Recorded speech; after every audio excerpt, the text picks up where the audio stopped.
Hello everyone, welcome to What If Naruto Left Konoha and Became God of Olympus Movie. Before we start, please go support Nicuchio for writing that awesome fanfic. This is the translated version I made. There will be some mistaken characters' gender, but of course Naruto is a male.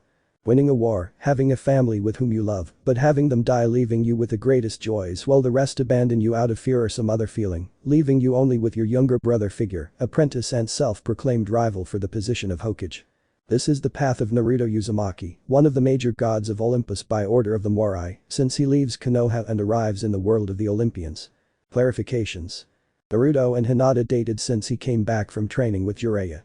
After the battle with Pain, Naruto and Hinata did it, where Boruto would come out. The Shinobi War happened years after that, with Hinata pregnant with Himawari, and Naruto didn't lose his arm, only Sasuke. Hinata died after giving birth to Himawari, due to an event with the Hyuga elders. Original Apollo and Artemis, although their attitude will change a bit, don't look for the typical feminazi Artemis and egomaniac Apollo, they will have their moments. Percy Jackson is going to appear, but the story will be changed quite a bit. Poseidon and Hades will change thanks to Naruto. There are 4 greats in this story: Zeus, Naruto, Hades, and Poseidon. Only 3 of them made the non-demigod pact. Naruto will go with Leto and his children, accompanied by his younger brother figure, to the Olympic world as god. Appearances are going to change, except for Himawari. Naruto not being Hokage, Boruto is not typical of the series Boruto, and Himawari will be Olympic gods. Apart from Leto, Naruto will have 2 more wives. Naruto has his own cabin at Camp Half-Blood, and he will give his champions a couple of abilities. Don't ask for verbal tics, they won't appear. Their symbolic animals are the wolf and the lion. Konohamaru will be a minor god. Can you give me some domain for him? I already have, but I need another, so he is not so rarely seen. Chapter 1.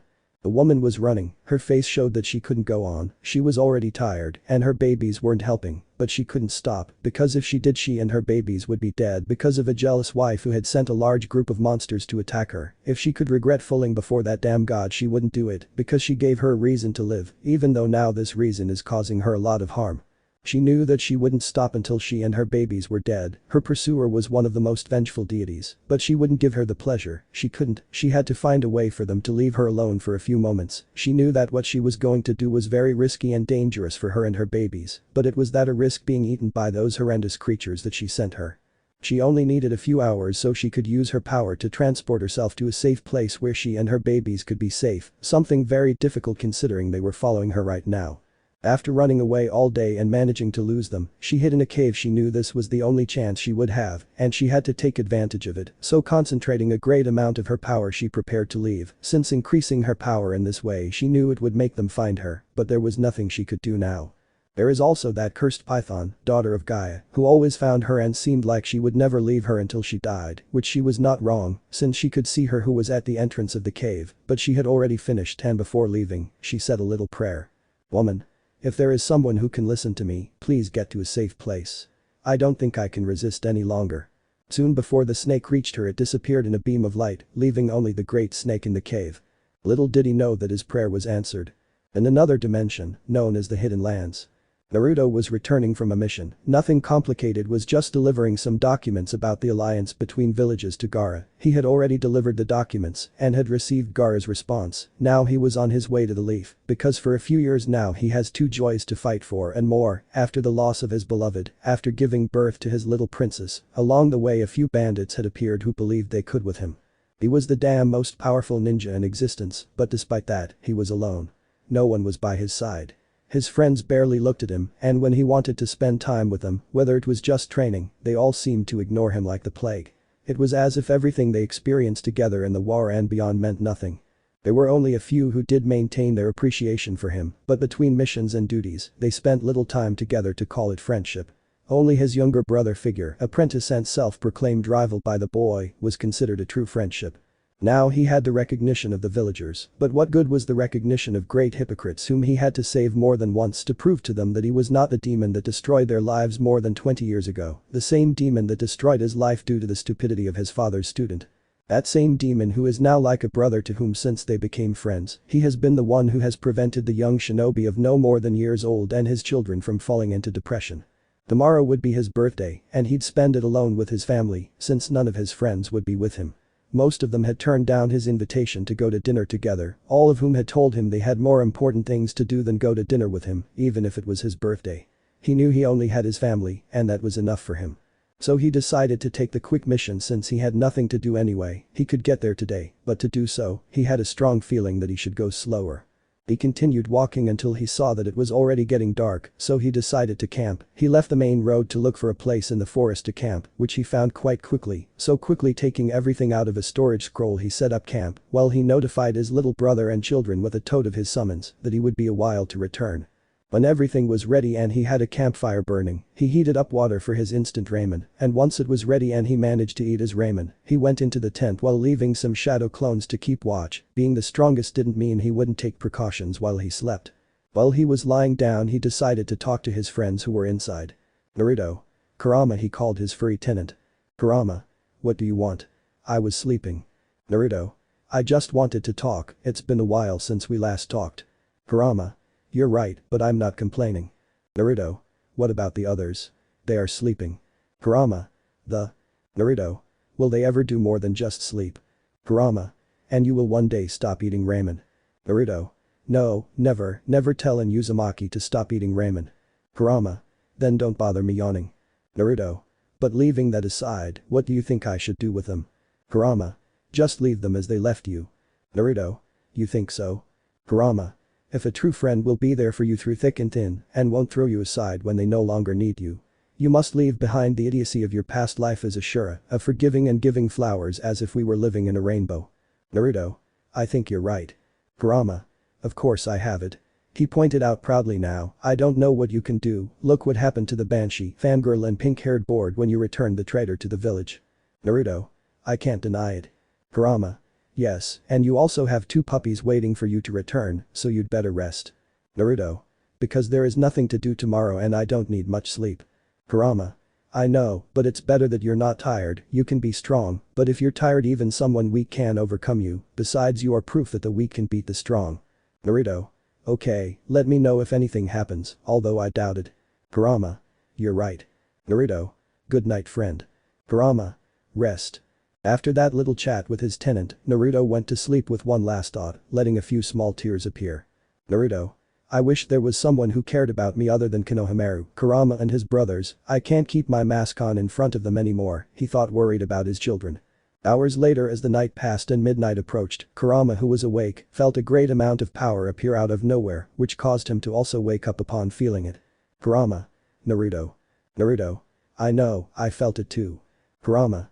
Feels like Kagaya remembering the primordial rabbit goddess. Naruto. Yes. Kurama. It feels the same, but at the same time different. Naruto. I know, I'll go see what it is, taking a kunai just in case. Kurama. Be careful, I don't want to see the puppies sad.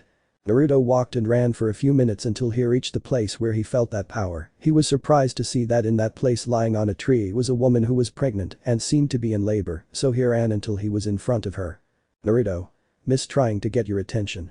She didn't respond due to the constrictions, she looked quite weak, so the blonde carried her in his arms and ran back to the camp and put her in his tent, taking out a medical kit from a scroll to check it.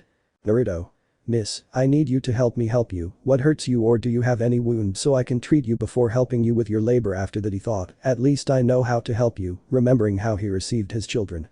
My babies, please help them. Naruto. She's giving birth, what do I do? I don't know about receiving babies, just the part where they break your hand. At that, one of his tenants spoke. Madatabi. Naruto, I will guide you. Use your clones and have them bring water from the nearby river quickly and heat it up. Also, make a clone and give me control so I can proceed with the birth. Take her hand as if your puppies were going to be born again.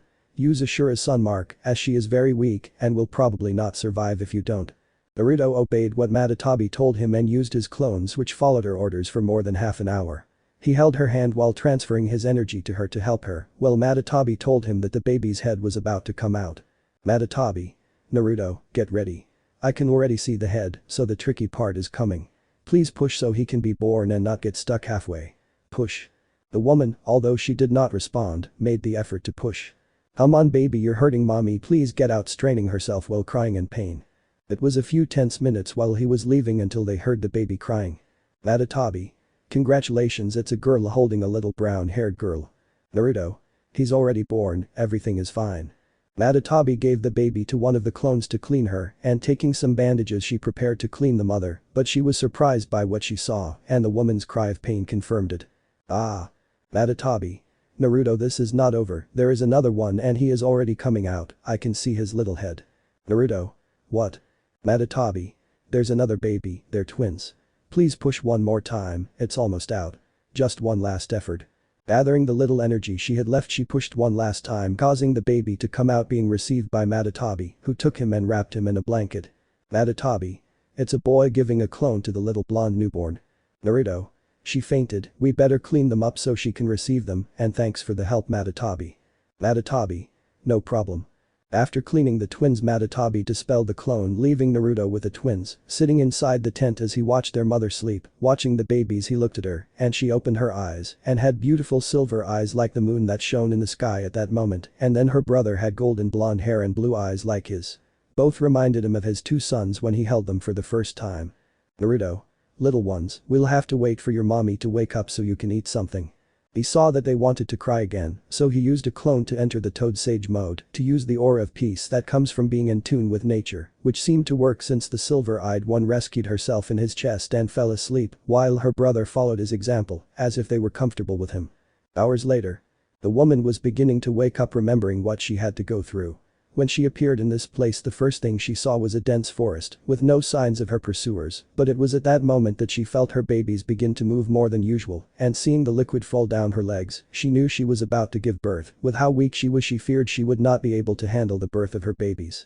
But in the distance she heard someone's voice speaking to her. However, with the fatigue of using much of her power and the multiple days of running without rest, she barely felt when they lifted her up. The last thing she remembered before she fainted was the voice of the first person plus another who was giving her instructions. Which she followed. It was only after the second cry that she could not take it anymore and fainted. The woman didn't know how much she had slept, the only thing on her mind was her babies, since she couldn't feel them by her side and she couldn't hear their cries, something that worried her, but that concern quickly disappeared when she saw that sitting in a chair was a young man with blonde hair who had his babies in his arms and was asleep with them while hugging them protectively. She also saw the marks above his eyes. It was a strange orange color, in addition to the feeling of peace she felt emanating from him. She approached him and took the baby who was in her left hand, who had blonde hair and who opened them, looked at the sides and was about to cry if she had not put her breast for him to eat something that the baby accepted and began to eat. Don't worry, the food won't go away, and save something for your sister. The baby continued eating until he was full and fell asleep again, so she put him next to her on some pillows. She approached him and tried to take the other baby, but the moment she wanted to take him away to feed him, the baby clung to him and didn't want to let go. She tried to apply more force, but he wouldn't let go, so she had no choice but to wake him up. Wake up please, wake up. He began to wake up, and when he opened his eyes the woman looked at him. Naruto. Good morning. Good morning, could you give me the baby? She needs to eat. Her brother has already eaten and she needs to eat. Naruto handed her the baby, who woke up at the moment of not feeling his warmth, but like her sister, the moment her mother put her breast to her she began to eat, while Naruto had turned around so as not to look like a pervert, waiting for her to finish feeding her. Even with his wife, he had done it many times, because he did not want to look like one of his teachers. I'm done, can you turn around? Naruto turned around to see that she had already fed him, and the baby was holding out her arms wanting him to take her. Naruto. Millimeters. Can you carry her? She seems to want you to carry her. Could you tell me your name? Naruto. My name is Naruto Uzumaki, and what is yours? I'm Leto. Naruto. Nice to meet you, could you tell me what you were doing in the forest in your state? Leto. It's a long story. Naruto. We have time. She proceeded to tell him everything, leaving after all. For some reason she felt she could trust him, and she also felt safe with him. Leto. I know it's hard to believe, but it's the truth. Naruto. I believe you. Leto. It's that easy. Naruto. Nobody can lie to me, I have an ability that allows me to feel emotions, and I know when someone is lying, which is not your case. Leto. Thank you, I don't know how to repay you. Naruto. You don't have to do it, but now that you're not in your old world, what will you do? This one isn't as peaceful. Summer. No. While none of them said anything, the baby in Naruto's arms decided for them. Dad. Naruto. Hey. Leto. Wow, I didn't expect him to talk so soon. Naruto. Is it normal? Leto. If she is a goddess, gods grow very fast. Naruto. Leto. I know it's a lot to ask, but could you help me until I find a place where I can stabilize and she doesn't seem to want to leave you? Naruto. Yes, it seems so, cradling the girl. Leto. What are you saying? Naruto looked at Leto and her pleading look, so an idea came to him. Naruto. I have an idea. Leto. Which? Naruto. Their power will not go unnoticed, that's why when we get to my village we will say that they are my children, the youngest looks like me, that way we will protect her, since they could see her as a threat, also if they do not grow we can say that we have been married for years. Leto. Are you sure? Naruto. Yes. Leto. I promise that one day I will pay you back. Naruto. You don't have to do it, but now how will you name them?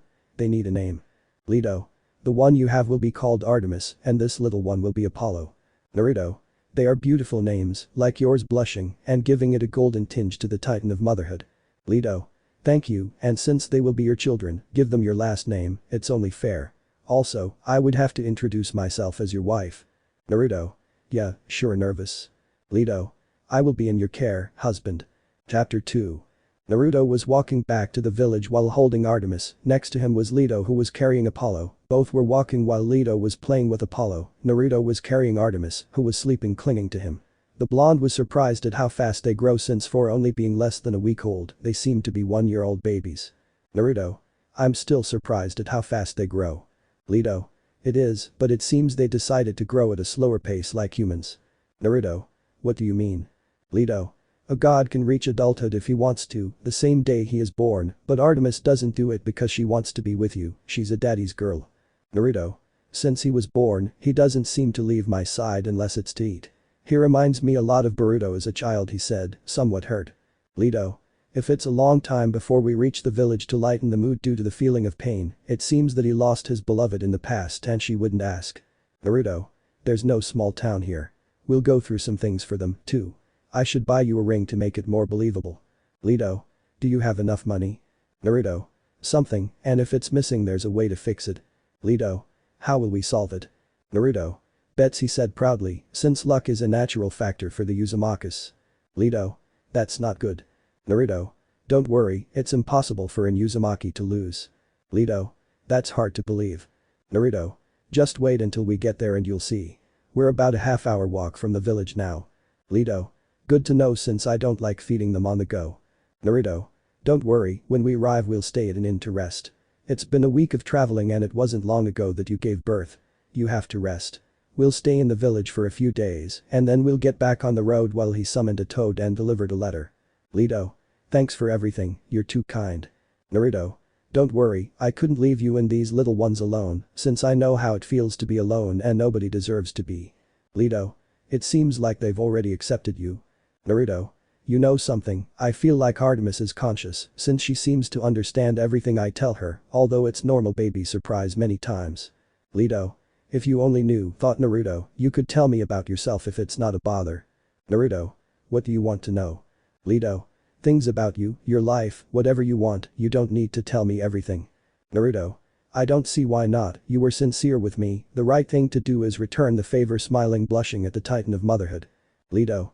Thank you. Naruto. Yes, I'll tell you when we arrive and are at the inn, since it's not a story for someone to hear and misinterpret everything. Leto.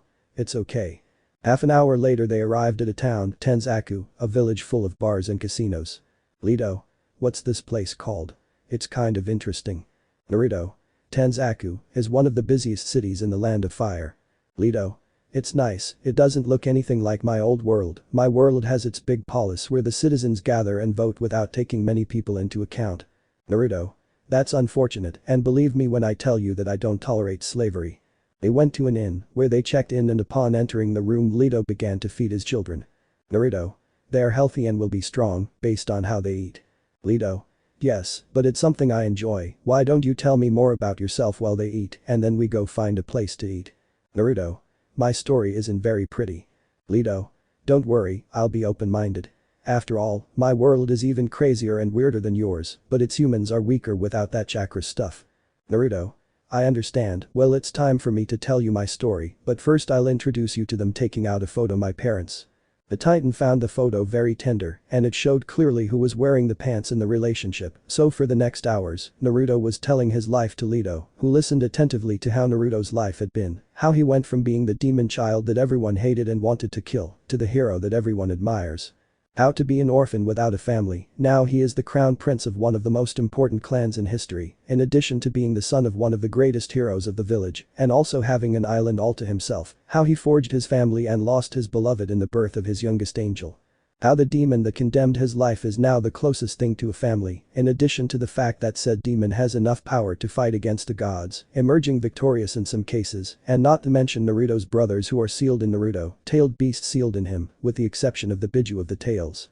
He told him how a madman with delusions of God started a war for one of the greatest stupidities, to achieve peace through an eternal sleep, and how in the end all the villages united to defeat him only for him and his team to end up fighting against a primordial goddess who almost extinguished life, and that by miracle they managed to seal again.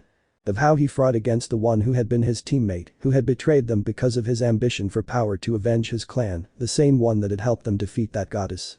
The same one that he thought had already left aside all that nonsense and ambitions for power, but once again he started with an idiocy, and he had to fight him and make him see reason, and how his friends including his sensei, except for his wife, children and his younger brother figure, after everything they had been through turned their backs on him leaving him alone. At the end of the story, Leto had already laid the babies to bed, while the sleeping Apollo and Artemis told him the same word that Boruto and Himawari told him when they spoke for the first time. Apollo. Dad. Artemis. Dad. Surprisingly for Leto, Naruto fell deeply asleep while watching his babies and thinking about something. Naruto.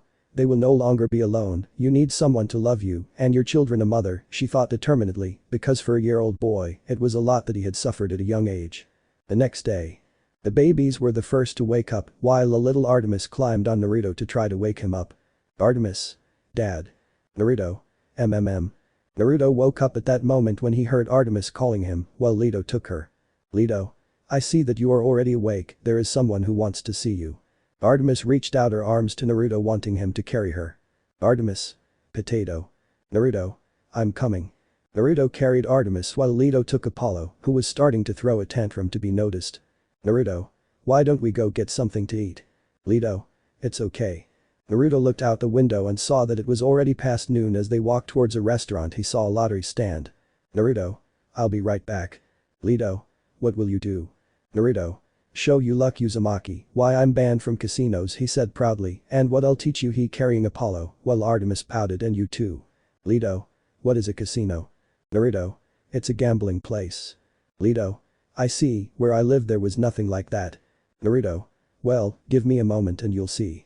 Naruto approached the stand and bought a ticket which, to his unsurprising surprise, was the grand prize they gave him, and he kept it in a scroll, while Apollo, if one looked closely, had stars in his eyes. Leto. Now that's good luck surprised. Naruto. And you can say that, that's why it's called Uzumaki luck. Leto. Now what? Naruto. Because we're not going to eat, you must be hungry extending his hand. Leto.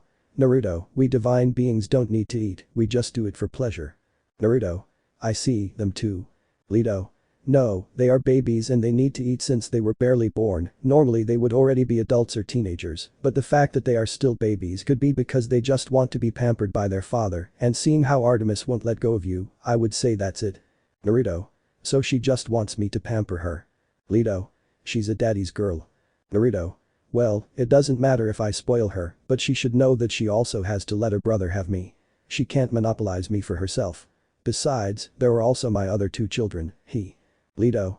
If you're right Artemis, you must learn to share dad with me and your brothers. Naruto. Is he waiting with you? Surprised and blushing. Leto. Yes Naruto, I plan to fulfill all my responsibilities as a wife, and I hope you do the same with your duties as a husband. Naruto. It's okay, but it's been a while since I did it, so I apologize if I make a mistake. Leto. Don't worry, I'll help you with what you don't understand. Naruto. Thanks, well let's eat because I'm hungry, and then we'll go get the things for them. Leto. Okay, I want to see what things there are for them. Naruto. Let's go. They arrived at a restaurant that unfortunately for Naruto didn't have ramen, so he had to order something else, while Leto mentioned varying his meals to set an example for his children. After that, the foursome had a pleasant meal. They left the restaurant and headed towards a store that had baby items where Leto's eyes lit up when he saw everything they had. Leto. What can I buy? Nothing is like home, Naruto. First the basics and then we'll look at the rest. If you like something, just tell me and I'll buy it. So don't hold back, I'll pay. Leto. In series. Naruto. Yes. For the next 2 hours they were shopping for everything from diapers to a crib and also a stroller big enough for the twins until Leto looked at some kimonos that he liked and let Naruto know. Leto. Naruto, look, those are cute. Naruto. Yes, they are. The children couldn't resist trying on the clothes except for Artemis, who rejected anything pink or pink related. Only Naruto came up with a wonderful idea. Naruto. If you would look cute, could you wear it for my princess, please? Artemis. Dad. Dear. You're a papa. Naruto. Porfa. Artemis. I look at Naruto. Artemis. Dad, yes. Naruto. Thank you, princess, you don't know how happy you make me. Artemis just hugged him while Apollo looked at her from Leto's arms with his cheeks puffed out and said something that only Boruto would say to him when he was upset. Apollo. Old man, that made Naruto sigh, although it wouldn't be that bad. Leto. Now that we've bought everything, what do we do? Well, Naruto seals everything in a scroll. Naruto.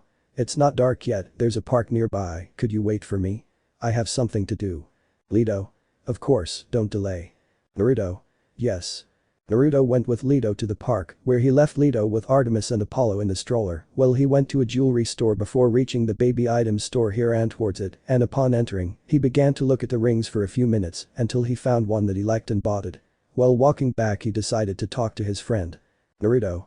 Kurama, do you think I'm doing the right thing? Kurama. You regret helping her?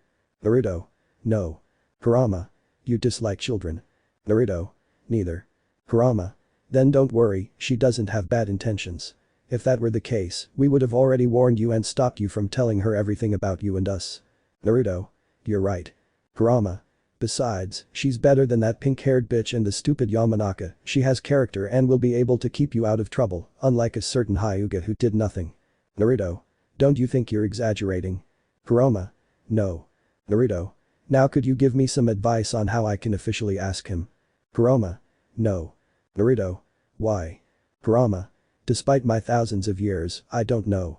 Naruto. Do you know if Madatabi could? Kurama. You speak to our gossip empress. So she probably knows. Madatabi. Invite her to dinner and do it during dinner, the rest is easy, don't you remember your engagement to the Hyuga? Kurama. You are a great help. Naruto. I have more to offer than you, lazy fox, but thanks, I think I have an idea. Naruto returned to the park and looked at a fancy restaurant where he approached and spoke to the manager, who was more than pleased to give him a table for that night. After all, he told him that it would be an honor to have one of the heroes of the Fourth War eat at his restaurant, and then he headed to the park to look for Leto, where he found the goddess playing with the children. Then they returned to the inn, and while they were returning they passed by a clothing store. Naruto. Leto, let's go to that store. Leto. It was fine. They entered the store where one of the employees looked at Naruto and led him to the top of the store. Employee. Excuse me, Mr. Naruto, but how can we help you? Naruto. Could you please bring me dresses for her? And the price doesn't matter. Employee. Sure, don't worry, give me a moment and I'll bring you the newest thing we have. The employee went to get the kimonos for Leto. Leto. Naruto, what's all this for? Naruto. It's a gift for you. Summer. Gift. Naruto. Yes, tonight we're going to eat at a restaurant that has a dress code and you have to wear something elegant.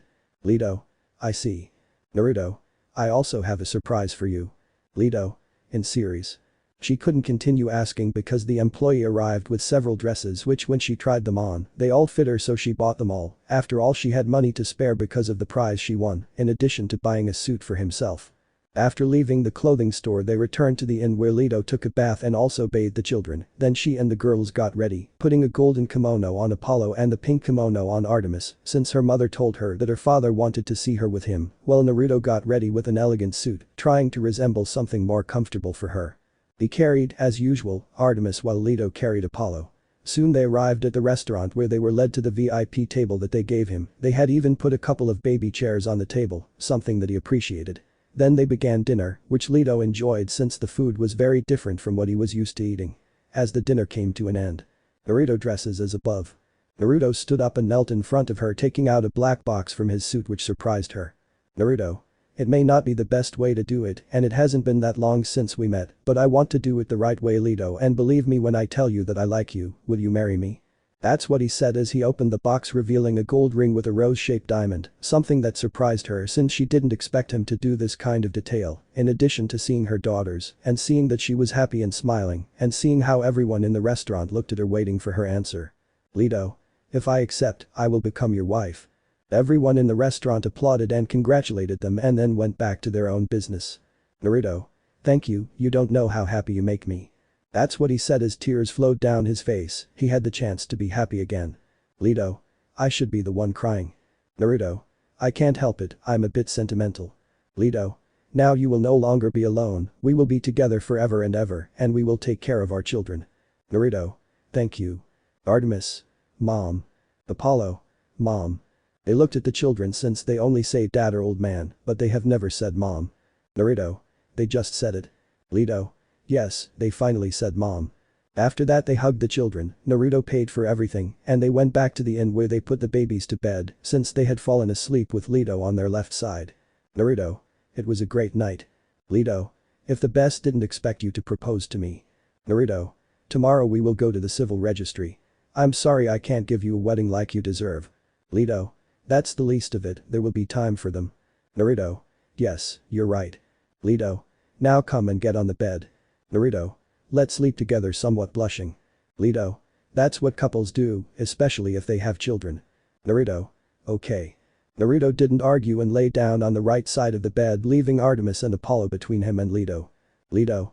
You see, it's not that difficult. Naruto. You're right, although it's a bit embarrassing, since it's rare for a widower. Leto. If this embarrasses you, how will you dress on your wedding night since I doubt that children won't ask for siblings? Naruto. Let's talk about it later, yeah he said blushing because it meant another wedding night. Summer. Yes. Naruto. Good night. Leto. Good night too. Naruto. And good night to you too. That's what he said while he kissed Artemis and Apollo on the forehead, who were asleep but still felt Naruto's warmth. Leto. Good night my children.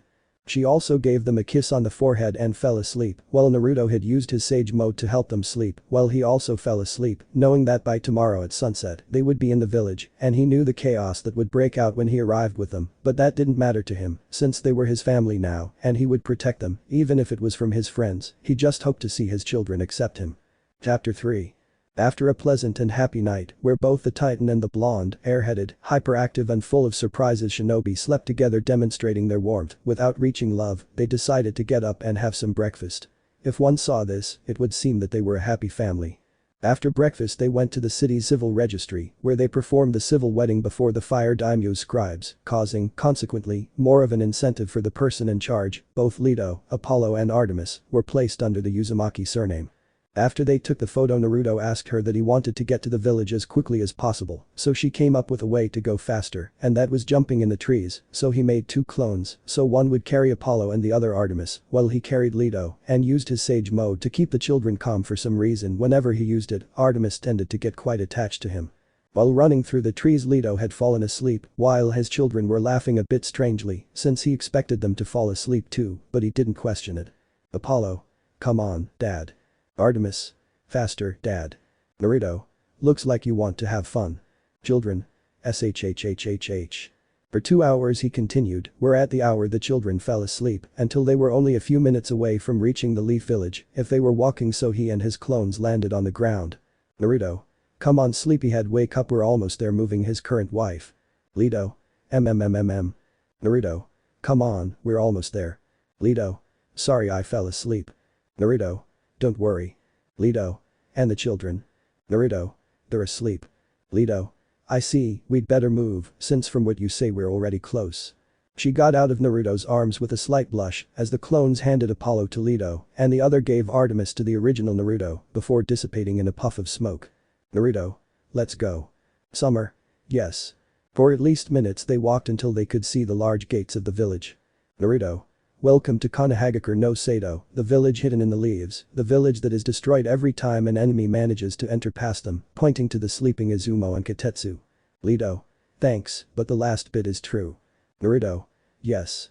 Leto. If they were the guards of the temples of some god, they would already be cursed. Unfortunately for both of them, Apollo would wake up and under Naruto's smile and a pencil, he would draw doodles on the faces of the sleeping guards, so Naruto would sign in with company to continue on his way. Naruto. First we'll go drop off my report and then we'll go eat. Leto. It's okay. Naruto. Let's go. So the of them headed towards the Hokage tower, but there was a curious question. Leto. How is it that you are still the strongest village with caretakers like that? Naruto. Before I couldn't tell you how, now it's because of me and Sasuke. Leto. Your traitorous companion. Naruto. Yes. Leto. And what about the others? Naruto. I don't know since we talk little and almost nothing since my wife passed away unless we go on a mission, but even when that happens we don't talk much, they fear me. Leto. Why? Naruto. I'm stronger than the men anyone here even more than Sasuke, they might fear that I might take revenge for what this village did to me growing up and they might blame me for Niji's death, even though Hinata has told me more than once that it wasn't my fault. Leto. That's illogical, if you wanted to do it, you already polished it and you have the power to do it. Kurama. She's right, Kitty spoke in his mind. Shukaku. I say you take your brats, your little brother figure and bury the village in sand, the Ichibi spoke. Naruto. The human mind does not understand what is not equal to them, but when they see something you achieve for them, they forget all the harm they do and hypocritically love you, often to take away all your achievements. Leto. Don't worry, we're with you now, aren't we, kids? Apollo. Of course, old man. Naruto. You and Boruto are going to get along very well. Artemis. Dad hugging his leg. Everything was seen by the villagers who looked at them with their eyes wide open, seeing their hero with a woman of great beauty and two babies, one of which looked quite similar to him, without the mustache marks, in addition to hearing them say dad or old man to Naruto. All the villagers were whispering and murmuring, Naruto and Leto were in their own little world talking and playing with the twins, so they walked up to the Hokage tower. Naruto. This is the Hokage tower. Leto. The fence is impressive. Naruto. Yes, and it has had to be rebuilt several times due to the enemies that have attacked the village. Leto. What are those? Pointing to the stone faces on the mountain. Ignore Naruto. Naruto. Those are the faces of all the leaders the village has had. Leto. It's a great work of art. Naruto. Yes, and then he realizes something. There is Boruto seeing the younger blonde Uzumaki painting the Hokage faces, while several Anbu surrounded him. I will have to teach him to be more stealthy. Apollo. Wow, admiring his older brother. Leto. Wow, you are admirable, haha. Naruto. What can I say, he's in Uzumaki, he said proudly. Leto. Look, we're at the door.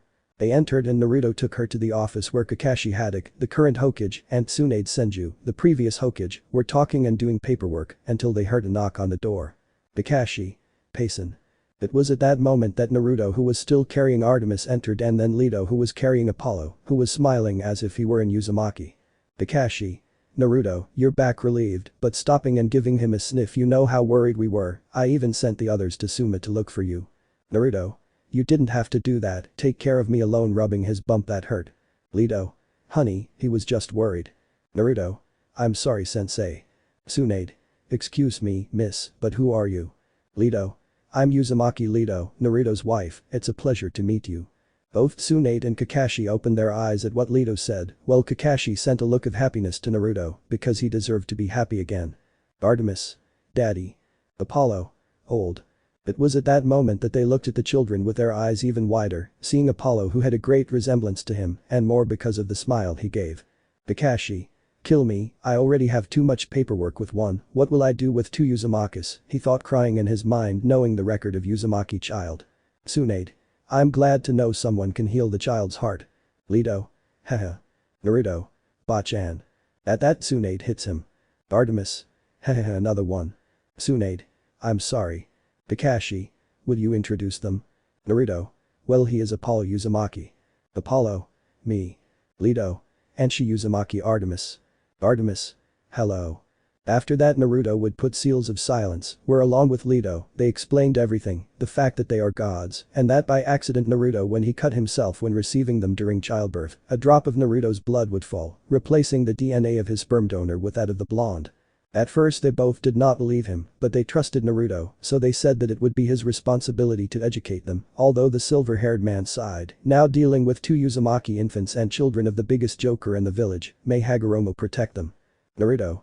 By the way, Bachan and Sensei, I ask you not to say anything. Tsunade. Why? You could at least tell your friends. Naruto.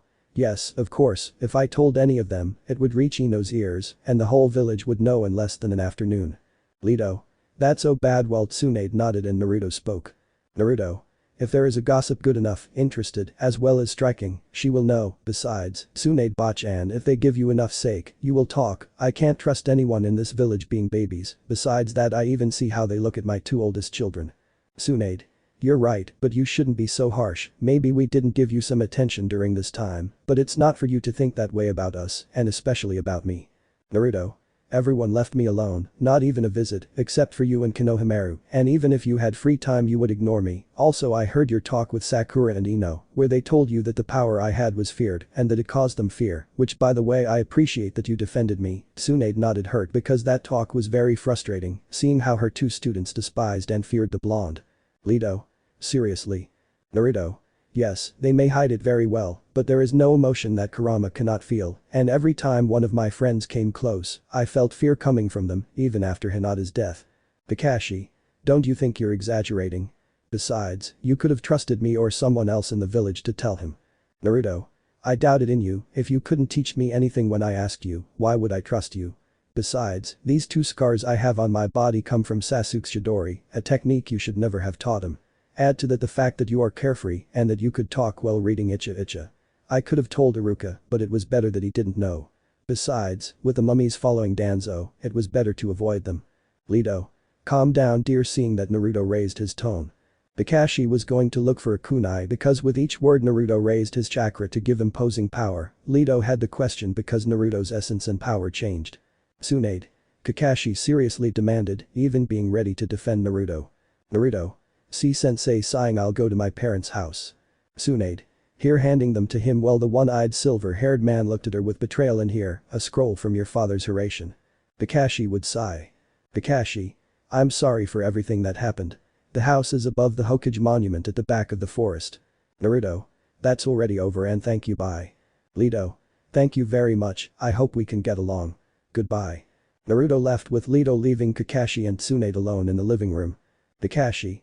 It seems that I finally exploded. Tsunade. Yes, and whose fault is it? Kakashi. What's this about your classmates being afraid of you? Changing the subject. Tsunade. They fear the power he has, we both know he has enough power to destroy the entire village. Kakashi. Yes, but I wouldn't do it. Tsunade. It's hard to say, he wouldn't have done it before, but what do you think would happen if someone tried something against his wife and children?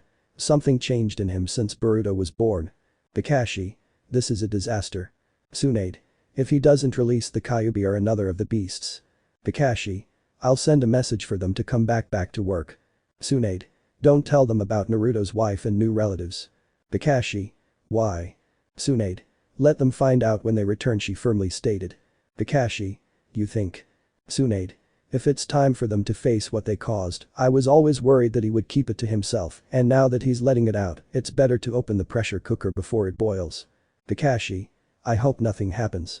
Tsunade. For your sake I hope so, I'm leaving, I need a drink. Kakashi. Damned paperwork. After Tsunade left, Kakashi would send a message for the others to return from the mission, in addition to facing the feared enemy of all Kage, the paperwork, although unrelated to him, a small stamp placed by a certain little blonde boy with 2 mustaches on his face, made the paperwork triple. While that was happening with Kakashi, Naruto had arrived at his apartment, the home he shared with his duo of little Uzumakis, since the death of his wife Hinata. He opened the door and seeing that his children were at the table eating ramen. Naruto. Hello. Himawari and Boruto. Poppy old man. Both would hug Naruto causing Leto to laugh. Konohamaru. Naruto Nichin hugging his older brother and teacher figure how have you been? Naruto. We need to talk. After entering with Leto, Apollo and Artemis, tracing silent seals, Naruto explained everything to Konohamaru and the children. At first Boruto wanted to say something about his mother, but a hug from Leto would calm him down. Leto. I know I won't replace your mother, but I would like the chance to be there for you. At that moment, Boruto felt the warmth he hadn't felt for a long time, the warmth of a mother's hug. So he would accept and give it a chance, as he approached little Apollo where they smiled at each other. Anyone who saw them would assume that many jokes would come to Konoha. The same would happen with Artemis and Himawari, where the latter hugged her younger sister. After the introductions and Konohamaru introducing himself, Naruto put the order for the move, they would leave for his parents' house and live there, leaving this apartment. After hours of packing everything and convincing Konohamaru to stay with them, they left for the Namikaze States. Upon arriving at his parents' house, they analyzed it a bit and entered. The house was not very small, it was comfortable enough for a not very large but cozy family. Leto was surprised to enter and see that it was completely clean, while Boruto ran with Boruto to his grandfather's office, since being the grandson of the Yellow Lightning of Konoha would have its advantages. Leto. How's it clean if there hasn't been anyone there for years? Naruto. Seals I imagine. Leto. Like the one in your stomach, the one that holds that beast. Naruto. Yes, but these are to keep the house clean. Leto. What are the limits of these seals? Naruto.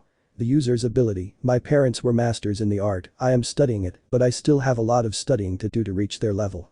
They inspected the house and went up to the bedroom area, there were of them, but in one there was a door with Naruto's name on it.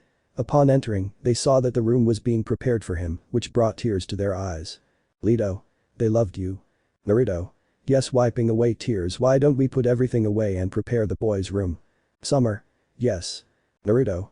We'll give this room to them and the other to Boruto and Apollo, we already have the other things that are missing. Leto. Are you sure? Naruto. Yes. Throughout the afternoon Naruto put his clones to work in the rooms, when night fell, everything was ready and they had even fixed a garden in front and after everyone had dinner they went to sleep, they shared their rooms, while Konoha used the remaining one and Leto and Naruto's marriage in the bed that had belonged to Naruto's parents. The next morning Naruto was the first to wake up, so he got out of bed, tucked his wife in, and headed to the kitchen where he started cooking for the family. Yesterday he had sent a clone to buy the ingredients so they could cook a good breakfast. Half an hour later he had finished cooking and went to wake Leto and the children, unaware that he was being watched from outside the house by 3 hooded figures who were watching him from afar. Throughout the morning they spent some time putting away some of Naruto's parents' things. Boruto took Apollo to play their first sibling prank, heading to the Anbu headquarters with itching powder, and the girls spent time together until lunchtime, when the blonde cooked again for his family to enjoy, who all came to eat, enjoying a pleasant morning. As afternoon approached, while they were finishing, Naruto had an idea. Naruto. Let's leave the order here, why don't you get ready and we'll take the kids to the park? Leto. Because that way they can have fun and spend time with their family. Naruto. Okay, let's go. They cleaned up and fixed the children, and the 6 of them headed out to the park, attracting the attention of the villagers, something that Naruto didn't mind. This is how both knew Uzumaki's dress.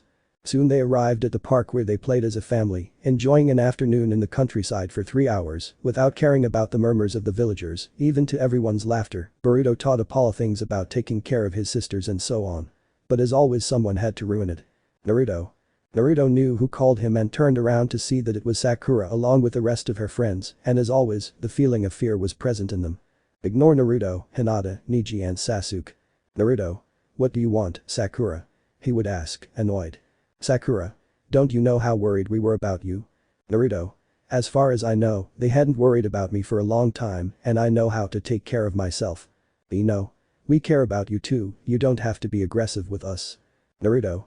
I'm not being aggressive, I'm just telling the truth. We haven't been together for a long time and as far as I know, you and Sakura are afraid of me. Sakura. That's stupid pretending and trying to lie. Naruto. Next time you speak ill of someone, make sure they're not present. I know every word you said, Ino and Sakura. You hurt me. And I'm grateful to Bachan for standing up for me because with friends like you, I'd rather have team stab me in the chest with another Chidori. Ino. Did you hear? Naruto. What do you think, every word? Artemisa and Himawari. Daddy. Boruto and Apollo. Old. It was at that moment that they noticed a very beautiful woman and 2 extra children who, upon seeing them, saw that one of them was a copy of Naruto without his mustache marks. Lee. Could you tell us who they are? Giba. And why did that brat call you dad and the old boy, as far as I know you had 2 children? Naruto. Kiba, if you look down on them brats again you'll regret it, raising a finger and emanating chakra. That gave Naruto's friends a chill. Kiba. Sorry, I won't do it again, feeling Akamaru hide. Leto. Dear, calm down, you're scaring the girls, seeing Hima and Artemis hugging and Boruto and Apollo with little stars of admiration. Naruto. Sorry, hearing it, don't stop from his 2 boys. Leto. Nice to meet you. I'm Uzumaki Leto. It's a pleasure to meet my husband's friends. Husband, that word fell like a bucket of cold water on everyone and some were upset because they thought I had forgotten Hinata. Ino. Wait, if you are Naruto's wife that means those extra children are. Naruto. Yes, they are my children. Leto. They are Uzumaki Artemis and Uzumaki Apollo, and yes, they are twins. Sakura. Since when are you married and why didn't you tell us? Naruto. It's been a little over a year and I haven't told you to keep you safe, plus I don't remember having to tell you every detail of my life. Denton. You could have trusted us. Kiba. Yes, friend, you should have told us. That and other comments were what he heard from them, something that was bothering them, but it was Sakura who ended his patience. Sakura. Don't you trust us? We're friends. Besides, have you already forgotten Hinata? Are those children even yours? Boruto and Hima, to everyone's surprise, covered their brother's ears, while Naruto lowered his head and Leto's tears came to her eyes because of what Sakura said. She knew they weren't his, although there was an accident with blood and a cut, but seeing how he took care of them gave her the illusion that he would be a good father to them. Hearing those words from her hurt him more than he thought. Shikamaru. Sakura, I think you went too far this time. Joji. I think you should apologize. No. Sakura, that's not said. Sakura realized that she made a mistake that she considered small, like all her mistakes, and was about to apologize to Naruto after all. He would always forgive her and never get upset with her. It was at that moment that they suddenly felt the wind blow hard and the moon began to cover the sun. In addition to the place began to heat up, thunder sounded in the sky. They and the others saw how Naruto's wife and eldest son hugged the children, trying to calm them down since they were restless and upset. When the pink-haired girl saw Naruto and saw the look he was giving her, a feeling took over her fear. She was afraid, since Naruto's look with his eyes red because of the fox, in addition to emanating his chakra very excessively. Sakura. Naruto YOLO. Naruto. You're sorry, after what you just said, he said, already fed up. Leto. Naruto, please let's get out of here, they and I don't want to be here. Receiving a nod from the blonde. Naruto. Sakura, calming down a little. Do you want me to tell you why I didn't tell them? I'll tell them. Simple. I don't trust anyone in the village except for a few that I can count on my hand, besides having people after me. What do you think would happen if the henchman that Danzo still has found out about her? Why did someone open their mouth? Sakura. I didn't think about it, she excused herself. Naruto. I'm surprised you think something other than Sasuke. In the end I don't know what saw you. Sakura. What do you mean by that? Annoyed since she has a daughter Boruto's age. Naruto. What you heard, let's do something. Leave me alone and you don't bother me again. I already returned to Sasuke and you gave him a daughter. Why don't you go and open your legs again like you've always wanted and give birth to all the children you want with him and leave me alone. In the end I feel sorry for him. No one believed the words coming out of Naruto's mouth and Sakura was about to answer him until three-headed figures appeared. Leto. What are you doing here? She said fearfully, although protecting her family. Naruto. Who are they? Leto. The fates love to play with people's lives. Lachesis, Atropos, and Clotho. Naruto. If you come to do evil, you better be prepared to die. Clotho. We're not here for that and we can't control your destiny since you're someone special. Atropos.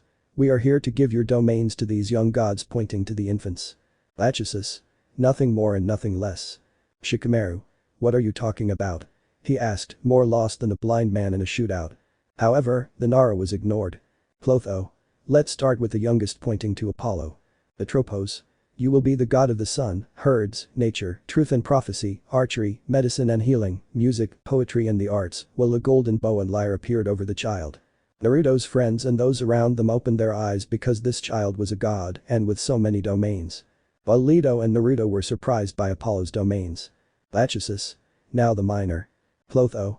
You will be the goddess of the moon, of hunting, wild animals, nature, births and maidens, while a moon-shaped arch appeared above her. If they were surprised before, now they are even more so, and Sakura is fuming with envy. Atropos. Now you are Naruto Uzumaki, he pointed at the older blonde. Lachesis. You will be the god of nature, the eclipse, peace, war, love, marriage, the elements, animals and bloodlines, while a fox with spheres was shown. That left more than one stunned and Boruto having hope. Naruto. How is it possible I am human, not a god? Clotho. You've been a god since you married her, pointing at Leto. Lachesis. Now it's your turn, pointing at Boruto. Atropos. You will be the god of battle, family, lightning, fortune and protection, while over the infant a symbol of a wolf appeared. Shikamaru. Surprising and problematic. Atropos. You follow, sweetness, pointing at Himawari. Clotho. You will be the goddess of childhood, brotherhood, sibling love, the wind and the dawn. Tenten. Can't be surprised. Lee. I hope that's all. Lachesis. You're next, pointing to a newcomer Konohamaru. Atropos. Because of your true self, your attachment to Naruto, you will become a god. Clotho. Your domains will be justice, loyalty, victory and fire, while a scale appeared over the aforementioned who was surprised. Before anyone could say or do anything, they disappeared while the rest fainted. Leto. Let's go. Naruto. Yes. Naruto carried Artemis and Leto carried Apollo while holding hands with Himawari and Boruto, and before anyone could speak to them they disappeared in a flash, leaving Naruto's friends in the park on the verge of a serious cardiac arrest. While Naruto and Leto along with the children arrived at the house where they had dinner and went to sleep. While Leto and Naruto were asleep in their room, in the other rooms. Boys' room. Apollo. Brother. Boruto. What's going on? Apollo. Now that we are gods using his divinity by becoming a blonde young man, it is time for them to pay for what they have said. Naruto. What's on your mind? Using his divinity. Girl's room. Artemis. Nissan, wake up. Emuwari. What's up, Artie? Artemis. That evil woman will pay for what she said about dad. They both nodded, taking their divine forms, while they left the house, not before seeing their parents' room, who were sleeping hugging each other. That mom, mother, dad, old man, sleep because she will pay with what she loves the most, by tomorrow she will have received her deserved punishment. But those last words they left the house since they had to find someone. Chapter 4. We meet Sakura walking home after meeting up with her friends and talking about what happened that afternoon, where, in addition to her potentially ruining the friendship she had with Naruto by telling him that her daughters are not his, added to the fact that suddenly some headed old women appear and tell them that their children are gods with strong domains, and to top it off one of them is the goddess of the moon, reminding him of Kagaya Otsutsuki. Then, as if it were a joke of fate, the old woman tell Naruto that he is also a god, and the irony of the matter between all his domains is war, a strange thing since Naruto does not like them. The man who professes peace and understanding with words, domain of the same, is also a god of war. After that they decided that the best thing to do was to inform the Hokage who let his experience with Kagaya cloud his judgment, being seen by Tsunade who sent a message to Sasuke, at least for him to mediate, and in case everything went to hell, she would give everything Senju to Naruto, at least with him that knowledge he would be safer. After Kakashi found out, he told them to leave it and that he would talk to him tomorrow. Tsunade simply told him everything that needed to be said and left. Her friends decided to wait for him to calm down so they could apologize and for Sakura to apologize too. But now she was on her way home, crossing the same park where she and Naruto had argued, being attacked by mysterious people, and the worst part was that she couldn't see them. She knew there were 4 of them, since while 2 distracted her with arrows, the others attacked her up close, one with a style similar to the Juken Hyuga, and then disappeared from what little she had been able to see. 2 used gold and silver arrows, the others that attacked her used a pair of 3-pointed kunai. Sakura. Why doesn't anyone come? My punches should be loud enough for at least someone to notice, she thought after fighting for minutes. The pink-haired girl suspected that someone should have noticed, but she couldn't continue as she had to dodge another round of arrows, leaving her on the verge of unconsciousness, managing to glimpse some blonde strands, leaving her unconscious. We must hurry. If mom and dad will notice. Brothers, let's finish the hunt. I have an idea because I can use my prophecy and see the future. And what is it? Tell me you know the same thing, brother. What do you eat that you guess he? Voice using his mastery of medicine would strip Sakura where it hurts the most, removing all knowledge of medical ninjutsu from her mind, and thanks to the impacts of the improvised Juken, the chakra network was damaged to the point of eliminating the pink-haired girl from shinobi service.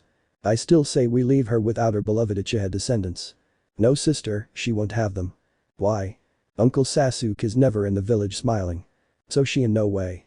Bingo will be a mother, so I hit her where it hurts the most. She will no longer be a shinobi, nor a shinobi doctor, but a simple civilian. After that, the older figure felt the Anbus approaching, so using Minato's signature jutsu, he took his brothers back to the house. The next morning Naruto was woken up by knocking on the door of the house. When he opened the door he saw that it was an Anbu. Naruto. What do you want so early in the morning? Showing off his physique. Anbu. Hokage-sama requests your presence. Naruto. You don't know why? Anbu? No. Naruto. Tell him I'll be there in a few minutes.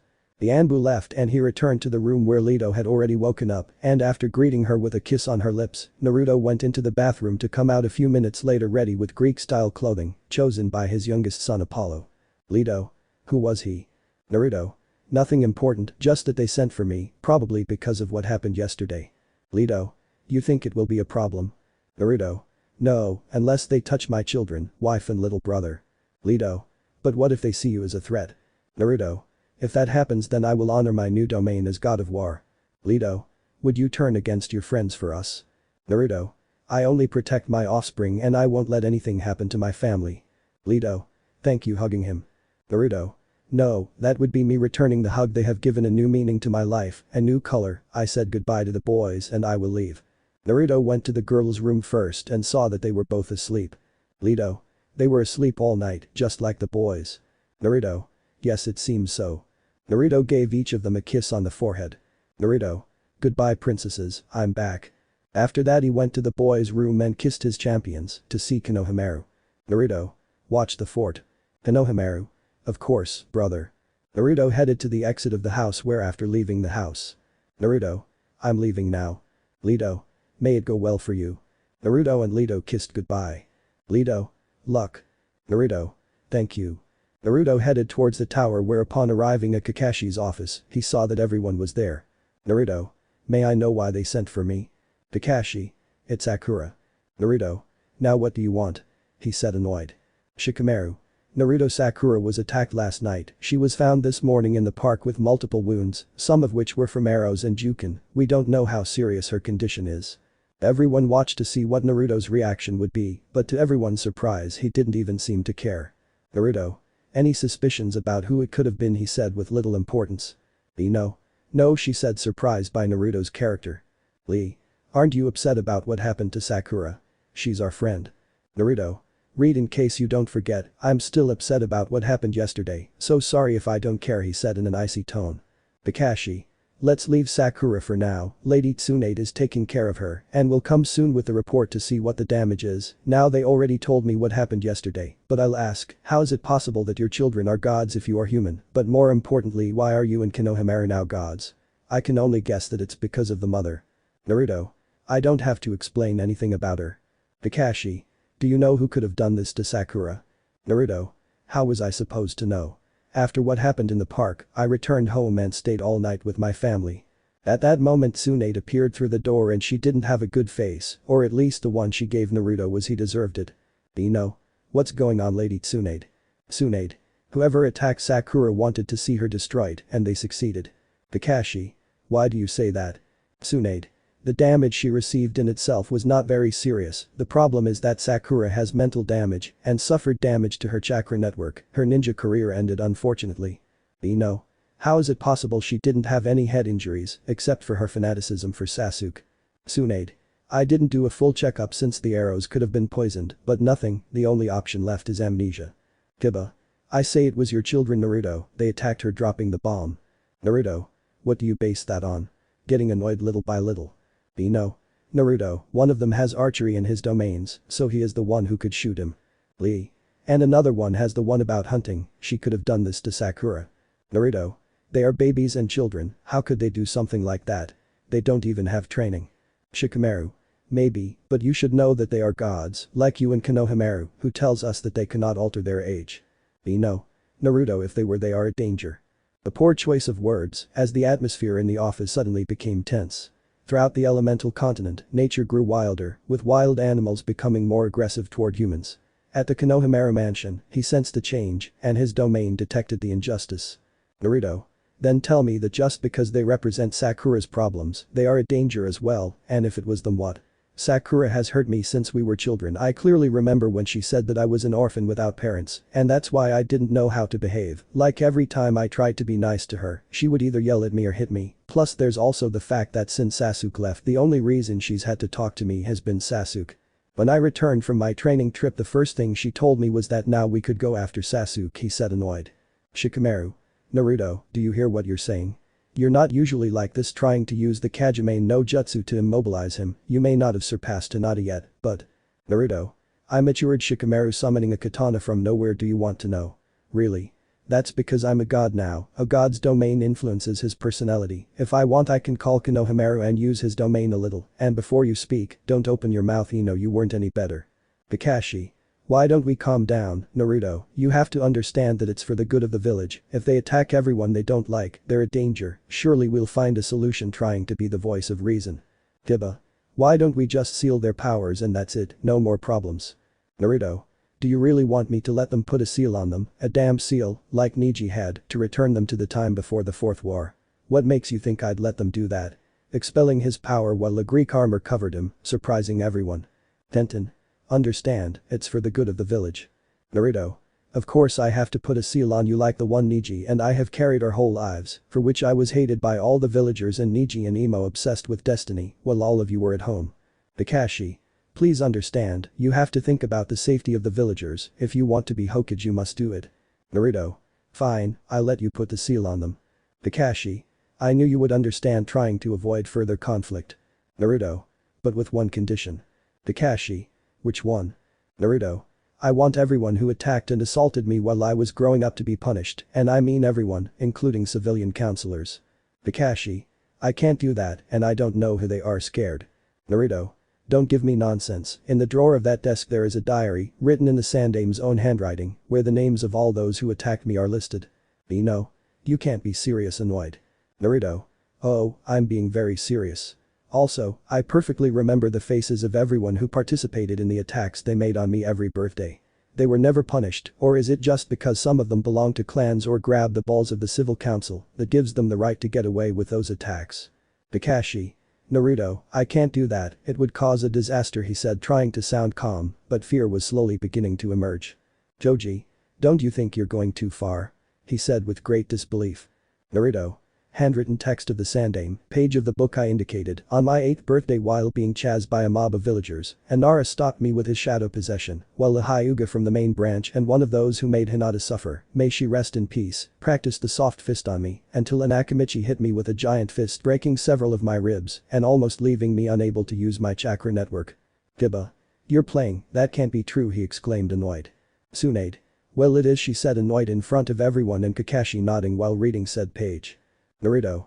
Page, 9th birthday, I was hiding so they wouldn't find me, until an Inyazuka tracked me down to my hiding place with his dog, where, after finding me in Uchiha, they used me as a practice dummy for their jutsu, and then, a Yamanaka used his mind-destroying technique against me. If it weren't for Kurama I wouldn't be alive.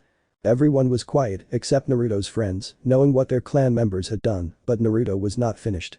Tsunade signaled him to continue. For her, Naruto was a son, what better than to support him to leave behind that suffering in front of a group of hypocrites who claim to be his friends but who want to condemn a child to a seal that will condemn his own existence out of pure paranoia.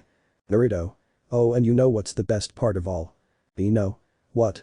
She said, annoyed, incredulous and downcast. Naruto. The best of all is that his parents knew what they had done to me, even knowing that Nicuchio were friends of my father and paid the third to not do anything. Why do you think the only restaurant besides Ichiraku that receives me are the Akimichis? Shikamaru. How do you know? Annoyed as he was directly and rightly insulting his father. Naruto. If I could enter the Anbu base and paint all their uniforms pink, dress the Hyuga elders and the main branches clowns, and paint the Hokage faces in broad daylight dressed in neon orange, how difficult do you think it is for me to enter and listen to a meeting between the Hokage and the clan leaders? Sigh. That's buying preparing his brushes. Kakashi. Sigh, calm down. Naruto, I can't do that, sorry, but I can't. Naruto. Another useless Hokage annoying Kakashi, then there will be no seal for my children. Kakashi. Naruto, you're going too far. I'm your teacher and Hokage, you owe me respect. Naruto. An incompetent teacher who sent us to an exam with minimal training, accepted, team was just a silly illusion, the only one who was really ready was Sasuke because of the private lessons he received. Well, you left Sakura and me aside, so it's no wonder that the fight between Sakura and Ino was a complete disappointment. Sakura was a mockery for the true Kunoichi until Tsunade trained her. Tsunade. And believe me, I saw every report with Shizune, I saw everything, and even how the council consented to your actions behind the Sandame's back. He may have been soft and lukewarm, but many things were done behind his back. Kakashi. Lady Tsunade annoyed. Tsunade-sama can't be serious, she bellowed, annoyed. Tsunade. I can and I will, I'm on Naruto's side on this. Shizune. Just like me. Naruto. Thank you. Hiba. Or you put them on. Naruto. Or what? Both were standing face to face. If it weren't for the fact that Naruto was mortally centimeters tall and Kiba was smaller, there would be no intimidation of the Uzumaki to the dog boy. Tsunade. Naruto, calm down, we won't achieve anything by arguing among ourselves. Lee. Does Sakura know? Tsunade. She's in a coma for now. Naruto, do you think you can cure her? Naruto. I can not only heal wounds, but not the problem of his mind. You're bucking kidding me, you're a bucking god, you can do it. Naruto. So you understand, little fangirl, being God does not make me omnipotent and omnipresent, there are limits regarding domains, and healing the mind is not my domain. If I did it, I would upset the god of that domain and cause a problem that would escalate further. Kakashi. Naruto, you will consider the seal if it is until they mastered their powers, trying to sound convincing, since it was the only thing he hoped to accept. Naruto. No, and it's my final decision, and I'm telling you now, if you try anything against them you'll pay. I'm not the same Naruto anymore. Kiba. You can't be serious, all because of those brats, you'll put the whole village in danger, no wonder that bitch Hinata noticed you. Tsunade. Kiba. Annoyed, this time she had gone too far. Kiba.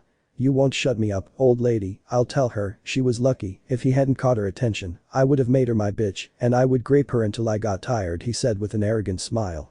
Naruto stood in front of the door with a shadowed face, and then Hades broke loose. In the rest of the shinobi world, animals were becoming increasingly aggressive, responding to the call of their lord. In Konoha, the forest of death was shaken by the exit of its inhabitants directly into the streets of the village, while in the seas the animals sank a couple of ships. While at home with Leto, Konohamaru and the kids. Leto had already prepared the food while he watched Konohamaru playing with the infants, giving a scene of brothers living together, or well uncle and nephews, however you want to see it. Leto. I wonder if he's coming for lunch. Himawari. And Dad. Leto. Yes, Daddy, he's at a work meeting and will be back soon.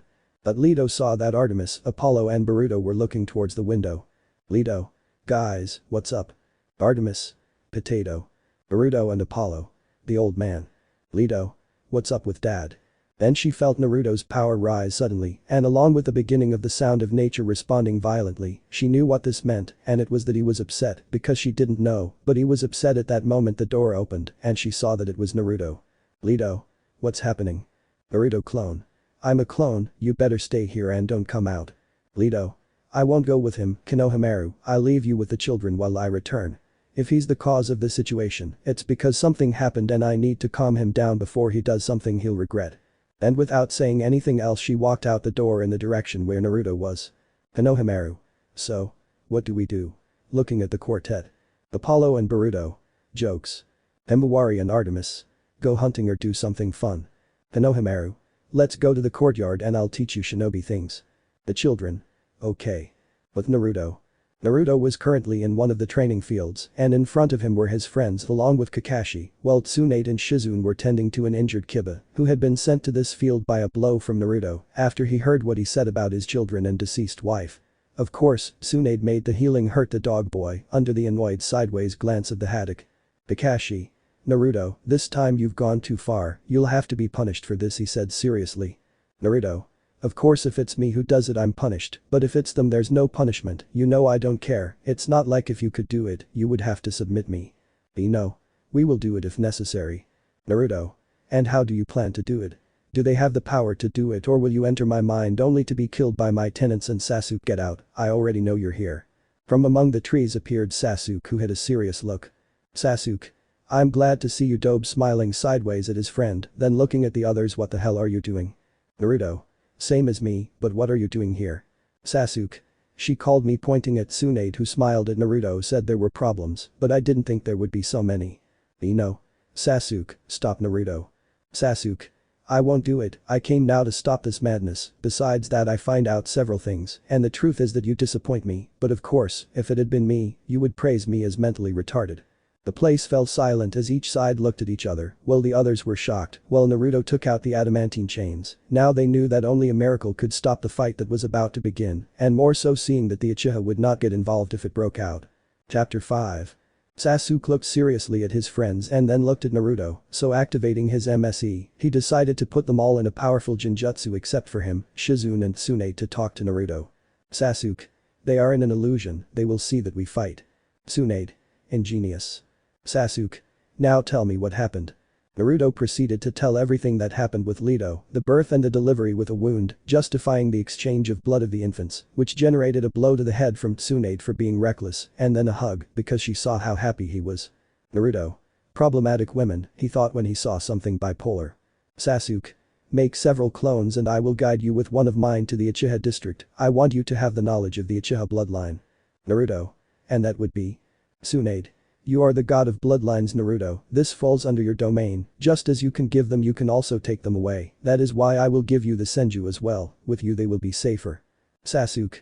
You are also the only one with a heavy enough hand to straighten any Uchiha you create and fall into the path of revenge. Naruto. Did I die? He asked. Tsunade. Do you have a pulse feeling it? Naruto. It's just that the guy told a joke, I thought it was impossible. Sasuke. Okay. They were going to continue talking, but proceeded to go to the Uchiha mansion with their clones, while the original waited in the area. And the illusion of those affected. Sasuke and Naruto looked at each other with the intention of attacking each other, so Sasuke drew his sword, and behind Naruto appeared a Greek-style helmet, which the new god put on. The blink of an eye was all it took for them to disappear from the sight of those present, only for a moment later a roar was heard in the place. By the time they could see, Sasuke and Naruto were clashing their swords a few meters away from them. Sasuke. What's wrong with you? You would never attack your friends like that, and from what I could see, you almost killed Kiba. Naruto. If he learned to keep his mouth shut this wouldn't have happened. Sasuke. So now you'll attack us if we say something you don't like. Naruto. Not unless it's my children and my wife. Sasuke. Where is the Naruto who spoke first and hit later? Naruto. He got tired of everyone walking all over him, he got tired of helping everyone and all he got was rejection. In case you don't see it, my friends fear me. Sasuke. And what about the villagers? Weren't you the one who wanted to prove to them that you weren't the Kyuubi? Naruto. They are a bunch of hypocrites, the only reason they adore me is because now they know who my parents are, just because I am the son of their beloved 4th Hokage. You do not know the amount of marriage proposals I have to reject, and the best thing is that they are all those idiots who used to call me a demon and kick me out of their stores. As they continue to fight, Sasuke noticed Naruto's speed increasing, as well as his power to the point where he could barely react to Naruto's attacks. It was only a moment when Sasuke lost sight of Naruto that gave the blonde the opportunity to hit him from behind, with a kick sending him a few meters away from him. When he managed to recover, he had to use his sword to block Naruto's attack. Shikamaru. 1 second, something doesn't add up. Jiaoji. What do you mean? Lee? Yes. Shikamaru. Why would they fight? If he said Tsunade-sama called him. Kakashi. It's true. They would all emanate chakra in quantity to even get Lee out of the Genjutsu. Out of the illusion. Lee. How clever Sasuke-kun, but enough is enough. Tenten. I see the former Uchiha traitor turning against the village, again. Jiaoji. Won't you defend Kiba? Sasuke. Why would I? A self-respecting father gives everything for his children. Ino. Do you think he would do that? Jiaoji. Just look what he did to Kiba. Sai. We made Naruto angry, he unleashed some of the anger he has been keeping for a long time on the village and on us for a long time. Shikamaru. We have to stop him. Unbeknownst to them, Tsunade had noticed something, 2 children Shikadai Nara, Inogen Yamanaka, Metal Lee, accompanied by a Tamari no Sabaku, amazed by everything she had heard were hiding listening to everything. Tenten would throw herself at Naruto starting a sword duel against a multitude of weapons, where Naruto by exerting force in the clash, would make the weapon user retreat, so Lee would take advantage to attack. Read. Dynamic entry. Lee kicked Naruto away from Tenten, while the blonde watched seriously as his former friends attacked him to defend their children. Ino would manage to slow him down a bit with a jutsu from her clan. Shino would take out his insects who, to everyone's surprise, refused to follow their owner, heading off towards a tree, moving away from the fight, while a recovered Kiba launched himself with his Getsuga without Akamaru, causing a scratch on Naruto's arm. Naruto felt the now golden blood, the itcher, fall down his arm, and he wiped it with his hand to look at it for a minute before feeling emotion. He was the god of war, battles were his fun, and he wouldn't waste one. Naruto. So it's going to be you against me, smiling calmly and somewhat excited. Shikamaru. You leave us no other action, you have to be stopped, and you must also answer for what you have done, prepared to use his shadow. Naruto. So that's how it is, when it's me they hurt they get away with it and don't get punished, but when I fight back I have to be punished. Noticing his wife approaching and his children escaping from Konohamaru approaching the area. Kakashi. This doesn't have to be like this, just give up and everything will end, let your power and that of your children be sealed, Konohamaru will go through the same, it's for the good of the village. Ino. Wait, when I entered your mind I couldn't notice hatred, so answer this question, I even notice it in your eyes. Kakashi. I'll do it, if you don't hate us or seek revenge, why are you fighting against your village? Naruto. Sighing and boredom, everyone is asking the same thing, and now you too, Haddock, hatred, revenge, I don't need either of them taking a step forward. Does a man need reason more than protecting his children? Leto, who had heard this, was filled with tears of happiness, something that was repeated by his children, this was the love of their father. Kakashi. I see, in that case, something you have to tell us before we submit, not wanting to give in. Naruto. Yes, just one thing.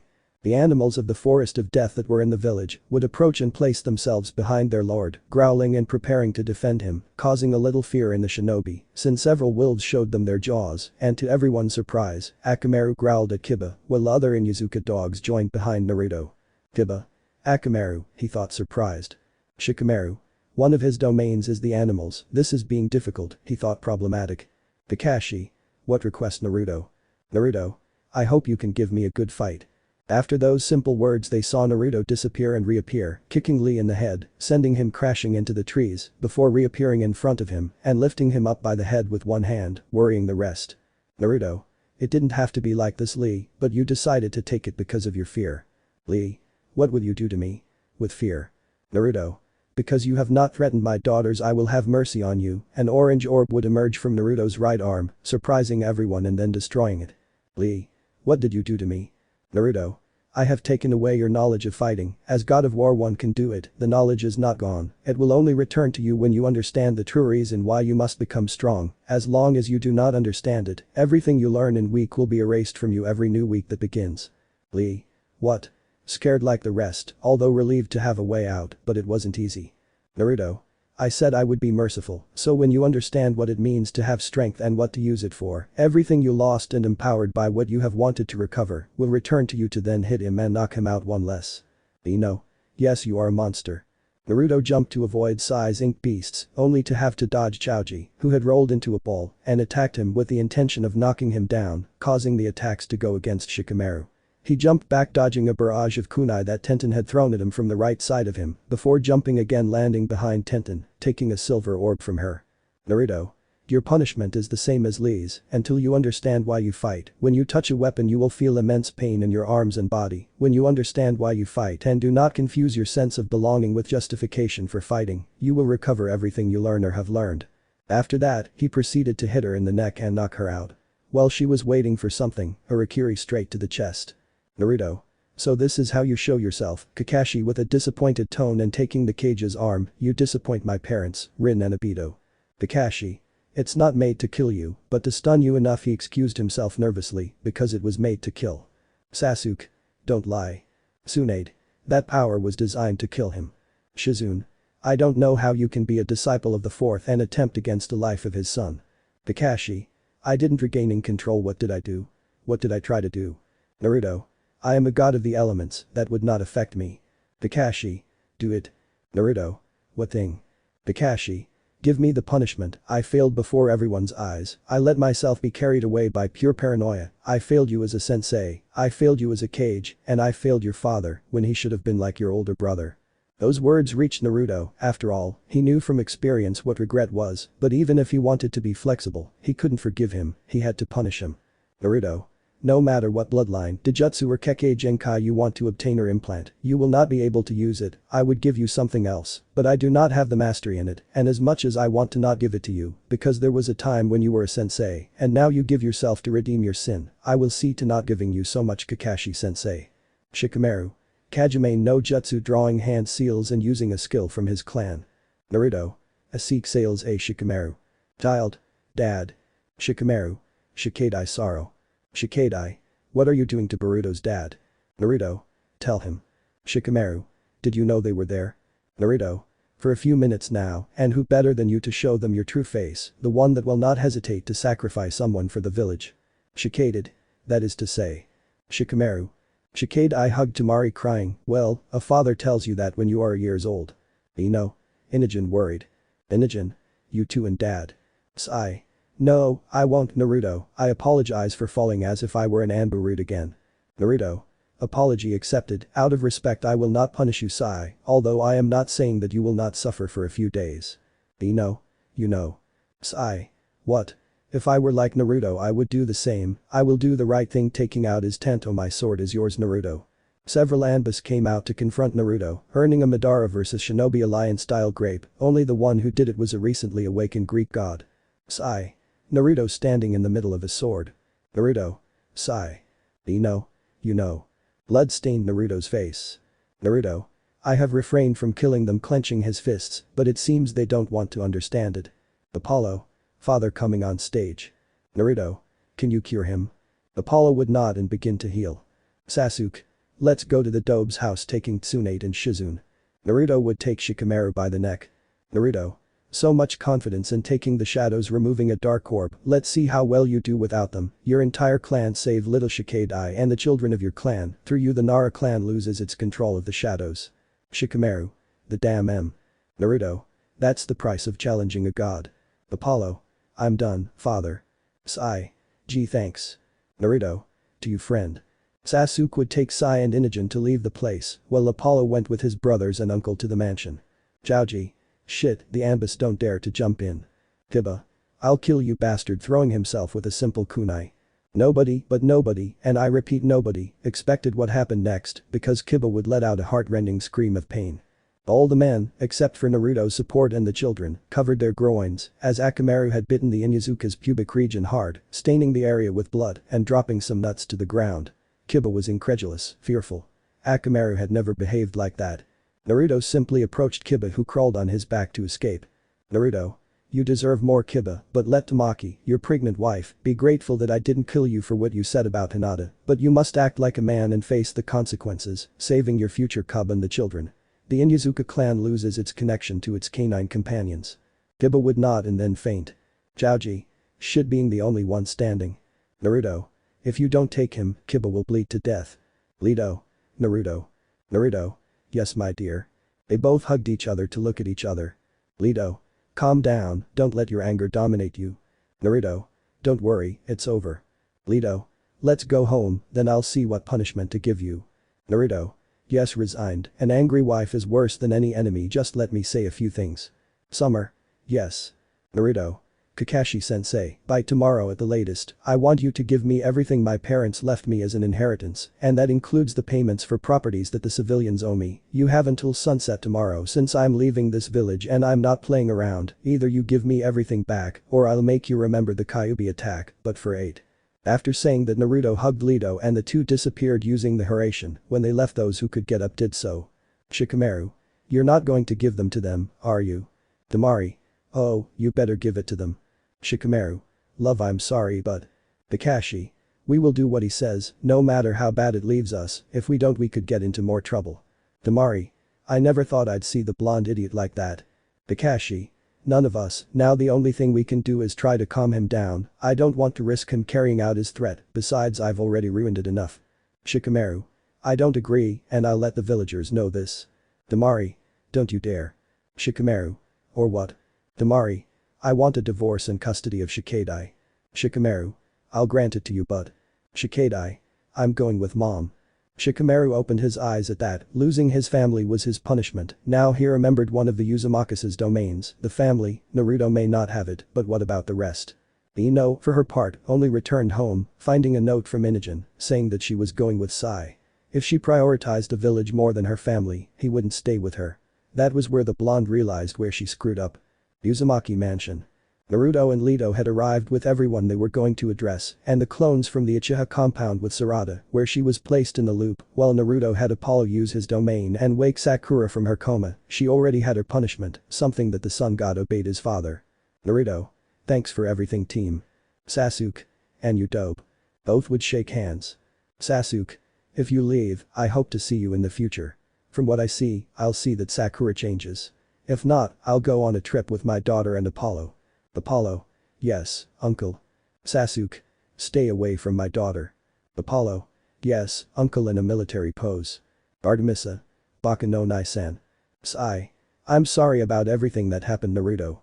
Naruto. No, you excuse me for any mistake or blow on my part. You are one of the few who noticed their mistake and repented wholeheartedly. Sai. In that case, handing a scroll here, a copy of my abilities, wherever you go as a god of bloodlines, give it to whoever appreciates it. I have the original and a copy for Inogen, so. Naruto. Rest assured that it will be so. Both would shake hands, while after that Naruto would say goodbye to the children, while he sees a Tamari who hugs him to say goodbye and then does the same with Leto. Naruto simply gave her a scroll for Gaara, so now the Sabaku would return to Suna with her son. Tsunade. This is Senju giving Naruto a couple of scrolls. Make sure that whoever you give it to has a will like yours. Naruto.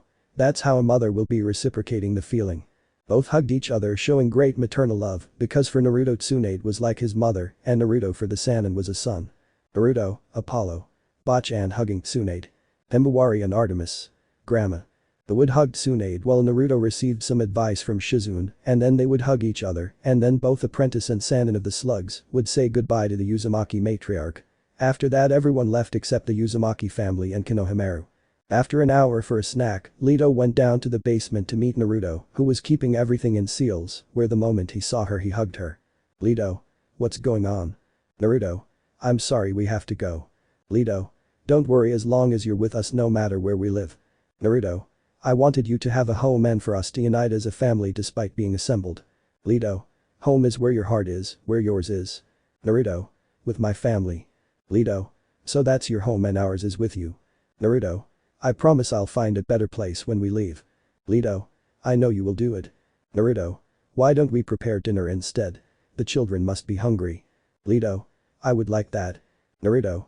In one of the drawers I looked at one of my mom's cookbooks. Leto. Yes, I saw it too. Naruto. Then come on, Miss Uzumaki, if this is going to be the last meal in this house, let's make it worth it. They cooked dinner together laughing and enjoying each other's company while the children played. Apollo. Papa, already know me da Miss Kunes. Leto. If you don't stop playing with guns, you'll try my sandal. After that, for fear of an angry mother, they decided to go to bed. The next morning.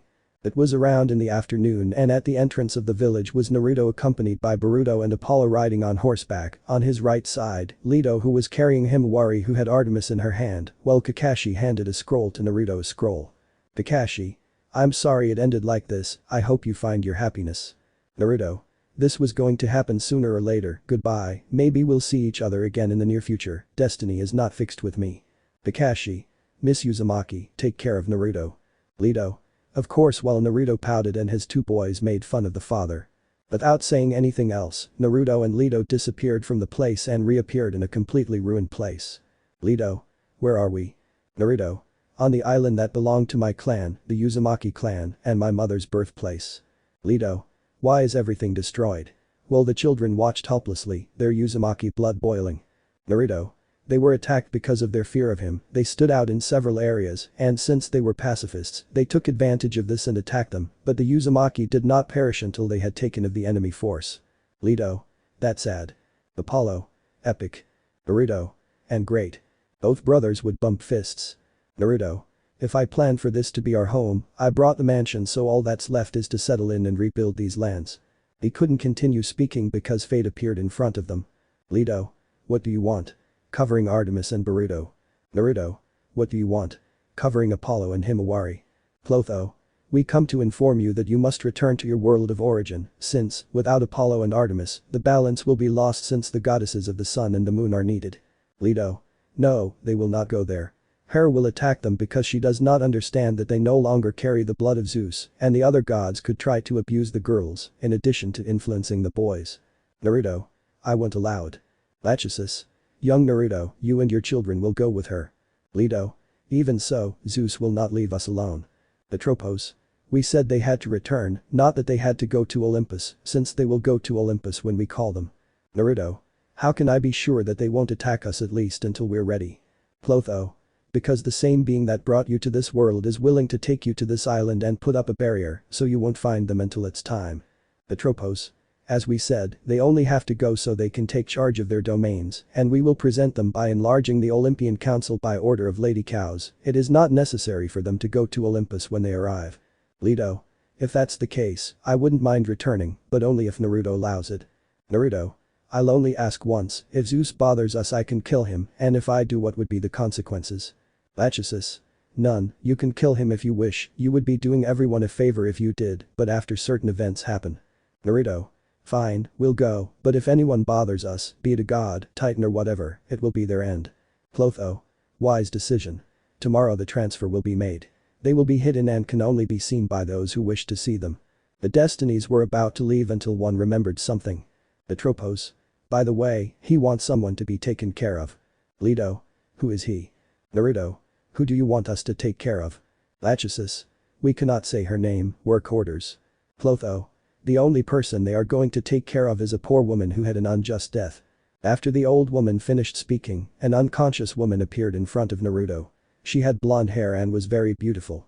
He was going to ask who she was, but when he looked in front of her, they had already left, so with the help of Leto, they carried the woman in their arms to one of the rooms, while Konohamaru was once again sent as a babysitter, although with Uzumaki's, there was no need to get bored.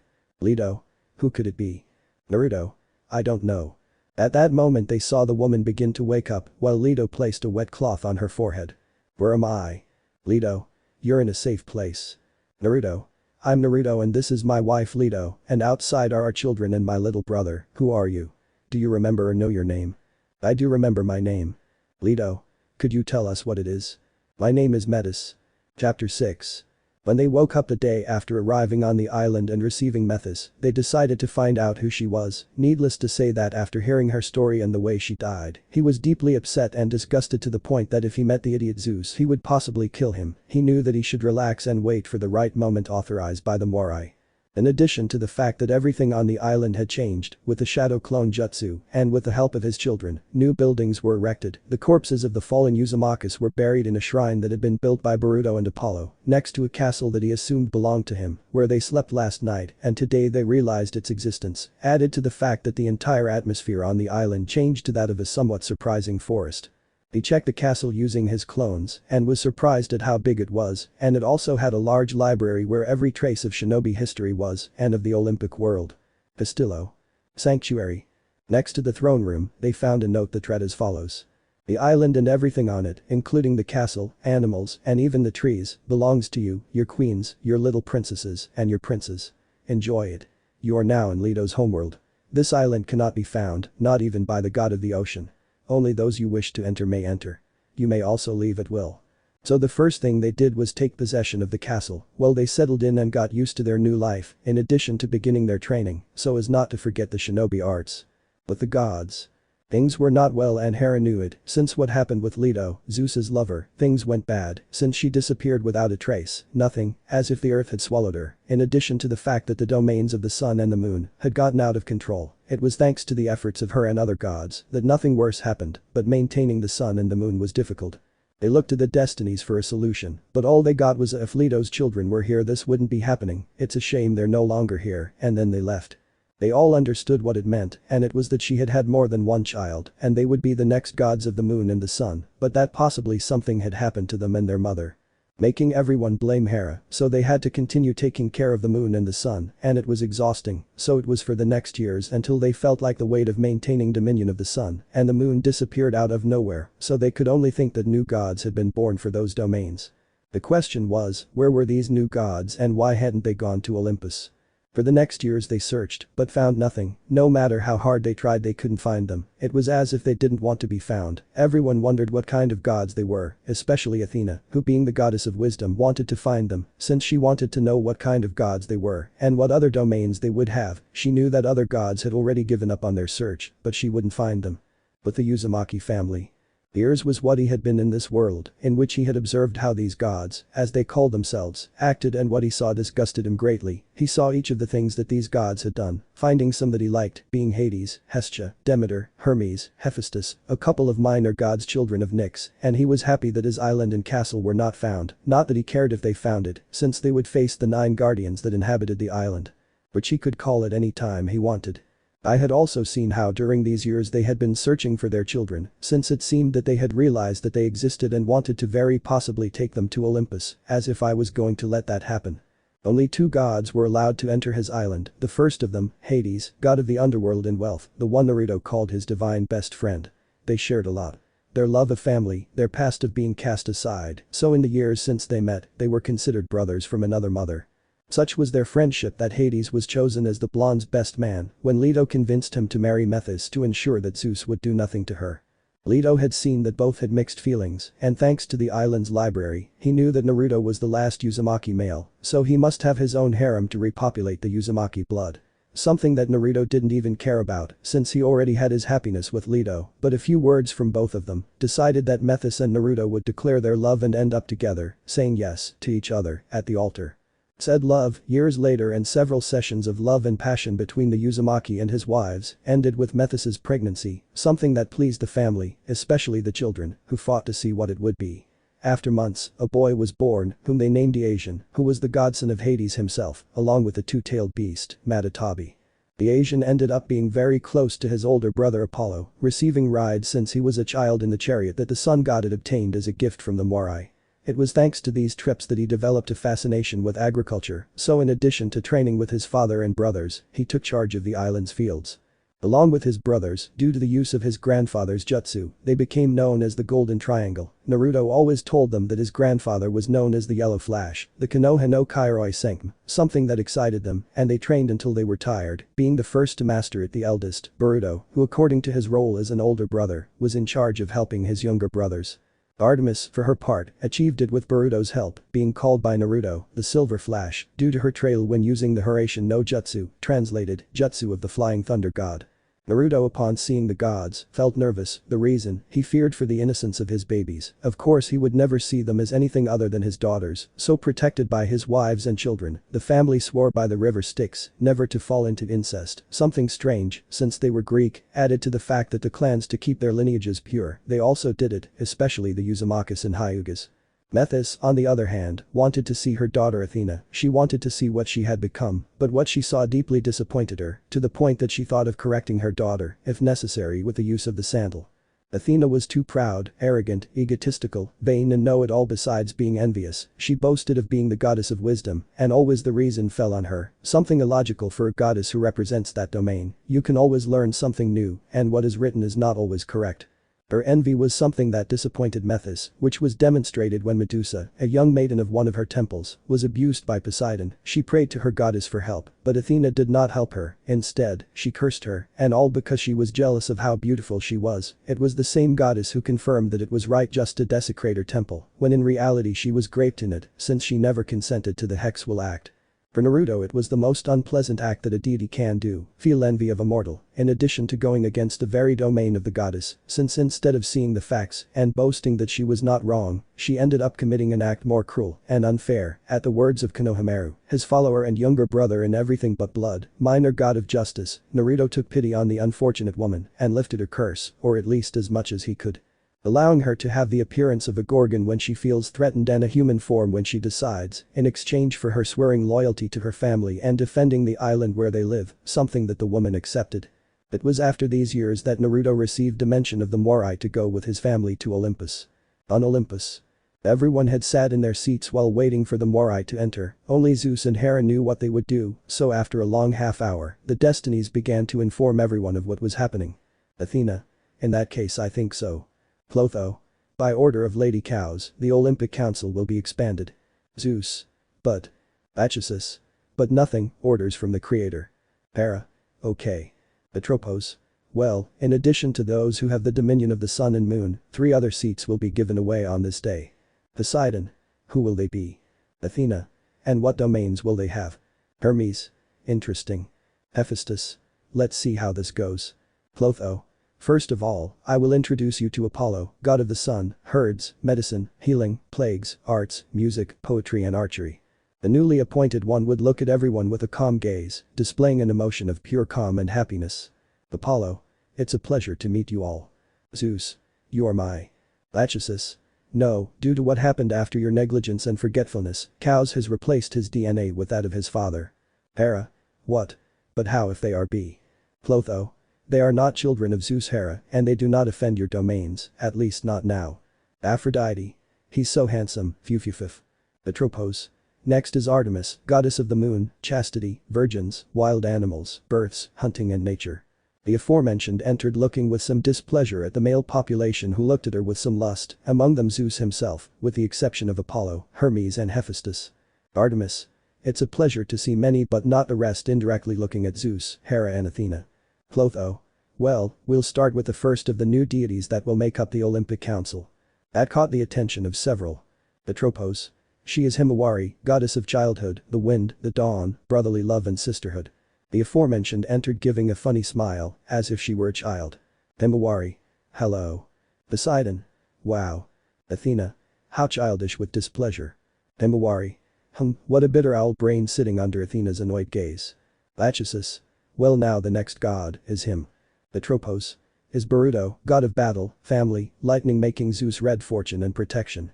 The aforementioned entered with a serious face looking at the others until he settled his gaze on Hephaestus, giving him a kind smile, while sending a look of disgust to the rest, saving his family, Hestia, Demeter and Hermes. Boruto. Whatever, let's get this over with. Clotho. Now it's him. Apollo and Boruto would take some instruments and start playing them. Lachesis. He is the god among the gods annoying the arrogant ones. Ares among them, he is the god of nature, the elements, war, peace, that surprised many, Athena and Ares especially for sharing domains, and Hera for having another warmonger despite hearing peace marriage paralyzing Hera with the impression animals, love surprising Aphrodite and the bloodlines, he is Naruto. Many goddesses blushed when they saw Naruto, who had a serene calm look, giving a kind smile. Naruto. It's a pleasure to be with the rest of you, my fellow Olympus members. Zeus. As king of Olympus I welcome you, he said with little enthusiasm. Hera. Two gods of marriage. Surprised. Clotho. You can bring your wives in, Lord Naruto. Naruto. Meet my wives. The aforementioned ones passed by, and Hera had to restrain herself from throwing herself at Zeus's ex-lovers. Zeus. Methys. Leto. Athena. Mother. Surprised. Methys. Athena, later you and I will talk, she said with a very sweet smile, filling the goddess of wisdom with dread. Hera. Methys and Leto, she said seriously. Methys. Hera, it's good to see you there next to that womanizer, although it's strange that he isn't saying things like he used to. Leto. Same here, also keep that Pichu, I have my dear little fox hugging Naruto. Methys. Hey, he's ours hugging Naruto on the other side. Hera. How's it that? Naruto. They are my wives. The Asian.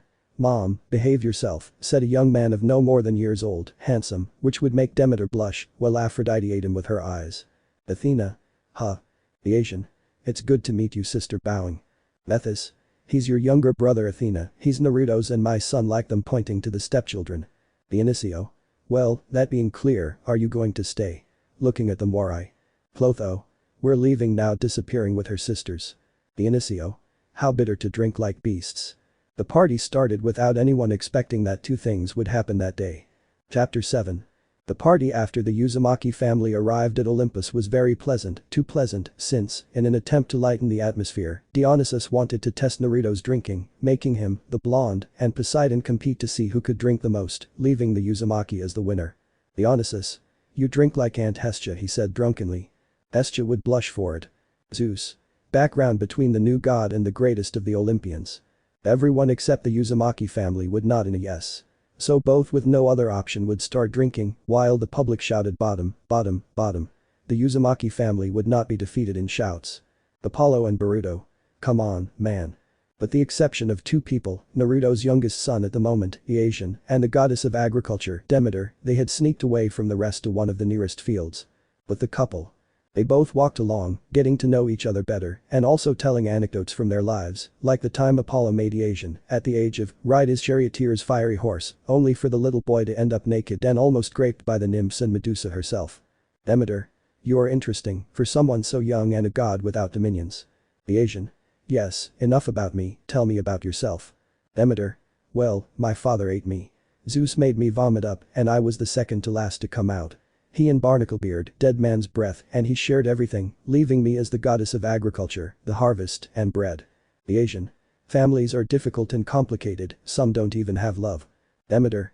Yes. The Asian.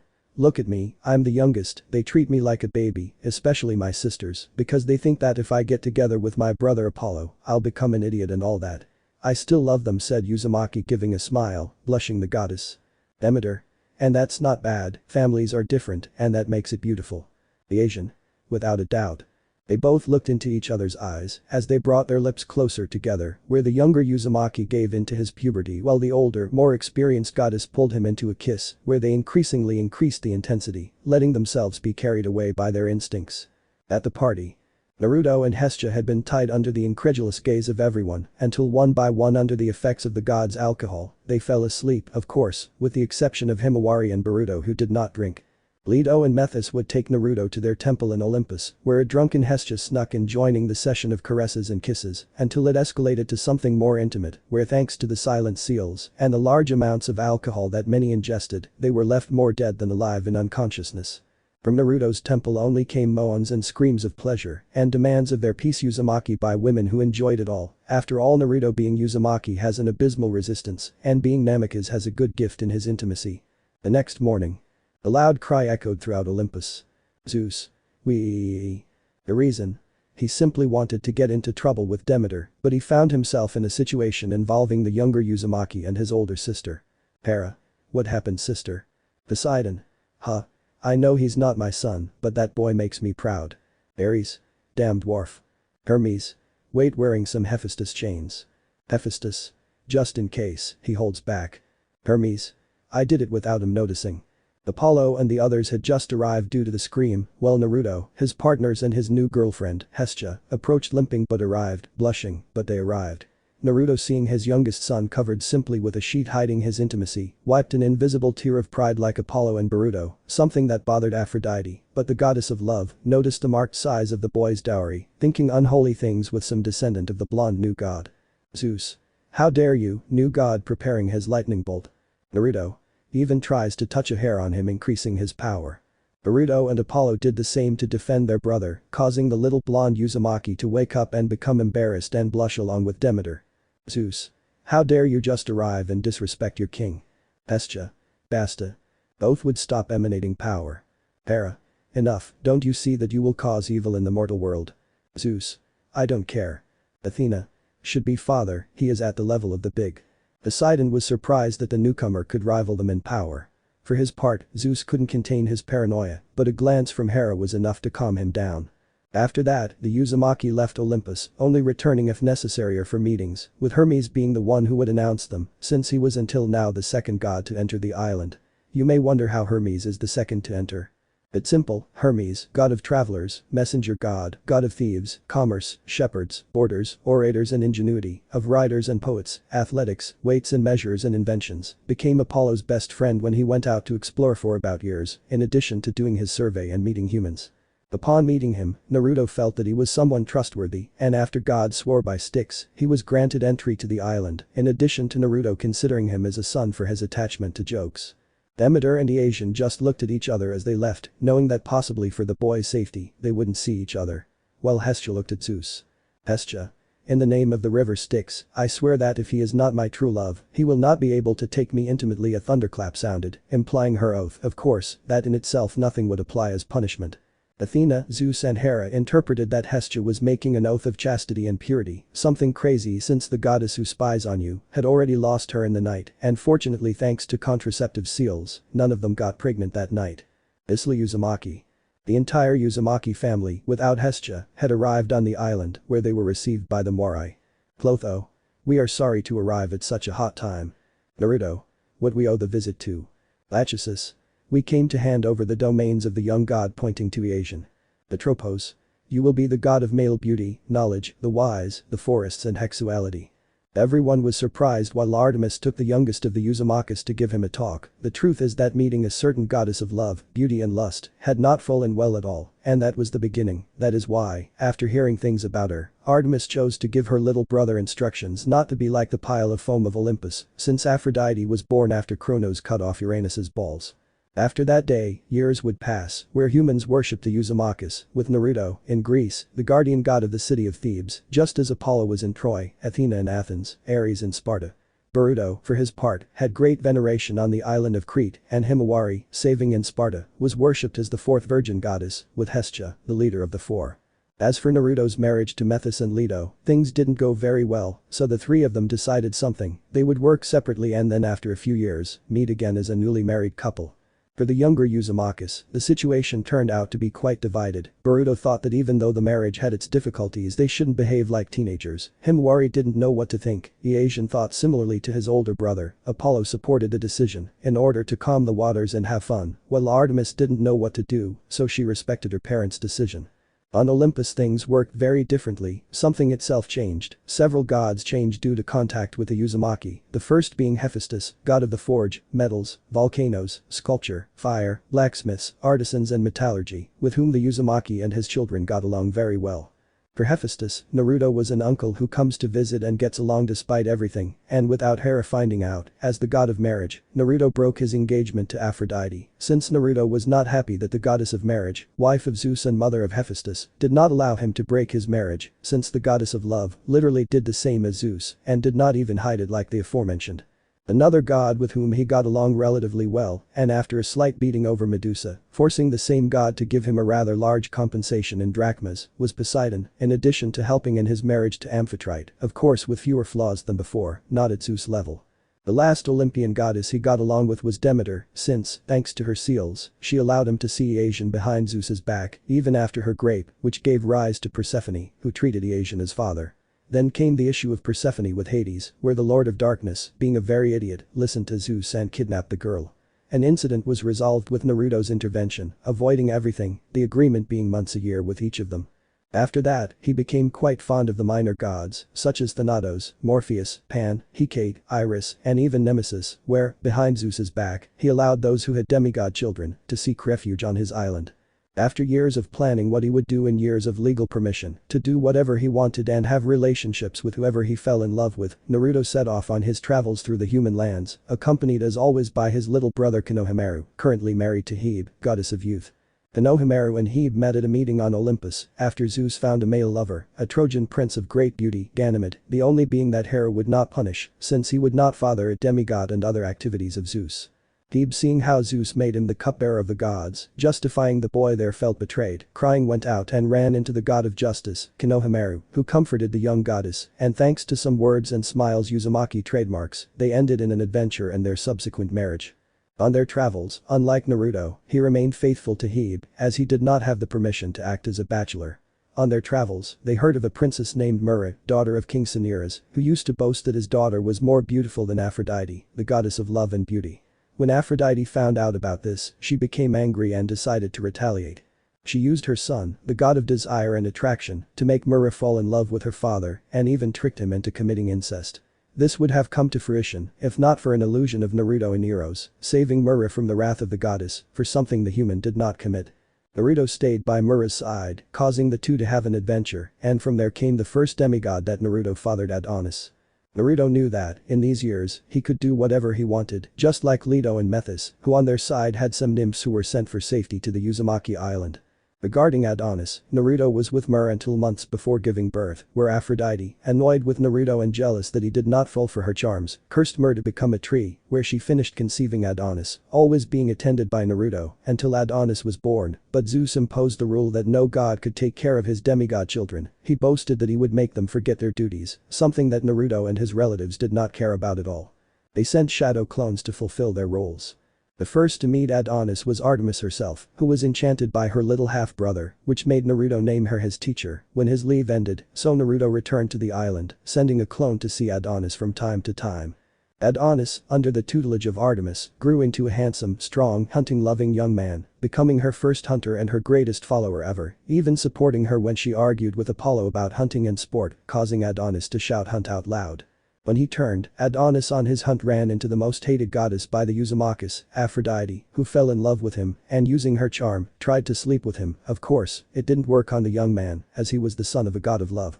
The young Uzumaki's beauty also attracted Persephone, who, succumbing to Zeus's genes, wanted to take him to bed.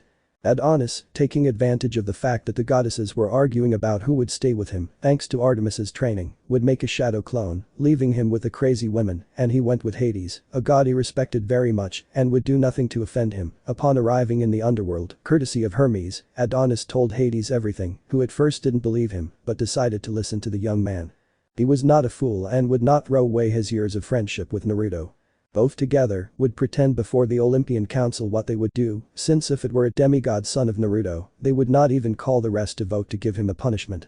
All as a result of Ares, jealous of the young man, sent a boar and killed the boy, only for even Aphrodite to get upset with the boy for being a clone. Said ability was always requested by her to the Uzumakis, being denied. In the council only Demeter, Hermes and Hephaestus gave their vote in favor of the young man, while the rest voted for his punishment with Hades, where both followed and acted very well, where the god of the dead took him to Artemis, where thanks to a henge, the boy would be more than safe. Without knowing that soon the problems were coming thanks to a demigod son of Zeus and a giant, much hated by Artemis. Chapter 8. Just because Naruto protected his family didn't mean he didn't show them what the world was like outside the island. He gave them the freedom to go out and see what the world around them was like. As a father, he always made time for his children, especially Artemis, where they would often go hunting during father-daughter moments. It was during one of those moments, when they were both walking through the garden of the Hesperides, that they saw a tall, muscular man about to grape a young nymph who was crying, trying to escape from her captor. Before the demigod could move, Naruto and Artemis had already given a strong kick to the head and lower back in a father-daughter duet to the man they later discovered was Hercules, a son of Zeus who had tricked this nymph to fulfill one of the labors that the Oracle of Delphi, along with King Eurystheus, had given to the demigod, who before he could get up was knocked unconscious, since Naruto stepped on his head so hard that he had buried it in the ground, looking at him like garbage. Supported by Artemis, he would perform medical ninjutsu on the young nymph, who, due to emotional shock, ended up fainting. Artemis. Are we taking her to the island? Naruto. Yeah, it's not safe out here. Both of them would gently take the young woman and, using Hration, would disappear from the area. They laid her down in the medical ward and informed everyone, while Zeus on Olympus was furious about what had happened to his son.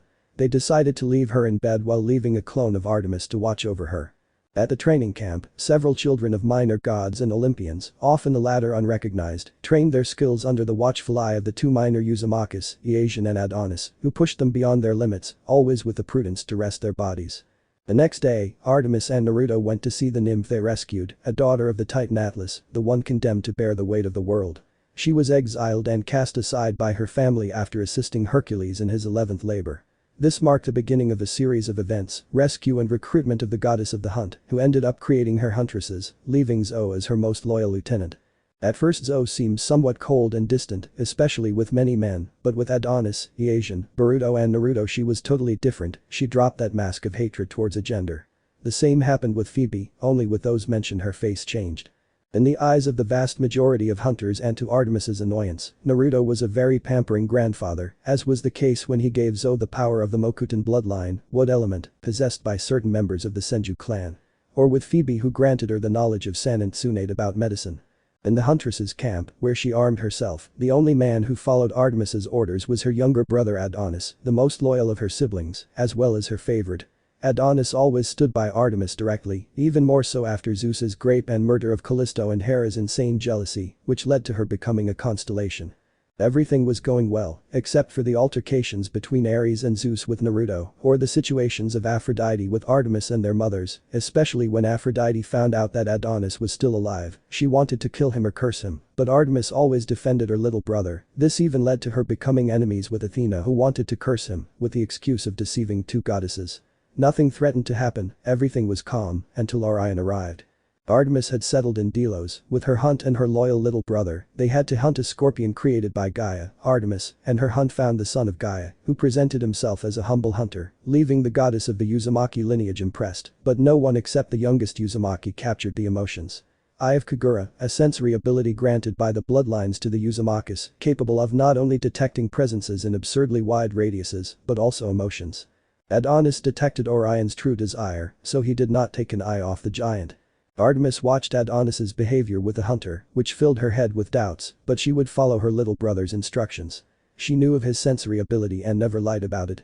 They shared hunts together, making Orion admire the goddess, but that admiration turned into an obsessive, unhealthy love, to the point that, taking advantage of the fact that Artemis retired to a meeting on Olympus, leaving as always her two loyal followers, Zoe and Adonis, a moment that the giant took advantage of. With potions and drugs, he decided to plunge the entire hunt into a sleep and before killing them, consume his carnal pleasure by raping the hunters, something that Adonis was not going to allow. Despite being drugged, he confronted the giant, who mocked the child's size. Despite his disadvantages of size, strength and not being in his senses, Adonis fought remembering each of the teachings of his older sister and patron, defending his nieces in a certain sense, since Artemis saw the hunters as her daughters. In a moment of carelessness by Orion, Adonis would throw a three-pronged kunai, which Orion would dodge, but when he mocked him, he realized that the dwarf as he called him was not there, until Adonis. Rasengan. The Rasengan, a creation of Naruto's father, the grandfather of the Uzumaki lineage gods, taught from older sister to younger brother, would impact the giant's back damaging his internal organs, but despite the wounds Orion would take the boy by the neck and brutally beat him. Adonis would spit blood while on the verge of unconsciousness, while Orion lifted him by the head. Orion. You surrender. Adonis. I would cough this cough all day cough ugh spitting blood. Orion. What a pity hitting him again. On Olympus. The whole meeting was based on one theme, and that was the increase in monsters around, Zeus's infidelities, his paranoia, etc. Naruto looked at Artemis who reflected a worried face, until the iris portal was activated in the middle of the room showing the entire fight. Artemis. No, please, little brother. Aphrodite, Ares, and Athena smiled at this unfortunate situation. But no one expected 3 yellow flashes, followed by a silver one, to disappear from Olympus. At the camp. Orion hit Adonis, making him suffer while the hunters could barely see what was happening, but Orion's smile would disappear when he felt something on his cheek, a punch courtesy of Naruto would crash separating him from Adonis. Minute. After recovering a little the giant would listen. Boruto, Artemis and Apollo. Rasengan. The three of them would crash the technique, damaging Orion even more and leaving him semi-conscious, while Apollo healed the other hunters, and Naruto, under Artemis's hurt gaze, healed Adonis. Naruto in his fury at seeing his little brother wanted to throw himself but. Naruto. You won't. Naruto. Dad. Naruto.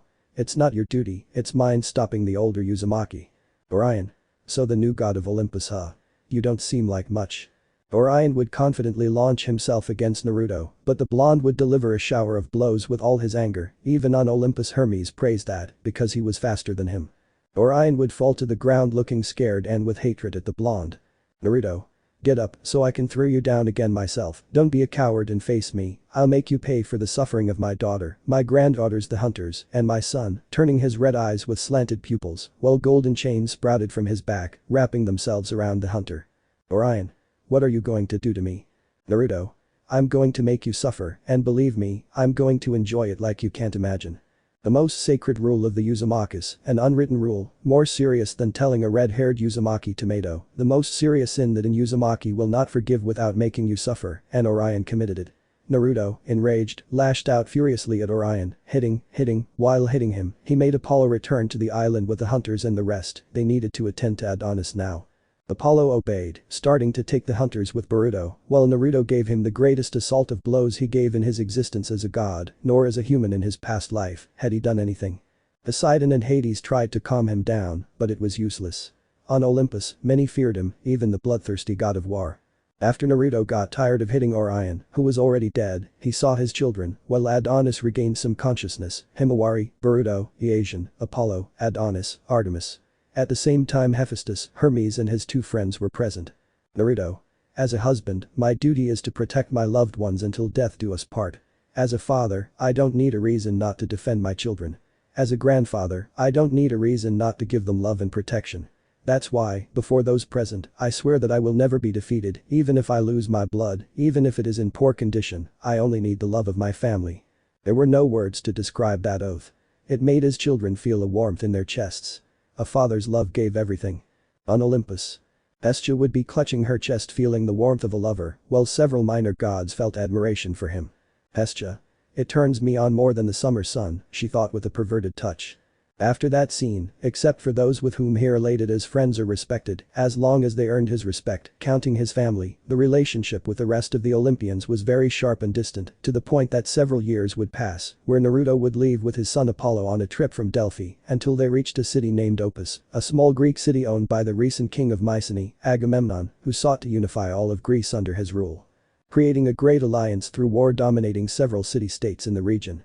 Upon arrival, Apollo had to return to Delphi, by order of his priestesses, leaving his father touring the city, taking advantage of the fact that with his partners he had taken his legal permission, he fell in love and married Polymede, wife of the king of Opus, Menoetius, at first as an adventure between a god and a mortal, and then as a more loving relationship.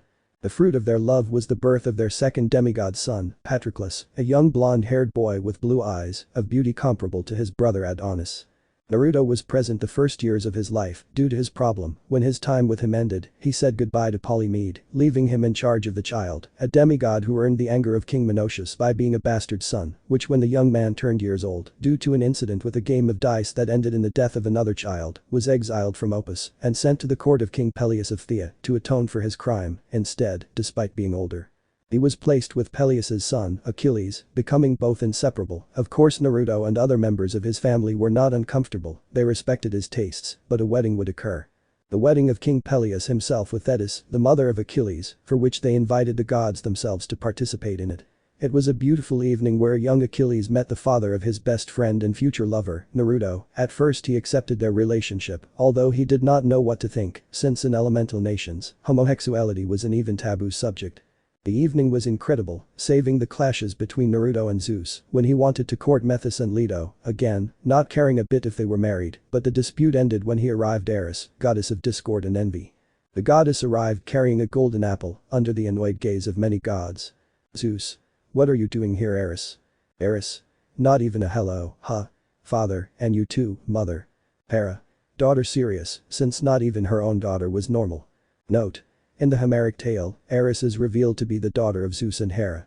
In other versions, she is the daughter of Nyx. Eris. I came to the wedding without an invitation, but on the way I found this golden apple and thought why not give it to the most beautiful goddess. The goddesses, except for those related to the Uzumakis and even those belonging to the Uzumaki blood, felt that this apple attracted them, so they began to offer it to themselves, but many were silenced by Athena, Hera and Aphrodite, who overshadowed the others. Eris. Who do you think is the most beautiful, father? The Asian. You are the goddess of wisdom, sister, you cannot boast of being the most beautiful here. Athena. Be quiet and watch to learn from your older sister, little brother, she said arrogantly. The Asian. That pride clouds your wisdom and directly attacks your domain. Zeus. Silence, I cannot choose between them, Hermes, bring the Trojan. Hermes in a flash, taking advantage of the Horatian taught by Naruto, disappeared and reappeared with Prince Paris of Troy, where Zeus informed the young Trojan. The Asian, Boruto and Naruto.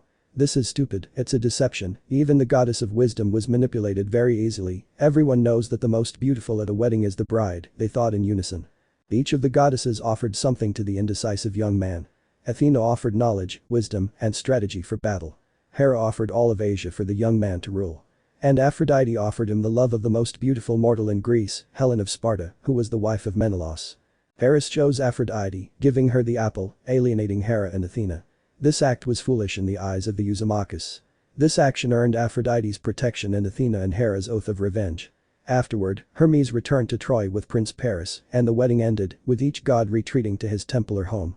Some time later, Paris would kidnap Helen, thanks to the power given by the goddess of love, the young prince soon fell in love with Helen, married to King Menelaus of Sparta, who was in Crete, facilitating the kidnapping of the young woman.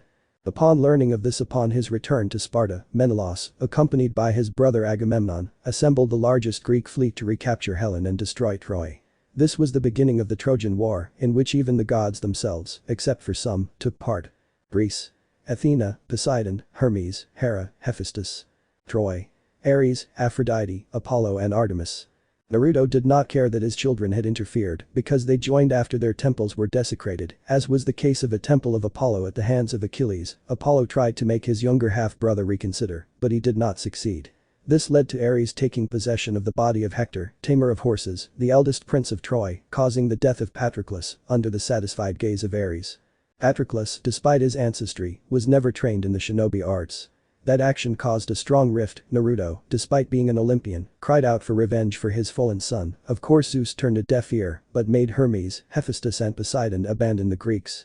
Naruto raised the lifeless body of his youngest son, accompanied by Apollo, Boruto, Iasion, Adonis and Artemis, who looked at the destruction of their father. No father should bury his son, so he asked Hades to speak with him, receiving the young man's request not to be revived and to allow him his eternal rest, something that despite his pain, Naruto would accept and fulfill, while Hades guided him to his rest in the Elysian fields.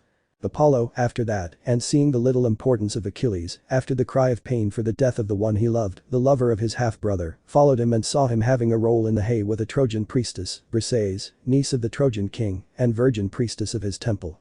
Apollo knew that Achilles suffered the death of his little brother, but seeing that in carnal pleasure he forgot the one he had loyally accompanied, shared his sorrows, and loved like no one else, marked his end. During the burning of Troy, Apollo influenced the young Prince Paris to shoot an arrow into his heel and then use his sword to kill the Greek hero. Some time later, Paris died in battle, killed by Philoctetes, who used Hercules' bow. By the end of the Trojan War, most of the heroes who fought at Troy were dead, so the Greeks built a giant wooden horse and hid inside it while the army pretended to leave. The Trojans thought the horse was a gift from the goddess Athena, but when night fell, the Greek soldiers jumped off the horse, opened the city gates, and sacked Troy. The Greeks took Helen, killed King Priam, and burned the city to the ground, thus ending the war. On Olympus, Zeus, seeing what the gods had done, opted to adopt the most correct law in Naruto's judgment: not to get involved in human wars. This led Naruto to demand compensation for Ares' actions, with a statue of Patroclus erected in his temple. Zeus refused to allow Ares to compensate Naruto, supported by Hera and Aphrodite, who defended their son and lover. Athena did not contribute due to her grief for her younger half-brother. End of chapter. Let me clarify in case you're wondering why there's a yaoi between Achilles and Patroclus. In Homer's Iliad, their relationship is never mentioned, save for their comfort in having Hex, as Achilles gives Patroclus the captive Iphis, while Patroclus plays an integral role in enriching Briseis as Achilles' favorite bedmate. This perhaps hints at a possible Hexual relationship between Patroclus and Achilles, without the need to label it. Then there is Plato and Aeschylus, each with their own works.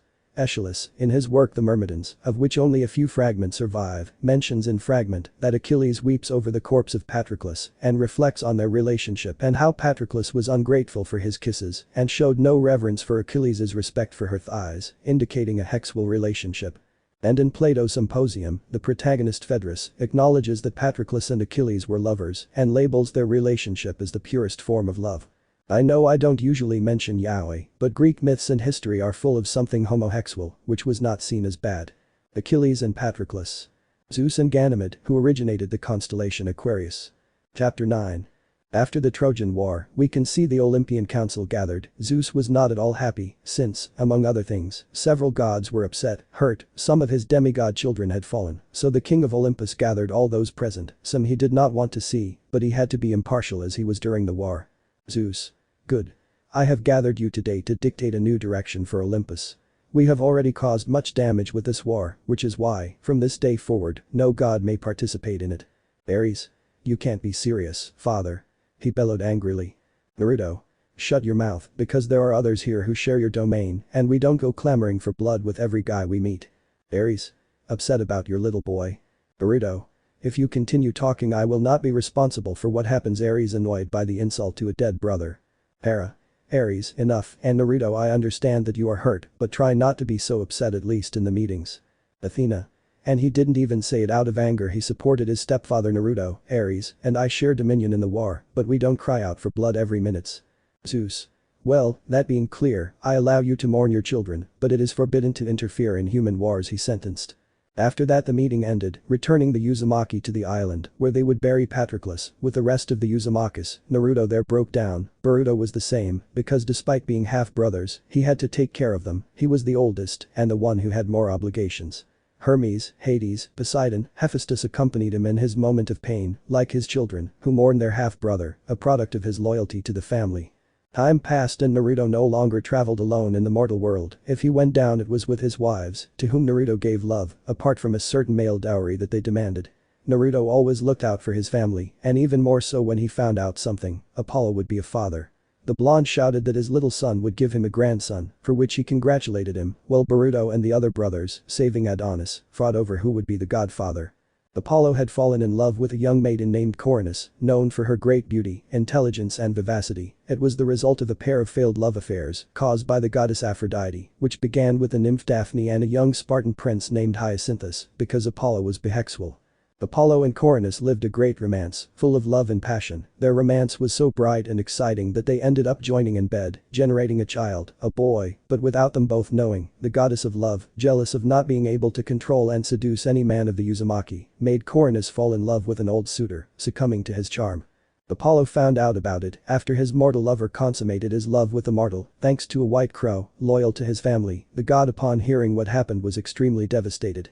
His father, Naruto, comforted him as soon as he could. He could not bear to see his children harmed, and even against Zeus's wishes of interfering with mortals in such cases, Naruto turned the white crow into a black bird, as a sign that it conveyed a bad omen. While Apollo left the island in search of his once beloved, upon finding her, he burned her in his fury, but seeing how the woman was consumed by her ashes, he saw a baby still alive among the remains. Supported by Naruto, who quickly arrived at the scene, Apollo took the child, and with a quick knowledge of Naruto, he confirmed that the child was his son, causing the Uzumaki to hug his father, thanking him for stopping him to avoid madness and failing his teachings.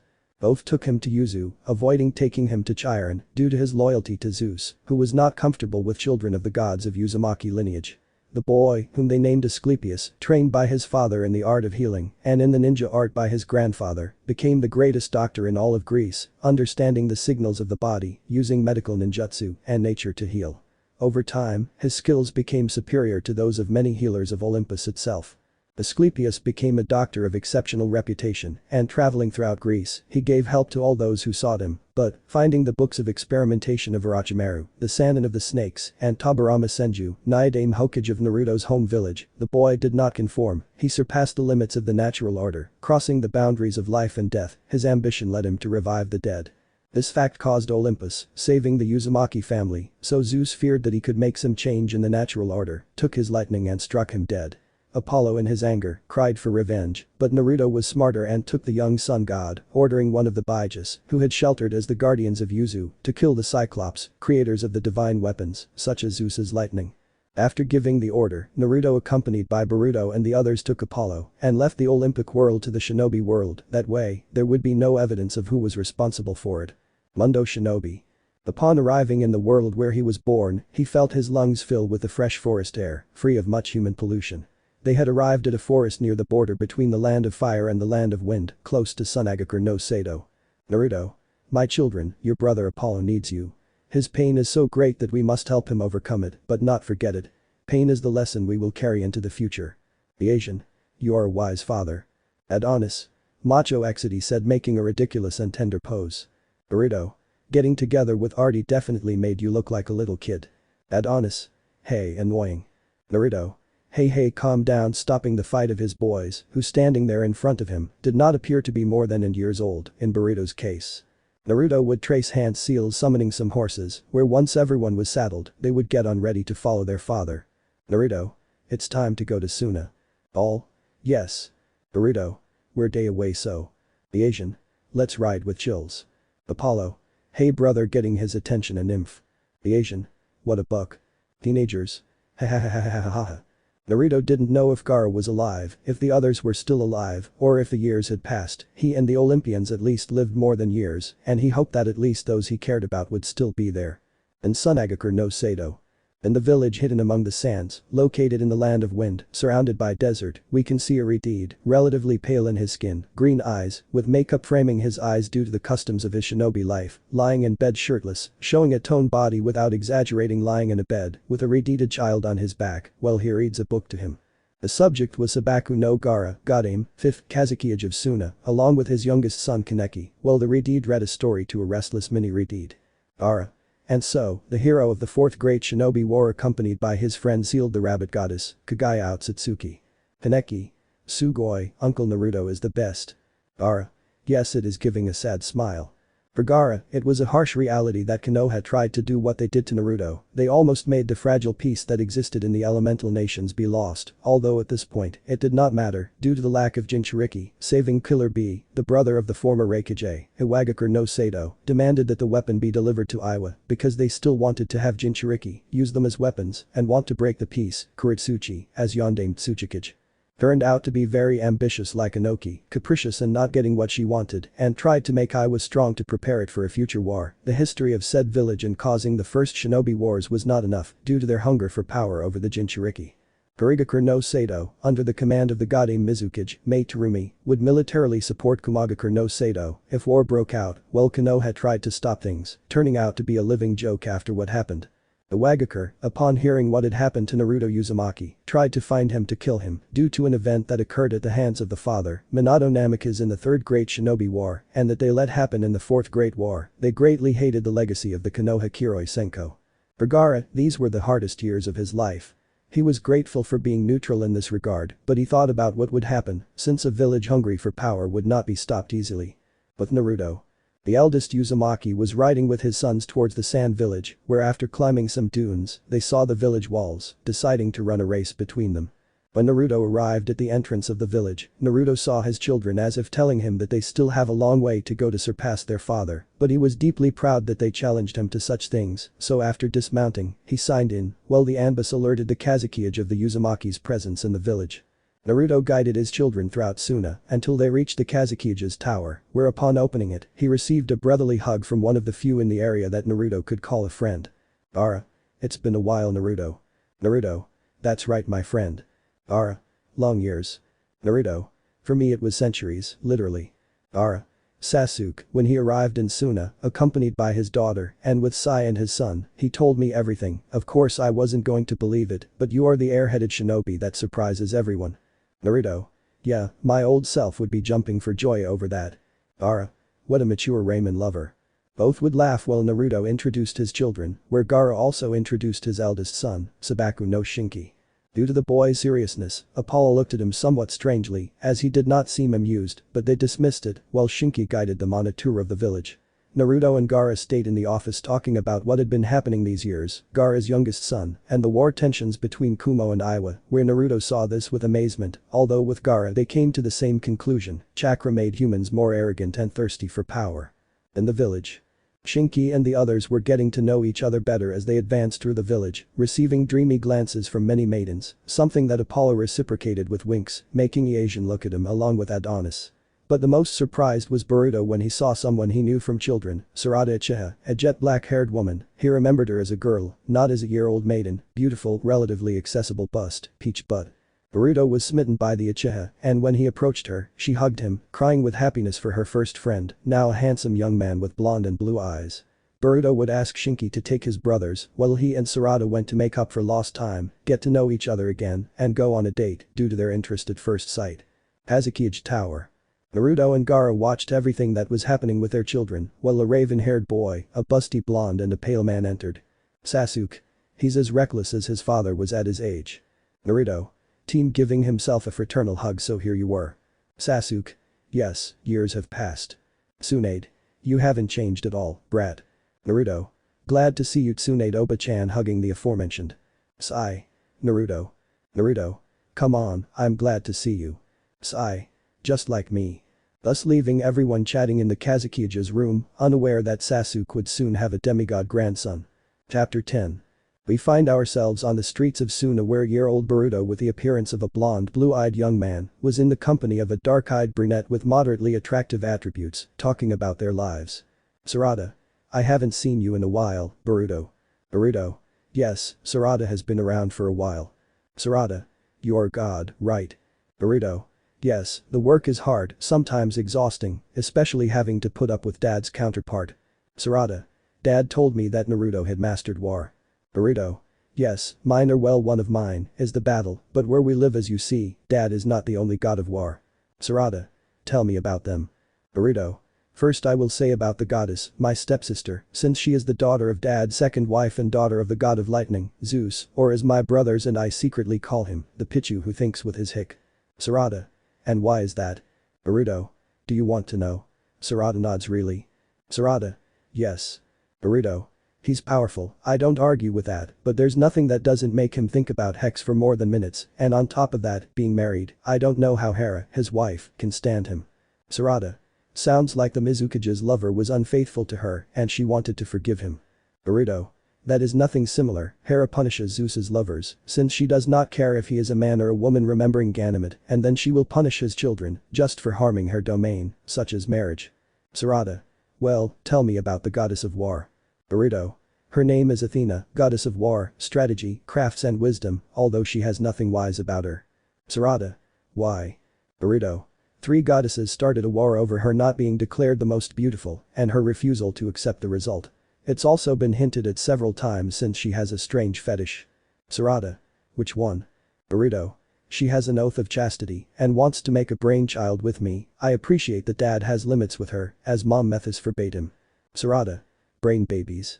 Boruto. Athena, through the brain of whoever she wants, gathers the essences and creates life. If you don't understand it, it's because it's your mortal perspective. Sarada. I understand, and it's weird, and now that I see you, well, you look cute. Boruto. Well, you look hexier, and both would be silent because Sarada would steal a kiss from Boruto. While kissing, they would both separate with a thread of saliva and retire to Sasuke's house in Suna, where the young god would give some love, without the need for the nymphs to find him, while he wanders outside of Yuzu and let him fall into lust. After all, Boruto is still a man and is attracted to the female figure. In the Kazukiya's hall. Naruto, Sasuke and Sai got there in time for everything that happened in Konoha, and the truth was surprising. They were not removed from the Shinobi Alliance out of pity. They did not have missions like before. Several retired. Lee and Tenten recovered their ability after years where they understood that strength comes from protecting those you love, not the place where you live. Unfortunately, Sakura wanted to help her when they told her that now she was begging since she could not be a medical ninja, and due to her physical condition during her genin fangirl stage, it took its toll on her. Fortunately, Sasuke continued to see her and support her with money. She was still the mother of his daughter, and Sarada visited her. Naruto. Shikamaru and Kiba. Ara. Tamari told me that Shikadai came to visit him and found him lost in drink and alcohol. Sai. Kiba committed suicide after his wife and newborn daughter died in an accident that no one knows what happened. His sister Hana said there were screams and then fire, unfortunately all died. Sasuke. Kakashi-sensei is still Hokage and he won't have a successor for a long time. Naruto. Choji and Ino. Sigh. Ino and I are back together, she's not the same anymore, but she tries to improve for Inogen, since he has his seriousness, he doesn't forgive her completely. Tsunade. And Choji had a curse for months that made food taste like dirt, and you. Naruto. I have 2 wives, children that I love more than life itself, a deceased son and also a grandson. Tsunade. Sorry to ask. Sasuke. If you want to tell us how it was. Naruto. My son's death was due to a war because 2 goddesses did not know how to accept a defeat due to a deception counting the wedding of Achilles' mother and Peleus. The arrival of Ares, all that fight ended in the beginning of the war in Troy where my youngest son fell in it, being killed by one of my rivals in Olympus. Tsunade. Oh wow. Ara. And your grandson. Naruto. He surpassed his limits by altering the natural balance, in short, he did what the second and Orochimaru did with the Edo Tensei. Sasuke. I see at that his fatherly instinct sounded my daughter. The group would leave the tower heading to the house where the Uchiha lived in Suna, so following their instincts, like Naruto's other children, they arrived and introduced themselves to the rest, leaving Tsunade in awe of Adonis for their beauty. Sasuke. Sarada wasn't with you? Apollo. Yes, he was, then he left with my brother. Sasuke. I hope so, kicking the door, finding something that left him speechless. Naruto and his daughter were lying naked on the floor, hugging each other, feeling each other's warmth, with nothing but a sheet covering their parts. It had only been hours since they talked in the cage tower. Sasuke. Yao. Naruto. It's not what it seems. Apollo. That's your idol looking at Asian because mine is. Adonis. Brother ashamed. Everyone was about to speak when a thunderclap sounded nearby. Naruto. That was a trip from. The group, leaving the young couple bewildered, went to the place where they were sitting, where they saw a beautiful blonde young man, apparently about years old, with wings as wide as snow and with quite serious injuries. Apollo. What happened to him? Naruto. Heroes, what are you doing here? Checking the aforementioned while he was barely conscious. Heroes. Save her, he whispered weakly. Naruto. Gaara, I need help with him, carrying him. Gaara. This way, guiding him to the hospital. Naruto. Apollo brings that. Apollo. Yes. In a golden flash, Apollo disappeared to look for something, while Naruto followed Gaara to the hospital where, with the help of Tsunade, upon arriving with the unconscious young man, they decided to treat him and heal any wounds they could. Naruto. What happened? Tsunade. Who is he? Naruto. Is Eros, god of love and attraction, son of Aphrodite, goddess of love, beauty and lust, with Ares, god of war, male virility. The Asian. What must have happened? These marks are not from. Eros. They are from a punishment, he said, recovering from unconsciousness and trying to get up. Naruto. At this moment, your injuries do not allow you to do so. Eros. It's that Lord Naruto, I love her, I don't want to lose her, I already lost her once, starting to cry. Naruto. Tell me everything with an almost fatherly tone. Eros. In a kingdom of Greece, Princess Psyche was born, a woman much more beautiful than my mother. Her father said she was one of the most beautiful women around, and my mother, the goddess Aphrodite, feeling envious and jealous, sent me to give her a curse, making her fall in love with someone as ugly and vile as anyone in the world. Like an idiot, I listened to her and went looking for her. I found her and fell deeply in love with her. Naruto. A goddess feeling jealous of a human, I don't know who is worse, Athena or your mother. Eros. I lied to her saying that I followed her order and I took her to a place where I tried to protect her, having a relationship with her, and I asked her not to see my face, but she did not obey me, she lit a lamp and discovered me, and although I did it to protect her I left her alone. I only realized when I discovered that my mother found her and revealed my lie and wants to take action against her, well, she left me at the mercy of my father, Ares the god of war. Where he began to beat me until trying to tear off my wings, Artemis managed to save me, thanks to the fact that my brother Anteros warned her, despite the fact that we always fight, she came to seek help to save me, as help Artemis managed to send me here, where they found me. Naruto. I see, hugging the aforementioned, let it all out. Eros would burst into tears saying everything, how he let himself be manipulated by Aphrodite just to make his lineage feel miserable for not falling for her charms. Apollo, who had arrived in a yellow flash, would listen to everything, and although he kept his pain for Daphne, knowing that he was only a tool, decided to help him. Naruto. I know you wouldn't ask me for help because of Daphne, but I think this can start a relationship from scratch. Eros. You are very benevolent to those who deserve it. Naruto. God is fair, God is humble, God is good to those who owe and deserve it. Apollo. I forgive you, even though you don't have my trust, I understand because I know what the heart suffers. Heroes. Seriously Apollo, I'm sorry about Daphne, I didn't know my mother hated them so much, I'm really sorry. The Asian. Brother, father, if we intervene Aphrodite will know this immediately. An Anbu would then appear. Anbu? Kazuki-sama, a contingent from Iwa is on its way. Ara. Damn, that woman won't give up. Naruto. Suna has my blessing, my friend, and I'll support you in this. Hazaki Tower. The very upset Iwa delegation can be seen, led by a black-haired woman with pink eyes. She's wearing a long red dress with only the left sleeve, leaving her right arm uncovered. The dress also has a slit on the right side that reaches down to her waist. She was escorted by several Iwa shinobi, dressed in a red shirt with a sleeve on her left arm, with a brown tactical vest from the village hidden among the rocks, and also carrying several weapons in plain sight, with the aim of intimidating the Kazuki and getting more arms to face Kumagakure no Sato. Ara would take a breath and enter with Naruto at his side, looking at them all with a calm face, which caused several looks of hatred in the Iwa shinobis. Ara. I would welcome you to Suna Kuretsuchi, but we both know you're coming to try to threaten me into joining you against Kumagakure. Kuretsuchi. And since I see that he is here, I ask that you hand him over to me to judge him for the sins of his father, looking at the blonde with hatred. Ara. First of all, I won't participate in that war, causing Kuretsuchi to nod to her escorts. Kuretsuchi. And what about Namikaze? Ara. I can't hand over someone who isn't from my village. Kuretsuchi. In that case. Ara. Let it be clear Tsuchikage, I'm not an idiot for you to come and threaten when you don't get what you want. Suna supports Naruto, and you won't receive anything else from Suna. Tsuchikage. Maldito. Naruto. Now tell me, what have I done to you? As far as I remember, I wasn't born in that war and I shouldn't have to take responsibility for my father. Tsuchikage. Nothing, your blood is responsible and punishable, she roared annoyed. I went in. Damn. Naruto. Watch your tone, he threatened seriously. I went in. Oh, what a bastard. Naruto would snap his fingers, causing the shinobi to begin to develop animal-like features. His ears grew larger while he gained a snout and whiskers, his size reduced, and a light brown fur resembling the color of sand became visible. Everyone was amazed by what had been achieved. Kuretsuchi. What did you do to him? Scared. Naruto.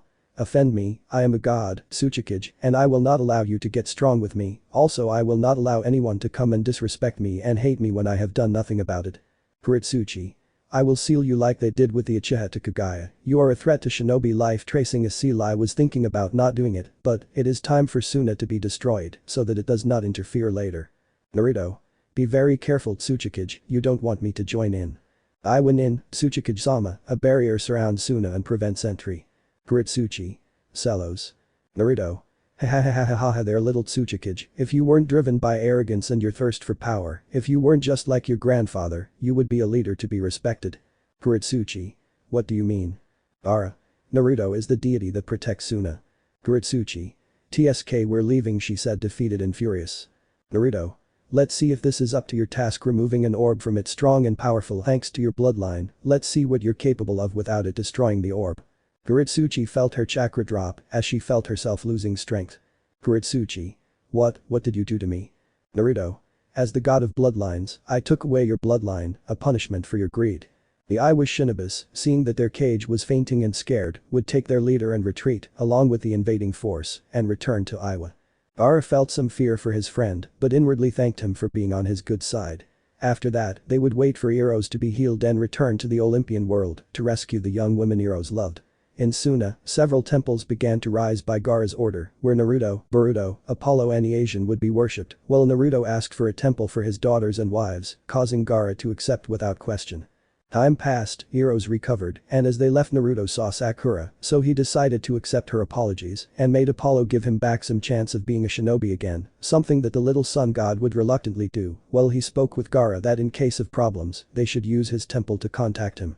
Boruto and Sarada said goodbye with a kiss, while the younger brother god of the older Uzumaki saw the future and a little blonde boy with mustache marks gestating in Sarada's belly. Upon arriving at their island, the gods proceeded to resume their duties, while Naruto, accompanied by Apollo and Eros, looked for a way to help Psyche, who was currently being punished by Aphrodite. Aphrodite, in anger, tore her clothes and sentenced her to various impossible tasks, but she did them. So the goddess, blinded by her jealousy, envy, and anger, invented a new punishment for the girl. She would have to enter the underworld in search of Persephone, queen of the underworld, to beg her to give her a bit of her beauty in a chest. Overcoming various difficulties, the maiden fulfilled the task and began her journey back to the light. Along the way, she fell prey to curiosity. Drawn by the desire to please her beloved more, while waiting for his return, she opened the chest and immediately fell into a morbid sleep. Naruto and Eros arrived at the temple of Aphrodite at the moment when the girl fell into her sleep, so with Naruto's assent, Eros came to her rescue, so when he reached her, he would shoot an arrow to wake her up, which worked, making the maiden look at her beloved and receive him with a hug and a kiss, demonstrating and sealing their deep love. Aphrodite, enraged, wanted to attack, but an Olympian meeting was held, requiring everyone to be present on Olympus. The meeting attempted to address the issue, where Aphrodite tried to turn the gods against Psyche for being human, but Naruto counterattacked. Naruto. You are a goddess, act like one, not like a spoiled capricious girl who, jealous of not getting what she wants, throws a tantrum. Zeus, knowing this, decided to intercede by listening to Eros, who with respect and a little pity, asked to be given immortality, so that he would be allowed to live by his side, something that saving for Ares and Aphrodite the council would approve, along with the request to make the god a son of Naruto, surprising everyone, but made the gods of the Uzumaki lineage decide to accept including him, leaving him protected with his partner from the machinations of Ares and Aphrodite. Zeus, faced with this, decided to turn the human into the goddess of the soul and allow her to live alongside Eros until the end of her days. At the end of the meeting, leaving a very angry goddess and a family receiving their new member, Artemis would call her father, telling him about a situation a young man named Actaeon had spied on her while she was bathing with Himawari, so she chose to turn him into a deer, but before he went to look for his companions, Himawari would show compassion by imprisoning him in Yuzu to await her father's verdict. Naruto decided to go with his daughters to Yuzu and give his verdict, seeing a deer tied in a kind of stable. Naruto, given his ability to feel emotions, was able to denote sadness and regret, so using his divine power, he would return the deer to being human, making him a rather beautiful young man, but not comparable to Adonis. The young man, upon becoming human again, would begin to cry and ask Naruto, his god, given that he was a believer in him where he lived, being his only prayer, he begged for his life, being willing to pay any price, even serving him as his maid. Naruto, despite his daughter's cries for revenge, decided to show him the path of compassion, decided to forgive him, and asked Artemis and Himawari to accept his apologies, since he would give his condition to save him. The goddesses compelled to obey, one of them obligingly, and Naruto gave his condition. Naruto. You will serve the Uzumaki family and function as my daughter's battle companion. Actaeon. Yes, I swear, by my life, I swear to serve you, powerful and benevolent god Naruto. Naruto. Very well, from now on you will be the cupbearer of the family, you will live in Uchiha, and you will only serve this house. Actaeon. Thank you. Naruto. And in case of battle, you will be Artemis's companion, you will be her mount, I will modify your animal form, which you will adopt every time it is required, and there is a battle making the aforementioned become a different deer, much more majestic and with antlers larger than those of the elk. Artemis. What will it be? Naruto. Your battle companion, in short your mount. Artemis would accept her father's plan, and he would return Actaeon to his human form, taking him to his chambers and giving him a life of service to him.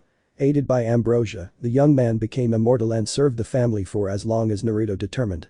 Chapter 11.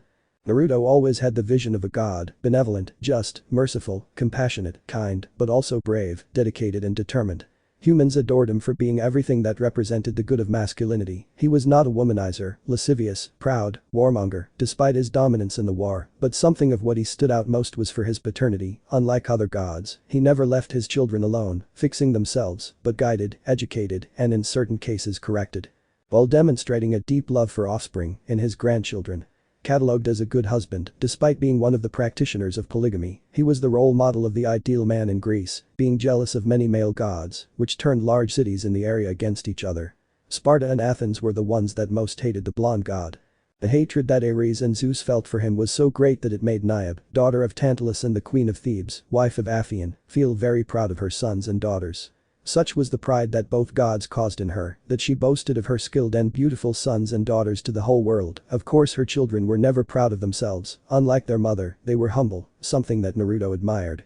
It was on one occasion, when worship rites were being held for Leto, the mother of Apollo and Artemis, and Naruto's first wife, that Niobe spoke with great disdain to her subjects. According to the queen, the one they should worship was her, who had managed to give birth to children.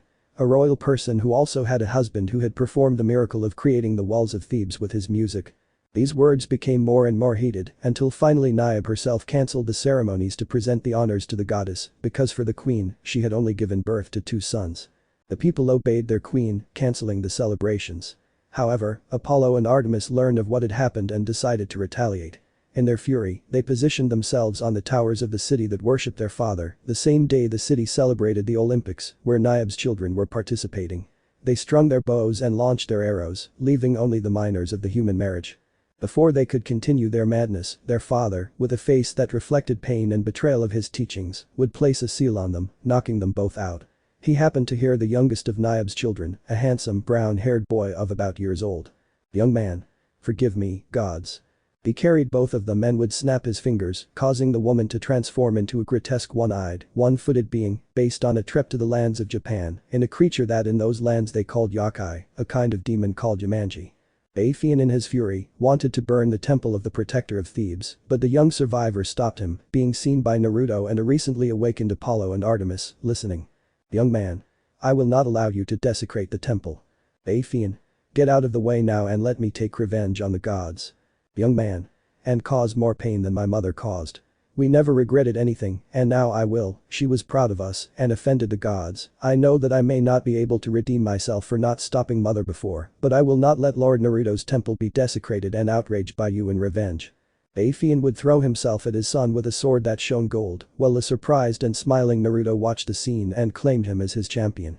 Apollo and Artemis felt a little guilty, and seeing that their father smiled at the young man they felt some jealousy, but they could not do anything because of the seal that Naruto put on them. The young man would bury the sword in his father taking his life and saving the temple, while due to the emotional shock the young man fainted. It was then that Naruto's expression changed to one of pain and betrayal. He turned to both twins, who were surprised to see him like that. Artemis, who was quite spoiled, wanted to hug him, but Naruto would not let her. With Leeto's agreement, thanks to his most loyal summon, Gamakichi, an orange toad, they made the decision. "Naruto. I know I'm not the kind of father they both deserve that would go down deep in both gods, but I do know one thing, and that is that I raised them so that they wouldn't be like the other gods, arrogant, vengeful, vain, egotistical and narcissistic." Artemisa. Dad trying to speak, those words hurt him. Apollo. Dad feeling something happen. Naruto. I taught them to differentiate between the innocent and the guilty. I taught them to recognize and have mercy and compassion. Apollo. But Dad, we defended Mom. Naruto. And believe me, this hurts her and me a lot, as you have no idea, but that's what we decided, with her brothers in agreement. Artemis. What? Having a bad feeling. Naruto. With your mother, we have decided that you will be punished and exiled from the island, he said, shedding tears and showing how betrayed he felt. Despite loving you more than life itself, your powers will be sealed and your companions will not leave the island. The time you will be away will depend on each one of you, and believe me, if I could take a lesser punishment, I couldn't. You allowed yourself to be influenced by a human and acted knowing that we have never done so. Until you learn to value and understand what Leto and I have taught you, you will be off the island, and when you learn it, the seal will know it and will allow you to pass the whirlpools. Until then, I wish you luck. Naruto then grabbed the fainted young man and his sister, surprising her, and left the place, leaving the twins with a blank stare. Each of them felt something. Sadness, disappointment in themselves. They both noticed the pained look on their father's face, how much it hurt to do that. They felt like garbage. They looked at each other and went their separate ways to find answers, deprived of their divine power, friends and family, alone as humans. Upon arriving at Yuzu, Naruto would embrace his wife, while both young people bowed and apologize for their mother's actions. Leto with a maternal aura would speak. Leto. I cannot accept forgiveness from those who have not offended me, because children should not have to pay for the sins of their parents. The young man's surprise was astonishing, so the boy would turn to see Naruto, who would tell him the same thing. He would not blame an innocent for the delusions and pride of his parents, but on the contrary, he revealed to the young man that by bravely defending his temple from his angry father, he gave the young man the opportunity to be his champion. Naruto had heard of Jason and the Argonauts, who had the favor of Hera, so if they have champions, why doesn't he? The young man, despite his surprise, would agree to be his champion, swearing his loyalty and commitment to him. The boy's devotion was priceless, so, with an almost paternal voice, Naruto gave him the ability to use chakra and endowed the boy with the ability to use and control shadows, skills of the Nara clan of his homeland. Amazed by the young man's power, Naruto trained him for almost months, making him his first Anbu, his first leader of the island's defense. Calling in a favor from Hades, he would give the boy partial immortality, being able to live eternally while young, but capable of dying when killed. With Apollo and Artemis.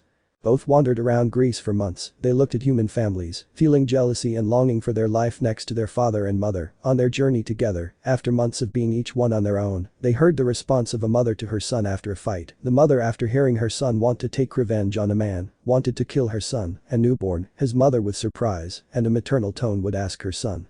Woman. I see, but I ask, who hurt you? Young. The man. Woman. And the child, being innocent, being a newborn. Young man. No, but why do you say that? Woman. Lord Naruto teaches us a lot sometimes. He is a god that we have never asked for nor deserve, but his teachings nourish us. That is why I ask you, would you take revenge on an innocent person? Young man. No. Woman.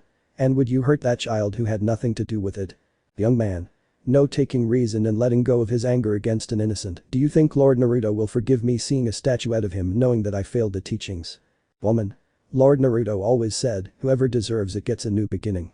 There they understood how they had acted against their father's teachings. They felt the pain they had caused, the look of pain he gave them. They understood, and so, filled with courage, they set out to correct their mistake. They set out for Yuzu, and when they arrived, they saw the whirlpools parting before them. They entered the island and wanted to greet their mother and brothers, but under Leto's gaze, they approached a lake where their father was meditating on the shore. Leto hid to hear everything, while both sat in front of Naruto. Apollo. Dad. Artemis. We know you must have. Apollo. Mixed feelings with us when seeing us. Both of them lowered their heads, and Naruto listened attentively to everything. Both, but we want you to know that we're all very sorry, Dad. We're very sorry, and we're ashamed of having failed you in one of your most valuable teachings.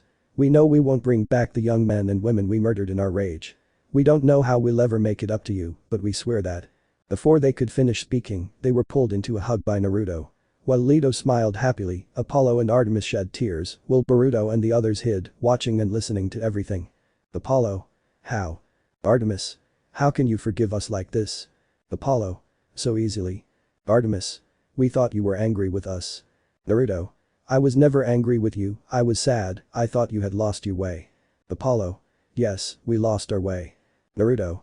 But you found it again and you've done it for yourselves, shedding tears and smiling proudly, and I'm so glad you found your way here.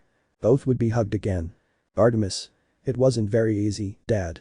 Apollo. It cost us. Artemis. And I think Mom and I got our punishment right. Naruto. No matter how hard the road is, but if you manage to complete it, you will be glad of it. Artemis. Did you know? You knew we'd make it. Apollo. But how did you know that? Naruto. Fate is a strange thing, you never know how things will turn out. But if you keep your mind and heart open, I promise you will find your own destiny someday. Apollo. We didn't do it alone. Artemis. We had to see a mother make us understand when talking to her son. Naruto. The most important thing is to always believe in yourself, but a little help from others is a great blessing. In the trees. The three boys looked at their father in surprise. They had seen him overprotective, childish, loving, and affectionate, but they had never seen him act so wisely. The Asian. Since when is Dad so wise? Looking at Boruto and whispering. Adonis. Same question, brother whispering. Boruto. I think it was a few years ago, when he went with Uncle Konohamaru to the east, I think he met an old guy with quite a few wise phrases. Konohamaru. Ah, good Uncle Iroh, it was on our trip to China. They were going to scream, but he and Konohamaru's son, a year-old boy, the product of his love with the goddess of youth, covered their mouths so they wouldn't scream like girls. Arashi was a boy similar to Konohamaru, a carbon copy of Sarutobi as a child. With Naruto. After Naruto, Apollo and Artemis separated, Leto made an appearance, joining the family hug, so that after minutes, joy returned to the family. Apollo and Artemis met the boy, who did not blame the brothers, but still accepted the apologies for what happened to their brothers, leaving on good terms, since the maiden became Boruto's concubine, due to a certain encounter and adventure months after arriving. Everything was going to go smoothly, but a trip to a land would change everything, and would make it clear that the other pantheons are not as they have been painted in quotes and other conversations. At the same time in the elemental nations, a young red-haired man ran through Suna. The boy's name, Ayada Uzumaki Uchiha, son of Boruto Uzumaki, god of battle, fortune, family, lightning and protection, with Sarada Uchiha, daughter of Sasuke Uchiha, and known as the new empress of Black Fire. This boy was the first Olympian demigod born in the elemental nations. Who smiled when he saw Kankuro no Sabaku's face all painted after a joke, with his war paint. Chapter 12. Izushiogakure no Sato. We can see two blondes walking inside the castle corridors. Naruto. Are you worried? Boruto. How could I not, he's my son and your grandson. Naruto. Just because I say it like that doesn't mean I don't care about you, son. He's my grandson, as you say, a Greek demigod, born in those lands. Naruto. What's going on? What will you do? Naruto. Maybe take him a gift. Naruto. You're talking about the… Naruto. Patroclus's armor, he said to find someone worthy of wearing it, what better than the first demigod born there? Naruto. Okay, cover me while I give it to him, I don't want Zeus to find out that I'm breaking his rules about not interacting with our demigod children. Naruto. Calm down, hugging him, you can count on me, and you won't let him learn alone. Naruto. What do you mean? Naruto. Acteon. The aforementioned would appear before them, while bowing and smiling kindly at both of them, two of the gods who have given him the most respect. Acteon. Yes, my lord. Naruto. I want you to bring Perseus, I have a mission for both of you. Acteon would nod and withdraw to bring the exiled hero from Argus. Naruto. I ask, what do you want to teach him? Naruto. Perseus is a hero for being the son of Zeus, one of the most unfortunate. He lost his grandfather Acrisius due to a prophecy, of course it was an accident, but it was his destiny. Damn, I sound like Neji. Naruto. And this brings us to… Naruto. You wanted Aodo to be able to defend himself, well, Acteon and Perseus will go as his teachers, and when the training is complete. Naruto. They will give him Patroclus's armor. Naruto. That's right, also, spend time with him, even though you answer his prayers, and see him in dreams to learn from him. Naruto. I know, but… Naruto would take his eldest son, his firstborn, in his arms. Naruto. Never be afraid to protect your family, we will always be there and ready to help you. Naruto nodded and saw Acteon and Perseus arrive, son of Zeus, the son of the most decent spark there was, he was the son of Dani and Zeus, his conception was one of the rarest seen, and given the boy's father, the possibly only demigod son of Zeus that Naruto came to respect and admire. Acrisius, king of Argus and father of Dani, had locked her in a bronze tower to prevent her from conceiving a child, since an oracle had assured him that his grandson would kill him. Zeus, who desired Dani, refused to leave this punishment like that. He visited Dani in the form of a shower of gold, from which Perseus was born. Acrisius, surprised, locked the mother and son in a box and threw them into the sea, but thanks to the protection of Zeus, the box arrived safely on the island of Seriphos, where Dani and her son were welcomed by King Dictys, brother of King Polydex of Seriphos.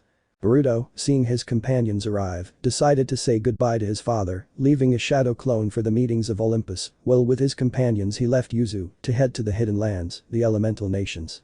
Asuna.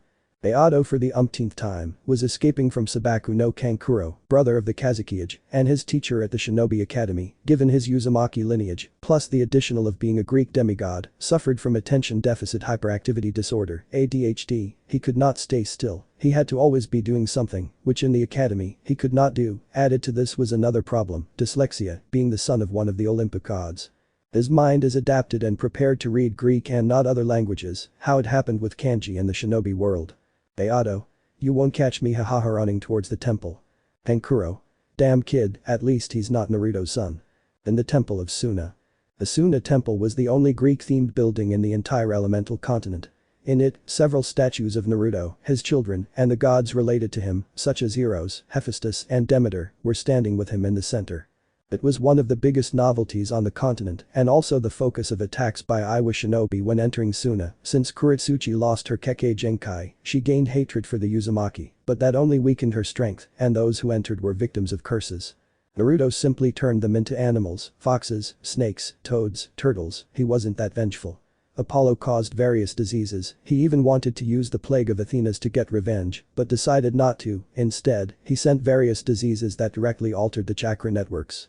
Boruto used to deprive of combat ability to those who desecrated the temple. Himawari, along with Artemis, took away fertility, Asian took away beauty.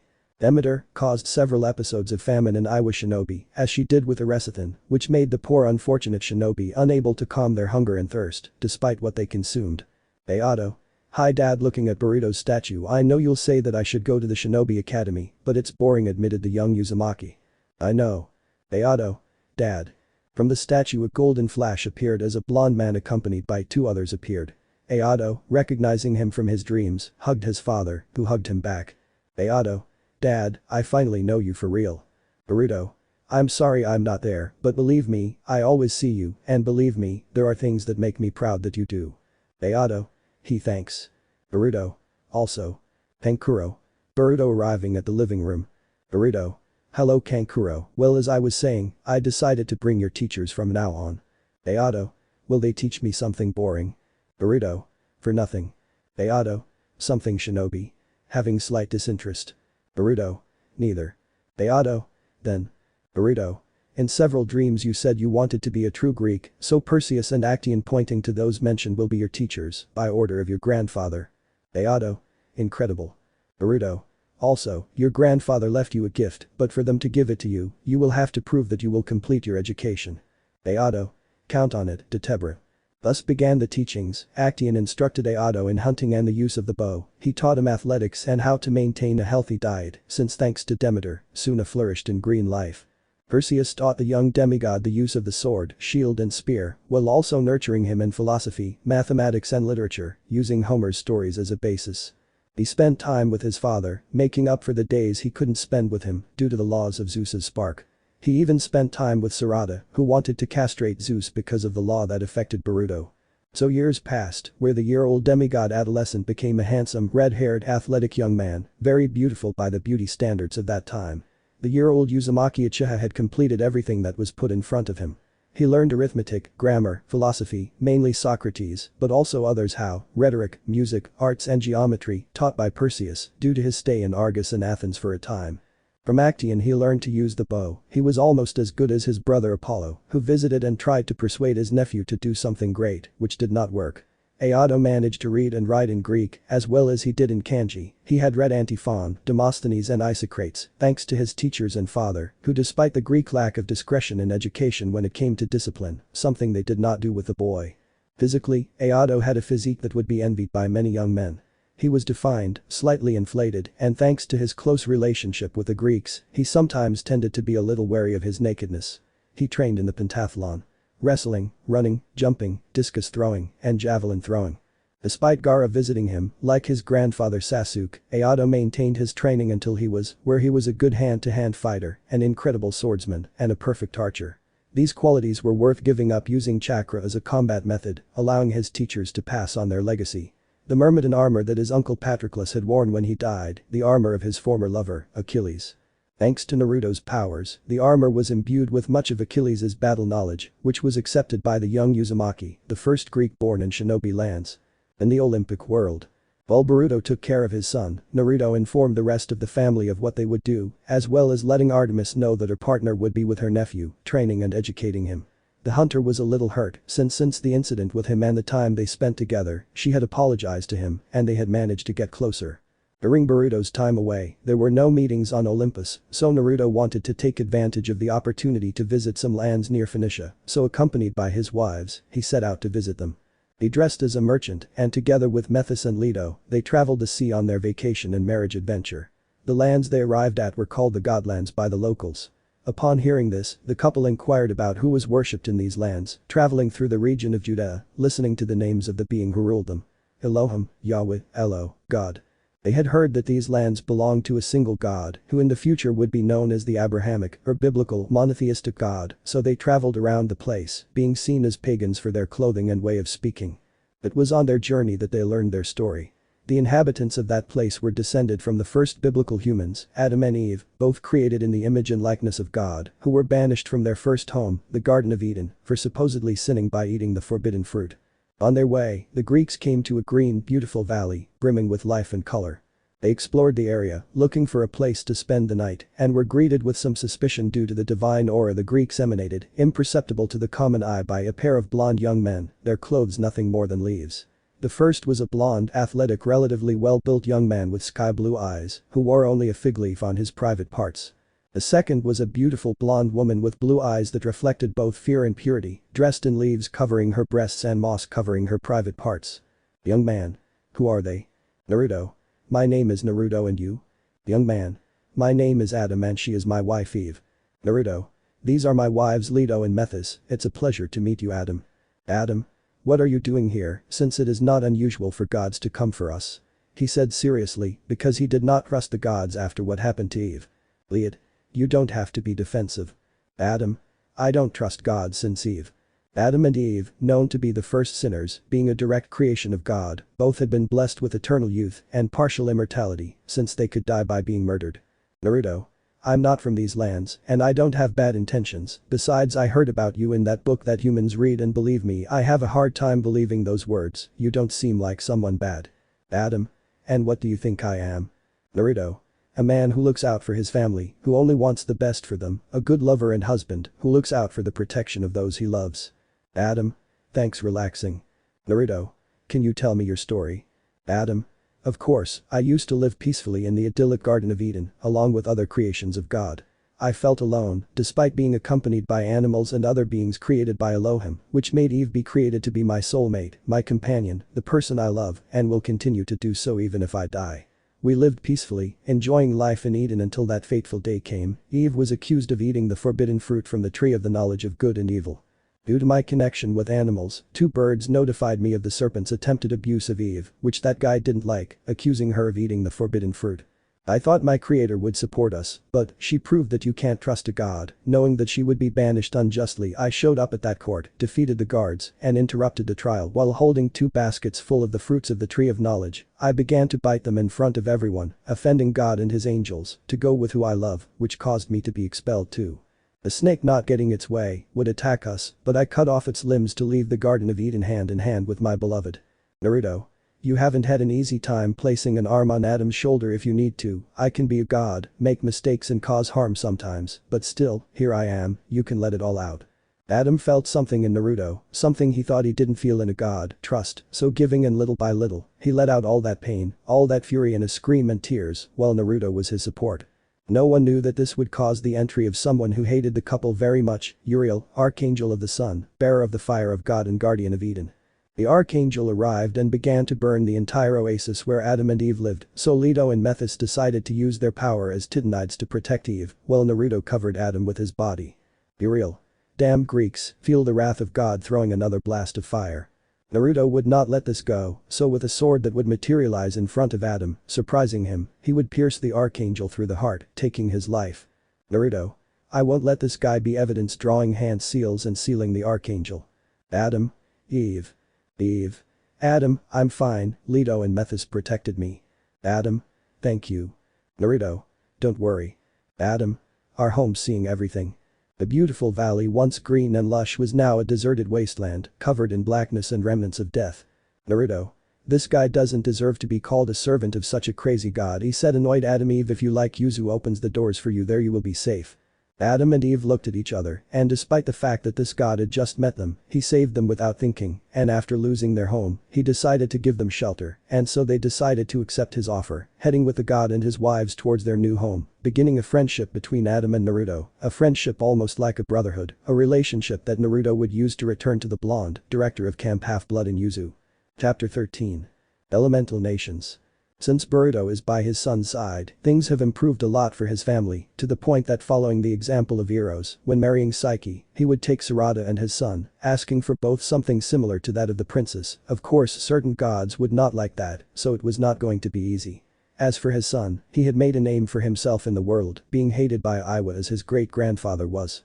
Boruto's presence altered the course of history a little, as 2 subjects of the Otsutsuki race hastened their arrival. One of them was Ishiki Otsutsuki, who was determined to eliminate life due to the insubordination of Kagaya Otsutsuki. The fight between Boruto and Ishiki was intense, despite the Otsutsuki not wanting to recognize it, he had to face a true god, who managed to defeat him, and not satisfied with that, Boruto gave his punishment to the being. He gave him a curse that would prevent the subject from defending himself, as well as manipulating chakra for battle, ending his plans in case of returning. His organization was torn apart by his own son, where calling himself Patroclus Uzumaki, the Myrmidon of Suna, in the book Bingo, being classified as Shinobi SSS rank, the name he had used in honor of his fallen uncle, and the name Shinobi, due to the lack of resources for him, as the son of one of the Hellenic athletes, in a world where samurai and shinobi predominate, to make himself known and raise the lineage of Olympus. Another of the Otsutsuki they faced was Momoshiki, who, knowing firsthand that the Uzumaki Hyuga was a god, wanted to possess his body, something that the god of battle did not allow. He knew the risk and would not take it. The blonde had had flashbacks of what would have happened if he and his father had not left there. Unfortunately, it was not good, and he was extremely grateful to have left. The answer that concluded, parallel lands. He had heard about them listening to an afternoon tea party that Athena invited him and his younger brother Asian, where both the goddess of wisdom and the god of knowledge spent time talking about the subject and how to expand their knowledge. It had seemed boring to him, but now he thought about how right that pair was. He would not tell his stepsister, but he would tell his brother. Another event occurred between his son and a young man named Kawaki. Due to his visions of parallel lands, he knew about him and who he was. He was a child sold directly to a shiki in his childhood, where he was subjected to experiments along with other children, being his only known survivor because Ayato had murdered his partner Code. Ayato and Kawaki fought where the user of the karma power, an ability of the Otsutsuki, was defeated, receiving multiple stabs in his chest, ending with Ayato's sword in his chest. Kawaki. Damn me, he said, dying. Ayato. Go with Lord Hades. After Ayato fell to his knees as Kawaki died, his father would take him smiling with pure pride, where they would go with his mother and father to the Olympic world. But that would be impossible due to one thing. Iwagakure would have one of his followers carry out a coup in Kumo, killing the Reikage Dairy, where Killer Bee himself sacrificed his life by freeing the Hachibi, Gyuki the tailed octopus bull. Aiwa, annoyed by this and eager for power, allied with Kumo and Kusagakure, who had begun a fervent thirst for bloodlines, declared the Fifth Great Shinobi War for the rest of the villages, leaving Suna, Kiri, the remnant of Konoha, Nadeshiko, and other small villages, such as Omegakure and others, to ally themselves so as not to fall to those thirsty for power. The war would last for several years, where the young Uzumaki, without the use of his great-grandfather's jutsu, would massacre more than Iwa shinobi by himself, being considered the successor of the Kiroi Senko, Minato Namikaze, despite the fact that Ayato never used chakra to kill his opponents, simply his training in the Greek combat arts. Once all the allies were gathered, they left for Iwa accompanied by several samurai from all the shinobi nations, including those from the land of Earth. Iwagakure had surpassed itself greatly, and given that, the war would end and the village would be liquidated by the daimyo, leaving shinobi life in their lands behind. Kumo, for its part, saved its existence due to its speed in abandoning the conflict, but its leaders, except for the leaders of its clans, were assassinated. After that day, accompanied by Boruto, all the Kages and daimyos in a great summit accepted something: the shinobi era had to end, as it only generated problems and nothing more, so in a unanimous act, the end of the shinobi era occurred, beginning a new era. But this finished, Boruto had to return, so accompanied by his wife, his son, and the contingent of children who had followed his son wanting to be like him and learn everything about Greece, they left the elemental nations never to return. World of the Olympics. After Naruto met Adam, things went very well for the Uzumaki family. Upon arriving at Uchiha, the first biblical humans were amazed by everything they saw. The place was simply beautiful, added to the fact that it was protected from unwanted intruders and from several unwanted divinities, it was a place to call home. Adam and Eve met the entire Uzumaki family who, despite being gods, welcomed the couple as another member of the family. Adam, knowing their history and the refuge it represented for several demigods who arrived there, decided to volunteer as director of Camp Half-Blood. This took Naruto by surprise, but he accepted their request, obtaining many improvements.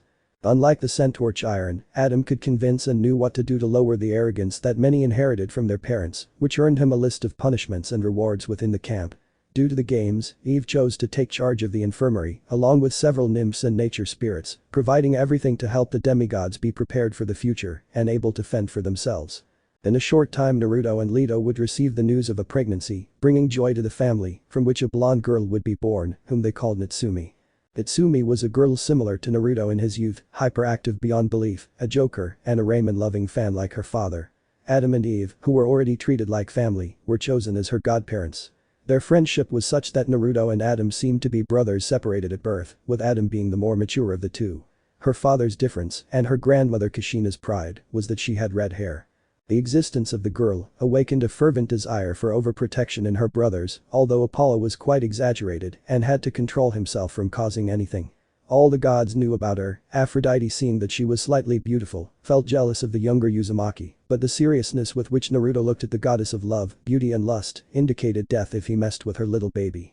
Zeus, Ares, did not want to miss the opportunity, and to the joy of Hera, who honestly thought she would fall to Zeus or his son, having to chase her in the first case, Natsumi beat Zeus to a pulp, while every goddess, nymph and female nature spirit witnessed it.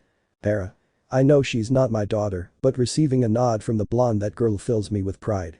The problem was that several male gods, including his brothers, felt fear, and Naruto could see at times the ghost of his mother raising her hair in the form of tails, while she was angry. Naruto. Took on my mother's character, thought nervously. Artemis. Dad. Naruto decided to see her wasn't that grandma's way. Naruto. Yes. Artemisa. Grandma was the best. Himawari. Yes. The Asian. Oh, shit. Adonis. We're screwed. Artemis. Speak for Apollo if he's always bothering you. Worry.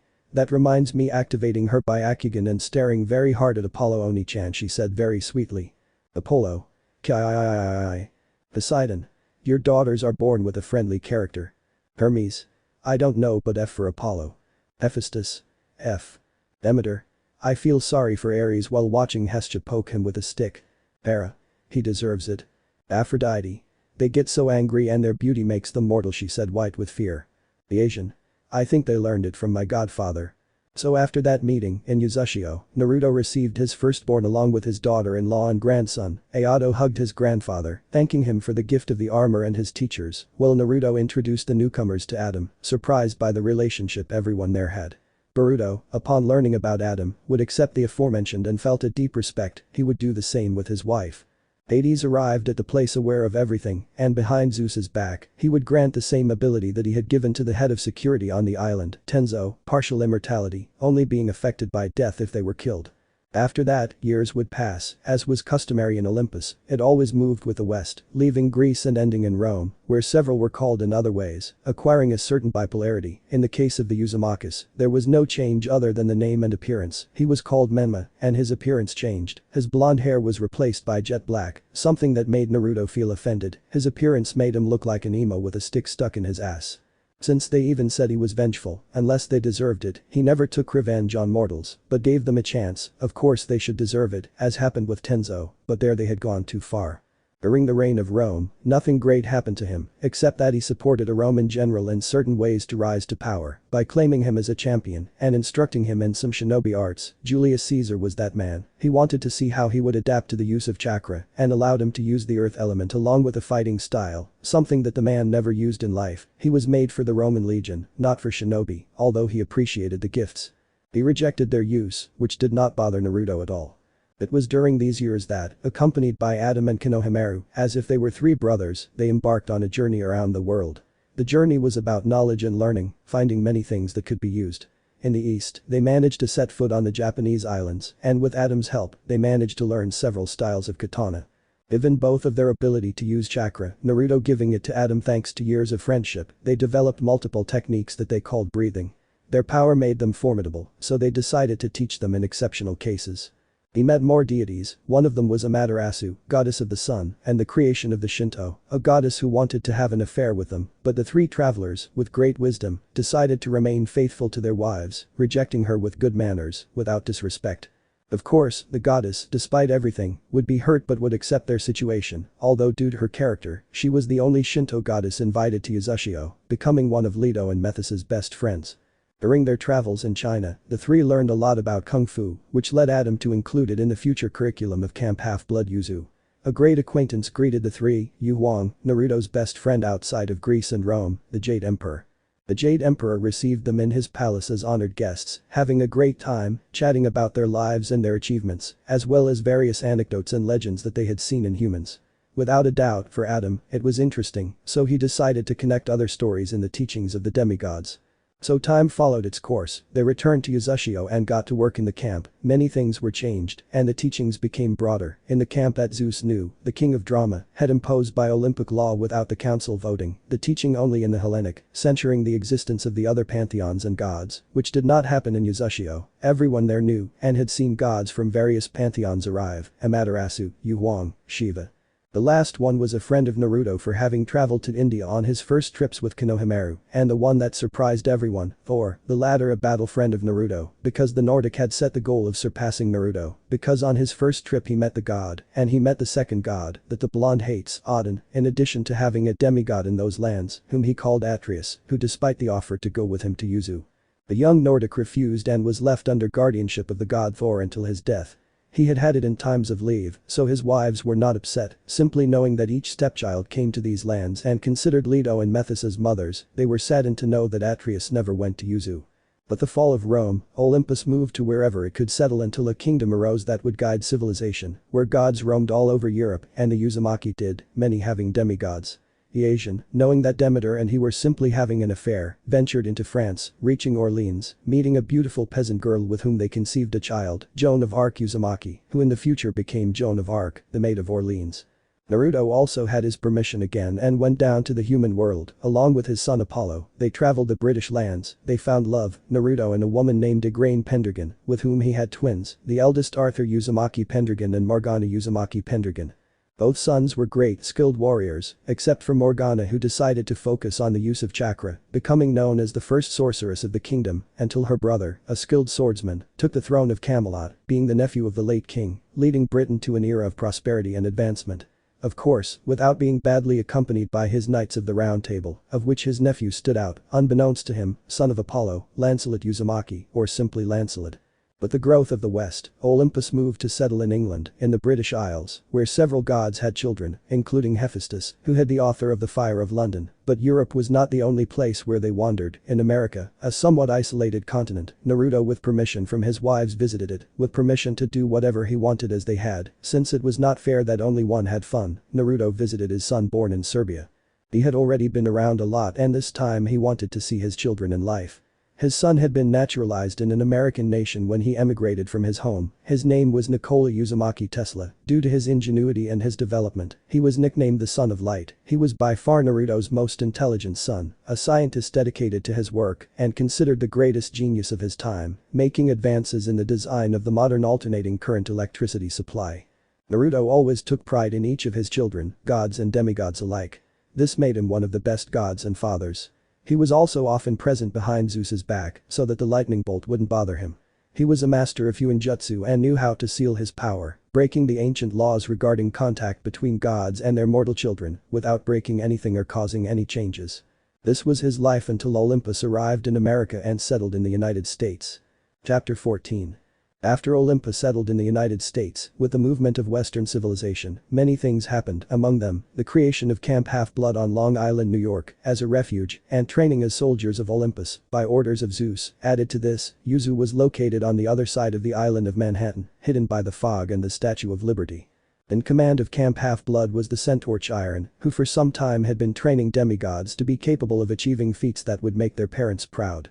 It had also happened before Naruto's surprised eyes, world wars, and something that in his eyes was absurd. After the Second World War, Hades, Zeus and Poseidon swore not to have demigods, something stupid in Naruto's eyes, since of them, one being his friend, knew that they would not stay still.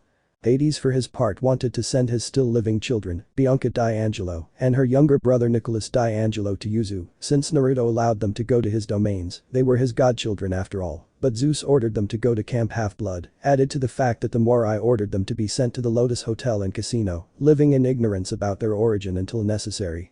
Unlike other places, Yuzu was still the best of two Greek camps and Roman. Those who entered there lived well, they could meet their parents, even though they could not do so by orders of Zeus and the ancient laws, but several of them such as Apollo, Boruto, leaving only with Sarada's permission, Iasion, Hermes, Hephaestus, Hecate, Iris and surprisingly Eros, also with Psyche's permission, all broke Zeus's rule of no contact with his mortal children, but the seals of Yuzu always allowed it. Without anyone having problems, not even the oath made by Styx. Given the proliferation of beliefs in the Christian God, the Gregorian calendar, named after Pope Gregory XIII, likewise, since ancient times, the world began to forget the Olympians, living only in art, music, poetry and in the discoveries of the Renaissance. Likewise, when the phenomenon of cinema arrived, numerous stories of the myth were brought to the big screen, and a great bastard in the eyes of the Uzumaki, like Hercules, was captured by Disney as the model Greek hero through a cartoon film. New York. We can see two gods sitting in a cafe. These were Naruto and Poseidon consuming some snacks between two friends, talking about their conquests in the past, in addition to the envy that Athena had about Naruto's most intelligent son, the one who surpassed the intelligence of all demigods, son of the goddess of wisdom, Nikola Uzumaki Tesla. Naruto. So she's still upset about it. Poseidon. Yes, if there is something that characterizes Owl's brain, it is that it cannot and that he sees two women. My hunter's eye arrowed something. Naruto. And I told Eros not to shoot arrows at you. Poseidon. No, this time I fell in love alone. The aforementioned only looked at the duet. Young man, hello guys. Young man, it seems like they are alone, doesn't it? Naruto. Something, but it's nothing that a little company can't hurt, smiling, giving a trademark Uzumaki smile. Young, what's your name? The blonde girl would say, looking at Naruto, who surprisingly used red-haired hench. Naruto. Sorry, Dad, he thought to himself. Minato Uzumaki, at his service and yours. That must surely be beautiful. Young. Jean Stanford. Poseidon. And yours, precious, I am. Young man, Sally Jackson approaching his ear. I know you are Poseidon, so don't be afraid to lie to me, I can see through the fog.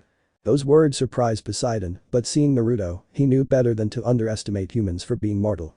Everyone had potential in something, they just needed to prove it. The four continued chatting, becoming friends, getting to know each other better, and promising to meet again.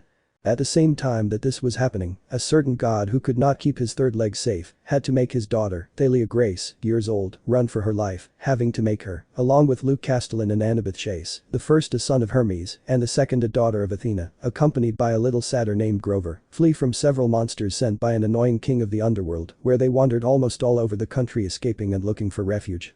Until almost reaching Camp Half-Blood, where Thalia would unfortunately be left on the verge of death. Zeus, in an act of mercy, would decide to transform her into a tree, into a barrier that would protect all the demigods who lived there. This, without knowing it, would awaken the desire for revenge of one of the demigods. Of course he had read about all of them, but he thought, blinded by his mentality, he wanted to wait for the right moment. Too bad that a blonde god, given a conversation with a Morai, was able to avoid it. He would let Chiron train the boy for a while, and then, he would open the doors of Yuzu to the young man. There was the only place where divine parents and mortal children would meet without an annoying Zeus striking down the demigod as punishment. 3 years later. Naruto and Jean became a couple a year and a half after meeting, and after months, they signed the civil marriage certificate with Sally Jackson and Poseidon, called Alexander Olympus at that time, being their best men. The inevitable would happen, their wedding night would cause Naruto to get the woman pregnant, expecting a demigod child, Naruto's son. The blonde Uzumaki knew what could happen, so he devised a plan, but unfortunately Jean developed an illness that would worsen her health after having the baby. They offered her an abortion, but despite the fact that Naruto told her everything, who he was and so on, she asked to keep him. He was the result of their love, even though he would die. The child was born, he was red-haired like his grandmother, and thanks to Naruto's dominance, she found out he was a pure-blood Uzumaki. Jean before dying, named him Nathan, while Naruto gave his last name, Nathan Uzumaki, red-haired with blue eyes, and possibly a red-haired replica of Naruto as a child. With Jean's passing, Naruto decided to take Nathan to Yuzu, where he would be safer. Also, given his relationship with Eve and Adam, they would undoubtedly have fun helping raise a child.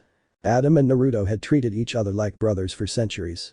Several of Naruto's children were godchildren of both, so one more nephew was one more nephew.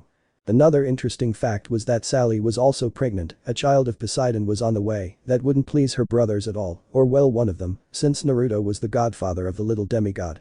Sally decided to baptize the child Perseus, in honor of one of the few heroes of Greek mythology who had a happy ending.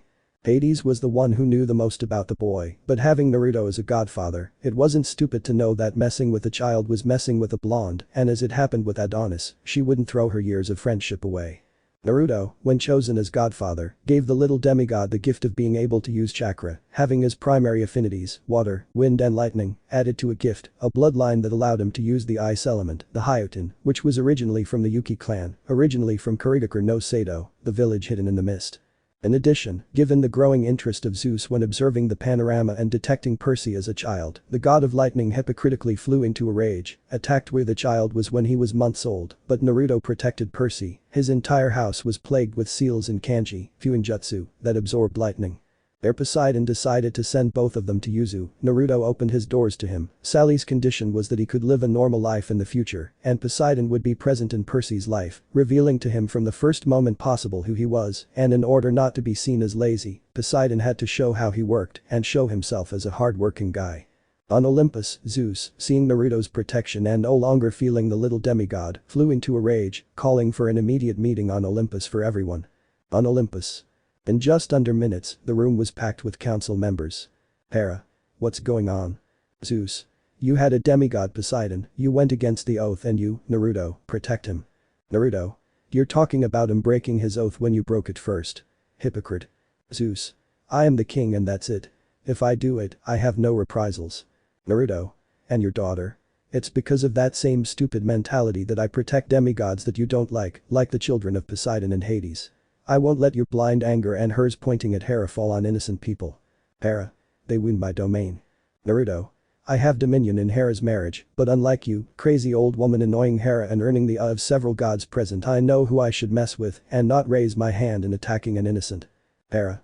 They are bastards who must die. She bellowed angrily. Naruto. Give me a lesson in morality and respect for dominance when you punish the one who cheats on you Hera, when you don't attack boys and girls who don't ask to be born after God, since his wife doesn't satisfy him in bed, he must go and satisfy his pleasure with mortals. Hera. Son of Zeus. Enough. Hermes. Uncomfortable. Apollo. Yes. Naruto. What will we do then? Zeus. Since everyone would not kill his son pointing to Poseidon somewhat calmly, what are they proposing about him? Poseidon. And about your daughter? Athena. It would be wise for them to go to Camp Half-Blood. Hestia. May I speak? Zeus. Go ahead, sister. Hestia. If you ask me, I support Naruto. An innocent should not pay for the sins of his parents, nor sin, because of the desires for revenge of an unfortunate woman offending Hera. Even so, I think he should go to Camp Half-Blood at the appropriate age. Zeus. What age do you suggest? Hestia. Between and years old. Zeus. All in favor? The council would raise its hand in support. Zeus. It's decided the Poseidon brat will go to Camp Half-Blood at. After that many left the place. Poseidon. Thank you, extending his hand for everything. Naruto. It's a pleasure reciprocating the gesture. He's my godson after all. What kind of uncle would I be if I abandoned him? In the shinobi world, in the pure world. We can see a white-haired man spying on the hot springs of said place. Despite being dead, the customs are not lost. Urea. Ouch, clutching his chest. Someone said bad things about me, whatever. Taking notes. In the Olympic world. After Naruto and Poseidon's handshake, both would leave the place. Well, Naruto began an ambitious plan to train 2 demigods and teach them everything, not only to defend themselves, but to have knowledge, teach them about technologies and their evils, as well as vices. Also talk to Dionysus about a punishment imposed on him. The god of wine could not drink wine, could not party and cause madness, since he was with a Naiad that Zeus was interested in, being punished not to drink wine and take care of the Half-Blood camp for years, a situation that the blonde fixed sake does not count as wine, even though they call it rice wine, beer, whiskey, are still alcohols, not wine, a small friction to a prohibition that does not name it. Dionysus would hug the blonde thanking him for it. It was not his signature drink, but drinking was drinking. Chapter 15. Is Uchiha no Sato. It's been years since the events of the heated meeting on Olympus, where Naruto not only became more enemies than he was with Zeus, but also with Hera. The blonde doesn't care about Mr. I think with his cock and the crazy wretch. After all, they are not so idiots as to face him, since he has several on Olympus on his side, even all the minor gods, not to mention other gods from other pantheons, Anubis, Horus, Thor, Yu Huang, Thoth, Forseti, the archangel Azrael, after he suffered the same as Adam. Naruto opened the doors for him, being the master of the demigods, man, god of literature, in addition to 2 complete pantheons, such as Shinto and India, and playing his cards well, a third with the Taoists. At this time, given the proliferation of children, Adam had to convince Naruto to set up schools. Kindergarten, primary and secondary school, in order to be able to cover their studies. Adam and the Asian based their schooling on the Finnish school model, a successful one, teaching everything that could be given, in addition to functioning after school, as a space to acquire knowledge of the divine world, in order to understand the powers inherited from their parents, whether they claimed them or not, given that several had arrived from Long Island already claimed. The fact that Apollo had children, and many of them, helped, since Naruto had the same fetish as his mother for grandchildren, although he disliked that she didn't settle down, having arguments that ended with Apollo shouting, "I'm a free spirit." At this moment we can see a redeed and a black-haired man jokingly running away from a certain dark-haired person with glasses who was looking at them with a red gaze. Sarada. I'm going to kill them. Nathan. Ha ha ha ha, run Percy, run. Percy. Ha ha ha ha, that was amazing. Both had played the itchy powder prank on the clothes of Sarada Uzumaki Uchiha, wife of Boruto's older brother, mother of Master Ayato, who trained several mainly older demigods. It had been difficult for her to adapt to modernity, but there they were. Boruto. I got them catching his younger half-brother and his best friend. Nathan. Hahaha, Oni-san, let me go. Boruto. This time in. Nathan. Bad, Oni-san, pouting. Boruto. Face your punishment for being found out, then I'll help you polish yourself on that. Nathan. Uzumaki promise, raising his pinky finger. Boruto. Uzumaki promise, reciprocating. So with a shadow clone he would take both children who were cleaning up some of the mess they made. You've become a great big brother, son. Boruto. Dad smiling at him. Naruto. Son returning the smile. Boruto. You never smile that much. Naruto. I went to see your mother. Boruto. It's been a while since you last went. Naruto. Hades let me in as long as we are visitors and we don't disturb anything because of last time. Boruto. You know that was Hima's fault. Naruto. Hahaha, I know. Do you want to go down to the human world, do something father and son? Naruto. You know I'm older, but if you're buying, I'll accept a drink. Naruto. Let's go then, and we have measured time. Both would go down to the human world, walk down Fifth Avenue in New York and sit at a bar, eat a couple of pizzas and drink beers. After all, they were both adults, and a little alcohol, in addition to attracting the attention of a couple of girls they weren't on leave, and neither wanted to have a demigod at the moment. The next morning. It was AM. Summer vacation had begun in the United States, but in Yuzu, the training of two demigods was about to begin. The field was quite natural, while a certain blonde Uzumaki stood with Adam and his most loyal follower, the leader of Anbu Yuzu, Tenzo, former son of Nayab, and saved by the blonde. Nathan. Dad, what are we going to do? Percy. Uncle Naruto, what are we going to do? Naruto. Well, I wanted to tell you both that you will begin your training. Both. Really? Excited. Naruto. Of course, both of them have loved the stories of my past as a shinobi, so today we will start. Adam and Tenzo will help me with it, of course, so as not to depend on a single teacher. Adam. I'll be in charge of teaching them hand-to-hand fighting styles. Tenzo. And me about stealth and infiltration. Naruto. And I will help you manipulate chakra and teach you how to use swords. The kids. Incredible. Naruto. Adam. First we'll train the body a little, so given your physical capacity we'll start with sit-ups, squats and push-ups. The children. Yes. Nathan. But how many do we make? Adam. We'll start with of each and then start with melee combat. The children would start with those teachings, ending exhausted, although happy, since they know of the existence of the shinobi world, they wanted to know about them and be like them. Tenzo's teachings influenced both of them to become more stealthy, although Nathan, like his father, was already a genius at infiltration, which both polished in those teachings. With Naruto, the teaching was based more on learning hand seals, as well as unlocking chakra, where both children would achieve it with effort, but demonstrating ample reserves of that energy. Naruto, after both children activated the chakra for the first time, began to give them control exercises, sticking leaves on the body, walking through trees without hands, as well as walking on waterfalls. In the first jutsus, given the high reserves of both, Naruto taught them the jutsu shadow clones, where he revealed the help of them for everything, including espionage missions and information gathering, in addition to helping greatly in training. His first jutsus, henge, that is, transformation, although Naruto may have gone a bit too far by teaching them the hexi jutsu, with the transformation and substitution, helped by Adam who attacked by throwing stones to make them do it under pressure. Time skip years. Both year-old boys had reached the age at which they would normally graduate as genins, and their progress was substantial. Poseidon gave Percy his sword, called Riptide, a celestial bronze sword originally owned by Belladonna, who curiously was his teacher, using it in addition to training him to remove all traces that he could be equal to Hercules, managing to do so. She did the same with Nathan, but to a lesser extent since he was the son of a god she saw as a grandfather and had managed to buy several times, getting gifts for herself. From Naruto, they both received a katana, a sign that they would begin training in the techniques that fused breathing with elemental chakra. Both were forged by Hephaestus, combining various metals, chakra metal, celestial bronze, Stygian iron, imperial gold and adamantine. Both katanas wounded monsters, gods and mortals alike. It did not matter if you had divine blood, as demigods, you could be wounded or killed by them. Nathan's katana was based on his main chakra element, which unlike his father and older brother, Boruto, with whom he has been most closely related, being air and lightning respectively, Nathan's main affinity is fire, with which thanks to Adam and Naruto, combining Uzumaki Kenjutsu and the use of breathing and chakra, he was the first bearer of the breath of flame. Percy's katana was based on his dominant elemental affinity, water, Suiton, so like Nathan, he developed water breathing, being a skilled swordsman, always learning the Uzumaki sword styles that Naruto allowed him to use. Both along with Kenjutsu, trained in the use of elemental ninjutsu and summoning, where in the second case, both were summoners of toads, so at a certain age, Naruto would take them to Mount Myaboku for their training in the use of natural chakra, teaching them the ways of a sage.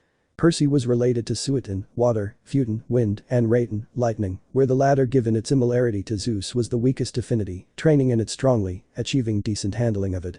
With his natural affinity, water, he became so good, being on par with Tobirama Senju, one of the best shinobi in the handling of Suiton in shinobi history. Nathan, despite being strongly related to Kaiten, fire, was related to the other four chakra natures Doton, earth, Suiton, water, Futon, wind, and Raton, lightning, where in Doton things were difficult for him, and Suiton was always inferior to Percy, because in powerful jutsus that he wanted to learn, he needed a source of water, and he could not create it from nothing like the son of the sea did. Despite that, he tried hard to be on par with the son of Poseidon. Naruto always had 2 genin under his charge, he trained both equally, and in cases where he couldn't, Tenzo, Adam and Sarada, who were the ones who had the most shinobi contact, took his place in the training. When the time came, he decided to teach them the Rasengan and Shunshin, where they both learned Minato's signature technique, as in the past Naruto taught it to Boruto, Himawari, Artemis, Apollo, Iasion, Adonis and Itsumi, even Konohamaru being the first to have learned it helped monitor the progress. With Shunshin, they both trained to the max, achieving the technique that made Shisui Uchiha known, the flickering body jutsu, in addition to a couple of elemental Shunshin. Naruto's relationship with both of them was good, despite some comical fights, which certainly made him rethink how much he made his sensei Iruka suffer in the past, but it was undoubtedly good, he couldn't ask for better genin, who were only on a title shinobi scale, because at the end of their training at age, both were at the level of a Sannin, without having learned the sage mode. Time skip years. The training had finished, Adam instructed them in various martial arts, Kempo, Krav Maga, Judo, Capoeira, Savate, Aikido and boxing, in addition to being guided and taught to jutsu by Naruto. Both had improved, both physically and mentally and in power, they were more mature, had enviable physiques, in addition to a slight blessing from the blonde, along with several warnings from Artemis, relative to a certain goddess of love. Nathan began to wear a tighter outfit, revealing an athletic body appearing to be a son of Apollo, except that he was a redeed, his gaze showed seriousness although he was a good person, happy and charismatic. Percy, like his best friend brother, had a similar physical body, a mature gaze, and despite his stubbornness, he maintained part of his usual personality, being friendly and trying to make friends with others. For having dyslexia and ADHD, it was quite calm how he learned to cope with it, something that not everywhere demigods could do until they arrived at the camp on Long Island. Intelligent but hiding that side of himself from others given his charisma and carefree and often silly attitude. Regarding his parents, Percy had both of them present, of course, given Yuzu's situation, Poseidon could be with him from time to time, even so, he was there, and he demonstrated that he fulfilled his work as god of the sea. It was then that the two friends, turning, had to go to the Long Island camp. They would set off for the place, they knew how to defend themselves. The two were prepared and ready to leave, while Naruto, Poseidon and the others were there. Poseidon. Take care and arrive safely. Percy. Yes. Naruto. Take care both of you and Nathan, the jokes can wait until you arrive. Nathan. Sure old man smiling Uzumaki style. They both saw each other and greeted the others as they began walking toward their new home, at least for that summer. Meanwhile, the gods of Yuzu retreated to an urgent meeting. On Olympus. Everyone had arrived and taken their seats as they watched Zeus looking at the clouds. Athena. Something happened. Naruto. I hope not, I was at home with my wife. Hera. At least if you have decency. Naruto. At least I have the love of my wives and permission to function as singles from time to time, crazy old woman. Hera. Damn. Aphrodite. Let's see what the menu has in store. Hephaestus. Looking at the spare parts catalog. Zeus. I want you to tell me what you see there looking at the clouds. Ares, Poseidon, Naruto and others. Storm clouds. Zeus. No lightning, stolen looking at Poseidon. Poseidon. Are you implying that I did it? Omnipotence has blinded you, brother. We are forbidden to steal our weapons and symbols of power. Zeus. We, but not our children. Poseidon. Are you implying that my son is the thief? Naruto. Be very careful because if you touch my godson, nothing nice will happen. Athena. Please be reasonable, a clash of the big will be devastating. Himawari. Plus Uncle Hades will support us, she thought smiling innocently. Zeus. If your son is the thief, brother, I will send him to the deepest depths of Tartarus. Naruto and Poseidon. You touch a hair and. Zeus. He must return the lightning bolt by the summer solstice or there will be war. Hera.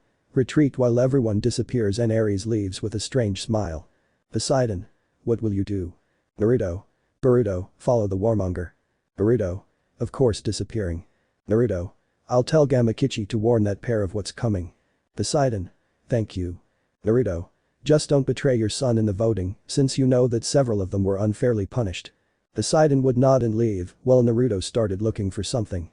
Naruto. It's time for you to come to Yuzu. Luke Castellan. Chapter 16. Sato. Lemon skipped. Naruto would put on at least a pair of boxers and his robe, while the blonde's wives were unable to walk, so with the help of their hot husband, he placed a robe on them, covering them, and with the help of a clone, he would carry them bridal style to his chambers.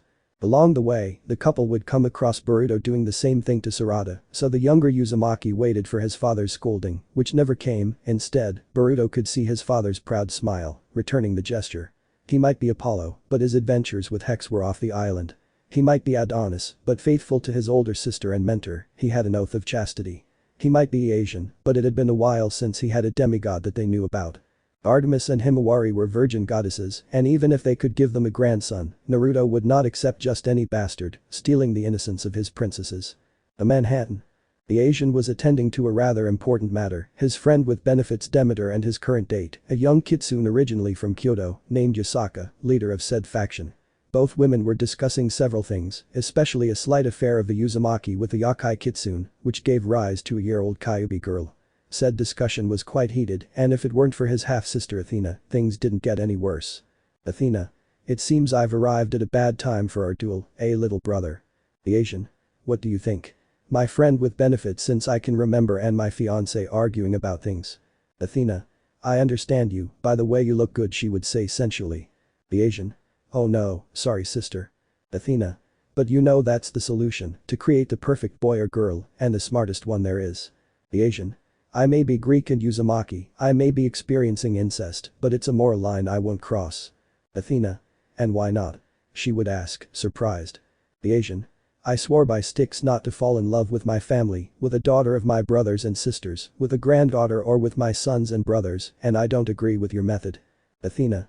How do you know about the brand? The Asian. I have saved several of my nephews for the love of cows, I was going to find out sooner or later, they are your children, not disposable tools when they do not meet your expectations. Demeter and Yasaka's discussion slowed down a bit when both deities of knowledge argued. Athena. You cannot judge me, if you do not reach my standard you do not deserve to be my children. The Asian. For that reason. Already annoyed I will continue saving my nephews and giving them the family love that you don't deign to give. Athena. You can't, Zeus wouldn't allow it, and even though you are a god, please be reasonable. The Asian. That same fatal flaw of yours will be the reason for your downfall.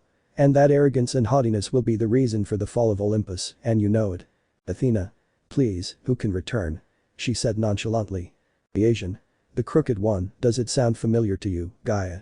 Those names silence the goddess, leave that arrogance and pride, I tell you this as advice, you are the goddess of wisdom, but that dominion of yours disappears with your fateful defects, you think you know everything, you think you are right about everything, and it is not so, your arrogance clouds your wise judgment, it nullifies your own dominion, you yourself go against yourself.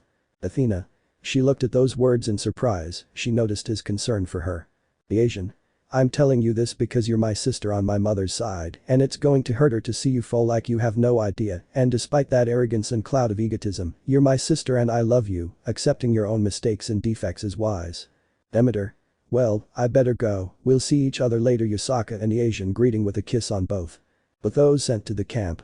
Percy and Nathan were jumping from tree to tree, they were heading to Long Island, heading to Camp Half-Blood, they had dodged several monsters that were going in their direction, even Hades had sent a Fury, he couldn't blame that duo for anything, but Naruto had spoken to him for Iris, he was free to taste the fruits of the pair's training, in whatever ways he wanted, free reign to act, choosing to send Electo, also for a small reason, he knew it was not public knowledge.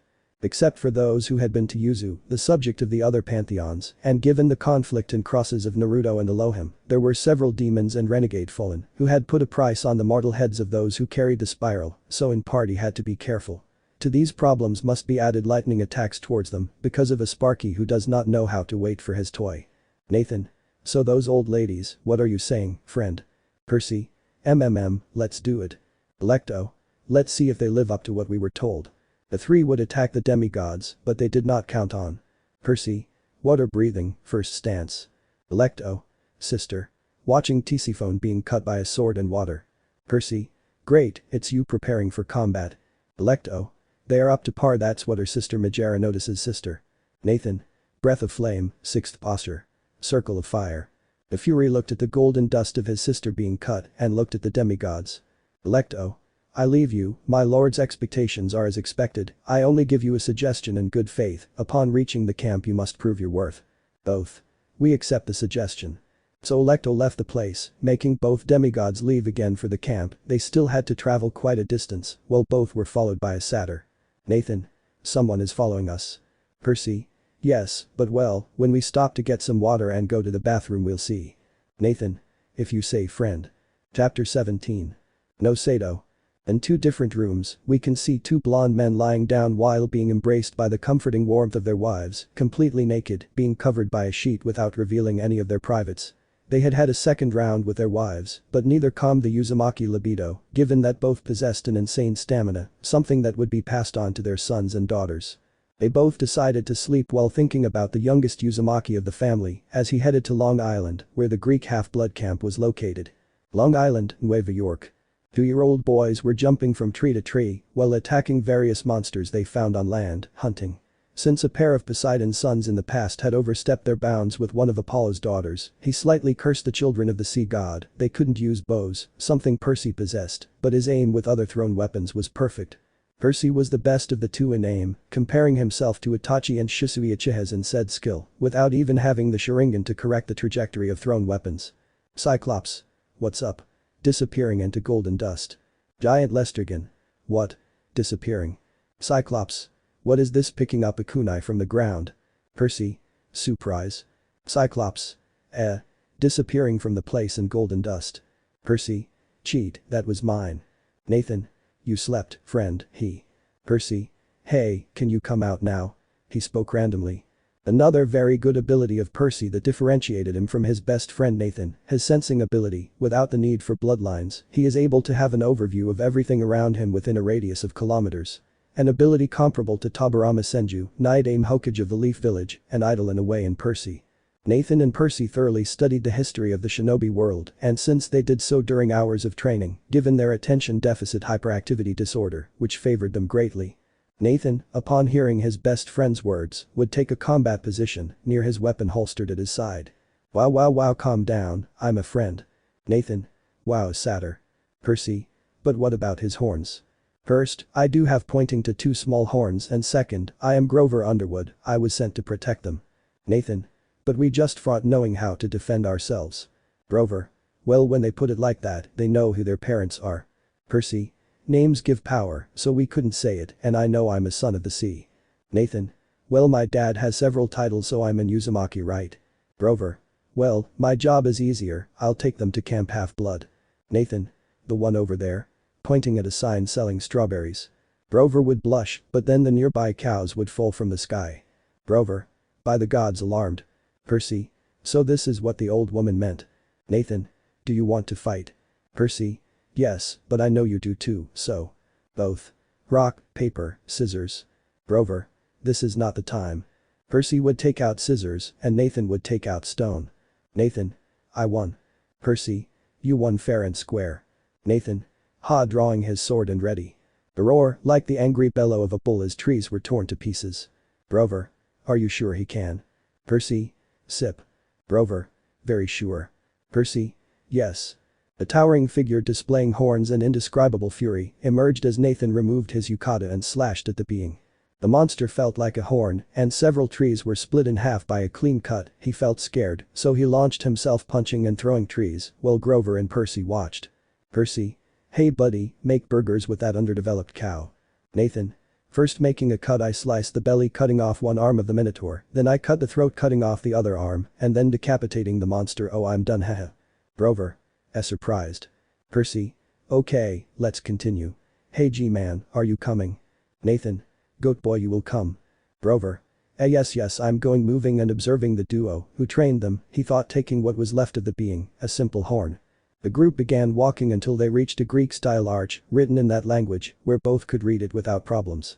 Percy. Camp Half-Blood. The boys entered, while numerous campers approached to see the newcomers, accompanied by a centaur who approached to welcome them. Centaur. Welcome to Camp Half-Blood, my name is Chiron, and I am in charge of the training routines here. Percy. He's a pacer, I'm Perseus Jackson. That name tensed the centaur, due to knowing who he was, and being off the radar of him and Zeus. Nathan. Nathan Uzumaki, smiling like his father and older brother do, making several of the demigoddess girls blush. Chiron. Please accompany me to the big house. Both. Safe. Chiron. Maybe they'll think they're normal people walking towards the camp's main house. Percy. I know I'm not normal. Nathan. I'm an Uzumaki, normality doesn't suit me. Both. We are misunderstood geniuses. Both would remain silent, looking at each other until they hugged each other, as if they were brothers separated at birth. Chiron. I hope I don't have any problems, he thought, trying not to have any problems. Well, this is the big house, and Mr. D, pointing to Dionisio reading a wine magazine, is the camp director. Nathan. Uncle D. Dionisio. Oh, but he is my dear godson, I apologize for not going often, but… Nathan. Did they punish you again? With a drop of sweat running down his neck, Dionisio was undoubtedly his godfather, he treated him like an uncle, a member of the family, but there were things he wouldn't do. Dionysus. It was just an aid, and here I am without being able to drink wine. Percy. That must be torture for you. Dionisio. So Peter Johnson here, I'm surprised you two came from Yuzu. Tyron froze, those two came from there, that made sense, well a certain blonde, wearing a cap of invisibility. Nathan. They forced us to come, they wanted to take my ramen away. Percy. And the blue food they prepare for me. Dionysus. Leto, Methys, and Sally did that. I'm surprised. Nathan. Technically it wasn't them, it was Aunt Eva. Percy. Uncle Adam warned us about playing pranks on him, and we played one. Tyron. Well, Saruto, could you come here please? The blonde blue-eyed boy, without mustache marks and wearing leather armor, would enter the room. Saruto. Greetings, I am Saruto Uzumaki Parker, son of Boruto Uzumaki and Mary Parker. Nathan would raise an eyebrow, he knew his brother had children, but he never knew with whom, he only remembered an outing his brother had with his wife Sarada Uchiha, and then they both found out that the girl they had a threesome with had become pregnant. Irredeeded Uzumaki pretended to be innocent, and with Percy they had lost that innocence, reading a tome of Ichigo that Eros left in his secret hiding place on the island, without a key or protection, since he did not expect that pair to play a joke on him, besides that Naruto had given those books to the god of love, as long as he was entertained. The one who read it the most was Psyche, and Eros literally felt that book in real life. Tyron. Can you show them the camp? Saruto. Sure, please follow me. They left the big house while Dionysus and Chiron watched that. Dionisio. Things are going to change so much. Tyron. Do you really believe it? Dionisio. I believe it, the Uzumaki are the kind that surprise, and Saruto alone wouldn't do anything, but with the little one here, things will get interesting. But the newcomers. They looked around, feeling a little puzzled, and let their mouths drop slightly as they scanned the place. From what they saw, the landscape was dotted with buildings resembling ancient Greek architecture.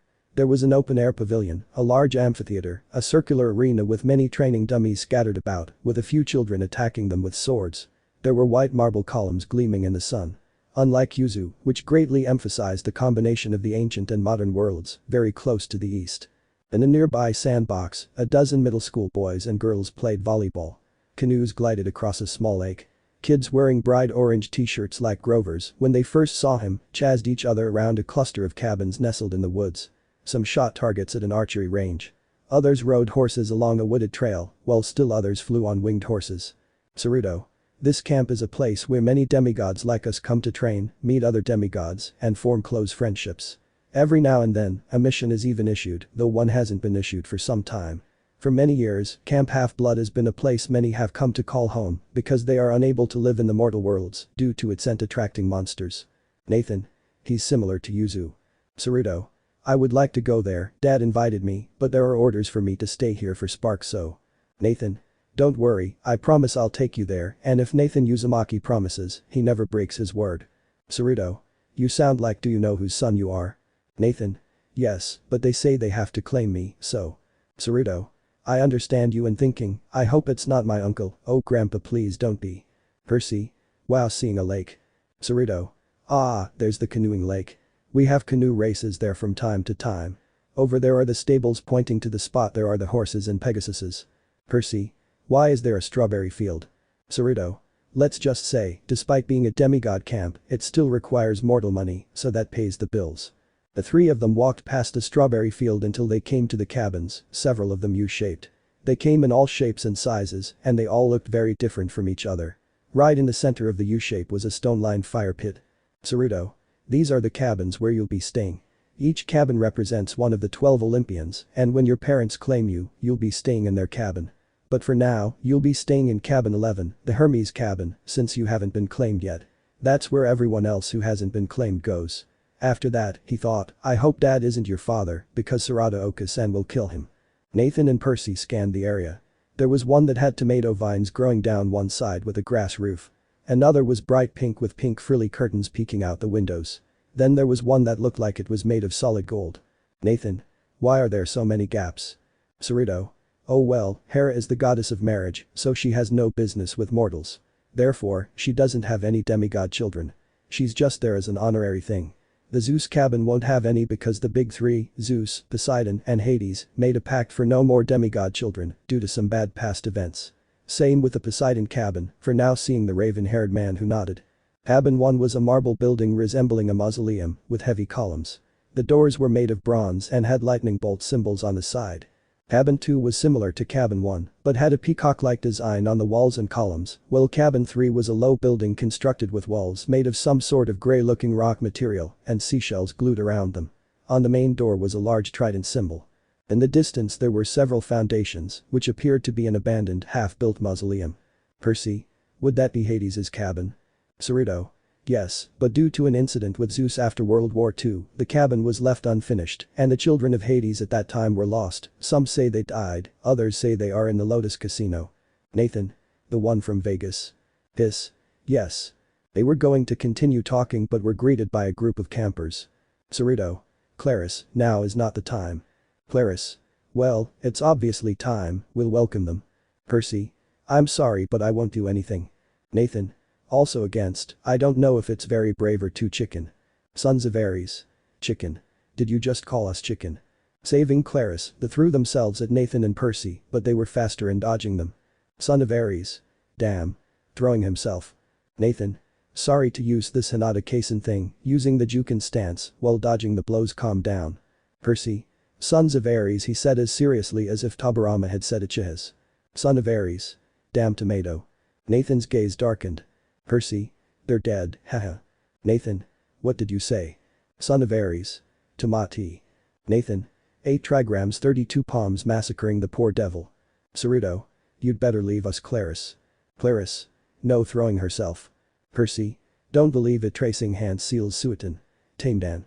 Clarice was drenched with the water expelled from Percy's mouth. Clarice. This won't stay like this. She bellowed angrily. At that point a horn would sound announcing a meal, dinner. Naruto. Looks like it's time for dinner. Sighing. Chapter 18. Sato. We can see women watching a combat arena with drops of sweat. Eva. This is going to end badly. Leto. Being best friends, almost brothers, and training together makes them really push themselves. Methys. Without a doubt. In the arena.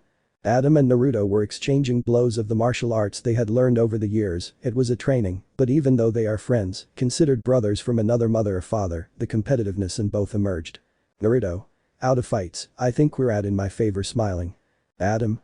You lost your mind. Naruto. Let's go to in my favor. Smiling. They both become a blur of speed, moving at rapid speed, while Adam, out of pure luck due to the speed at which they were moving, manages to elbow him, while Naruto responds with a hook to the liver. What began as 2 blows soon turned into an exchange of blows between 2 smiling friends until they ended up hitting each other in the face, knocking each other out. Clarification. Adam is Meliodas and Ban is Naruto. Their wives approached, giving them a smack on the head, causing both of them to wake up, feeling their wives' death auras. Naruto saw a third spectral-looking figure of Hinata appear behind Leto and Methys. They both gulped and smiled a little. They had some antics, but their angry wives were worse than Hades being spiteful. 1 Times Square. Naruto, along with Sarada and their son Arashi, were walking. The Uzumaki and Uchiha couple, in the eyes of the mortal, appeared to be a couple in their 30s, accompanied by their year-old son, the age Arashi had adopted at the moment due to the henge. It wasn't that he didn't like using shinobi techniques, he just prefers to be Greek. The family was spending some family time walking through the streets of the Big Apple, walking leisurely to Central Park, while the older ones were thinking about how to get Naruto out of the camp. They still remembered that talk and how it happened, given that they had gone on a date to Miami, where they met a young, intellectual-looking brunette delivery woman as she studied to be a journalist. None of them knows how it happened, but what was going to be a week vacation as a couple turned into a romance between people days after meeting, where driven by the Uchiha they gave in to lust and ended, given Boruto's resistance and the continuous rounds of hex with the birth of Naruto years ago. Camp Half-Blood. Percy and Nathan were walking around the camp with Naruto, Nathan's nephew, without the minor knowing specifically, because although he does not show it, Nathan is a great detective and has great intelligence, not at the level of his half-brother Nikola Uzumaki Tesla, but he maintained his intelligence. They talked about their lives and how Naruto trained the minors. That caused a little sadness in the eldest, since he wanted to train with his grandfather, become strong and know the shinobi way, since he only has a couple of basic handling books and low-rank jutsus without being elemental. So far he only had from Naruto, given the little connection that Zeus allowed, is a copy of scrolls of the Rasengan and the Hiraishin no Jutsu to maintain Minato's family roots, along with a couple of jutsus of each element in Kenjutsu, where the Uzumaki developed a technique combining his passion, music with combat, developing his own breathing. Hive postures, he named it sound breathing, he planned to show it to Naruto and show his grandfather that he wants to make him proud, although of course he didn't know it, but Naruto is always proud of each and every one of his grandchildren. Nathan. Saruto, I have a question. Saruto. Dime. Nathan. How long does it take for them to claim you if this is their first year? Saruto.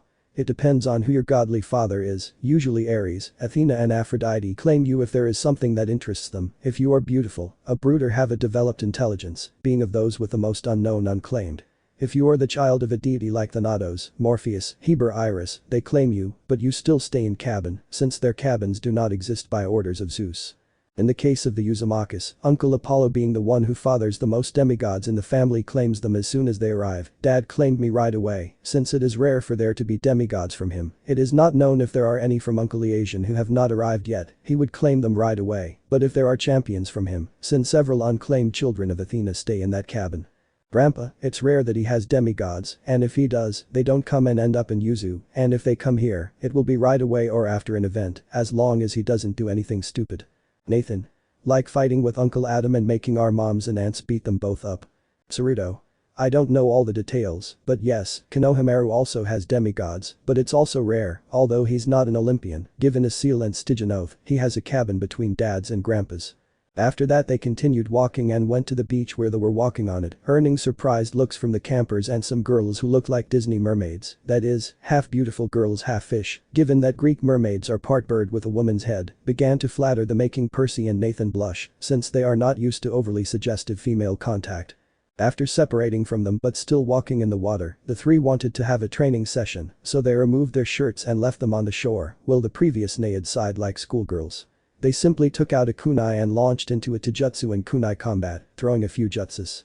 So he spent the next 2 hours training, getting stronger, and helping a friend family member in the process. As the sun began to set among the camp, they climbed a hill with their shirts already on, and sat under a large tree to watch the sunset. The orange-yellow colors of the illuminated sunset showed the camp in a beautiful light and reflected and sparkled off the ocean and rivers. They wanted to use that place as a shelter, but were pulled from their thoughts by a snail, as Chiron arrived with them. Chiron. Here you are guys, I trust you've finished the tour. Percy and Nathan. Yes of course. Chiron and the boys approached the giant outdoor dining pavilion, which they could both see and hear was already filled with all the campers. They could hear people talking, laughing, burping, and even some playful arguments. Nathan. So we'll stay in cabin, right? Chiron. That's correct. It's where all the unclaimed demigods go, since Lord Hermes is happy to care for the unclaimed, making him a favored and respected member of the 12 Olympians. Percy. As far as I can remember, whenever he went to Yuzu he complained about it, he whispered to his friend, who nodded. They entered the pavilion while Saruto went to his table, while at Asian's table several blonde-haired gray-eyed boys were reading books or preparing some things for later. Chiron. When Lord D introduces you both, he will let you know about Yuzu, but not its location, which is something he swore to keep for Stygia. Both would nod. Dionisio was not stupid, even when drunk, he would not give up a place where he could escape for a few hours, drink wine, and return as if nothing had happened. There were around 200 campers, all of different ages. They all sat at specific stone picnic tables. One was the flagpole, with a large crowd that was starting to overflow with people on it, nothing the duo with some stamps couldn't fix, after all. They could call in a favor from Hermes later. Chiron. Luke, could you come here for a moment please? That call brought one of the boys at the narrow table closer. The boy was much older than all the others I'd seen so far, around 19 at most. He had sandy blonde hair, light blue eyes, and a pointed face. But his most notable feature was a long white scar that ran down his right cheek. Chiron. Luke, these boys are Nathan Uzumaki, surprising the blonde by the last name, and Perseus Jackson, they are the new campers who have just arrived. Luke. Well, it's a pleasure to meet you both. I'm Luke, son of Hermes and the boss of the Hermes cabin. Nathan. It's a pleasure. Percy. Likewise. Luke would lead both of them to table where several were talking and joking with each other. Luke. Make room, guys. Chestnut, welcome to Camp Half-Blood. We have to admit we're all very impressed. Chestnut, defeating the Bullman is quite an achievement, especially for those who have received no training. Nathan. Well, we've been training since we were. Percy. And they weren't merciful at all, so we have training. Luke. Right, it seems that Lord D is going to speak. I would say mentioning the god, then you will meet my half-siblings. Mr. D reluctantly rose from his seat, if the look on his face was any indication.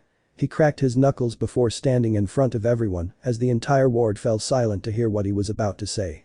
Dionysus. Okay, brats, listen up because I'm only going to say this once, he said boredly. As you all know, today we had 2 new arrivals, neither of them suffering from anything contagious, so don't be alarmed. I'm sure you've all been wondering if the rumor leaked by a satyr about you defeating the Minotaur was true.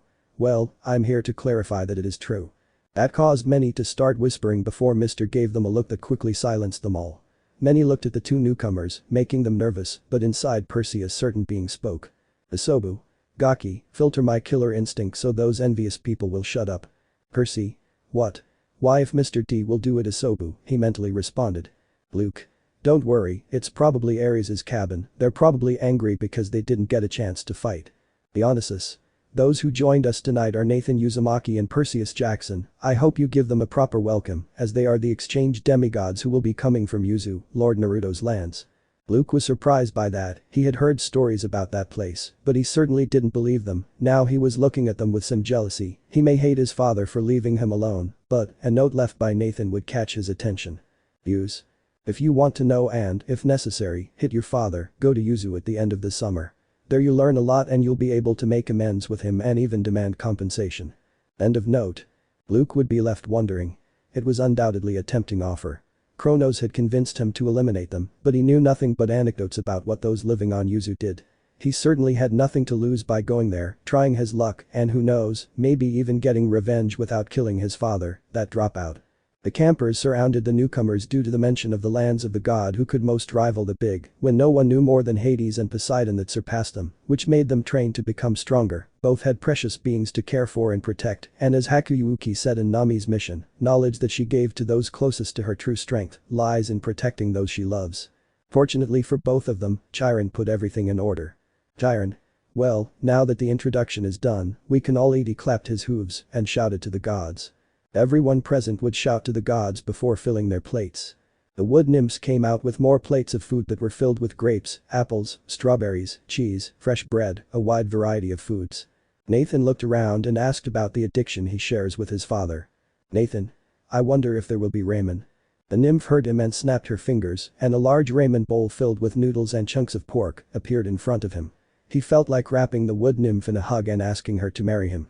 He wouldn't admit it out loud, but he inherited that from Naruto. However, he remained calm and gave her a pleasant thank you, which she appreciated before making his rounds.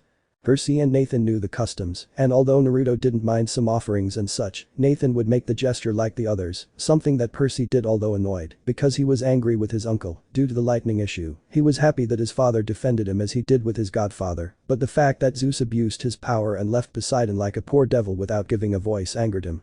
For the next hour, they joked and ate alongside Luke and his brothers, and with surprising stealth, they stole the wallets and wristwatches of a pair of sons of Ares, as if they were sons of Hermes.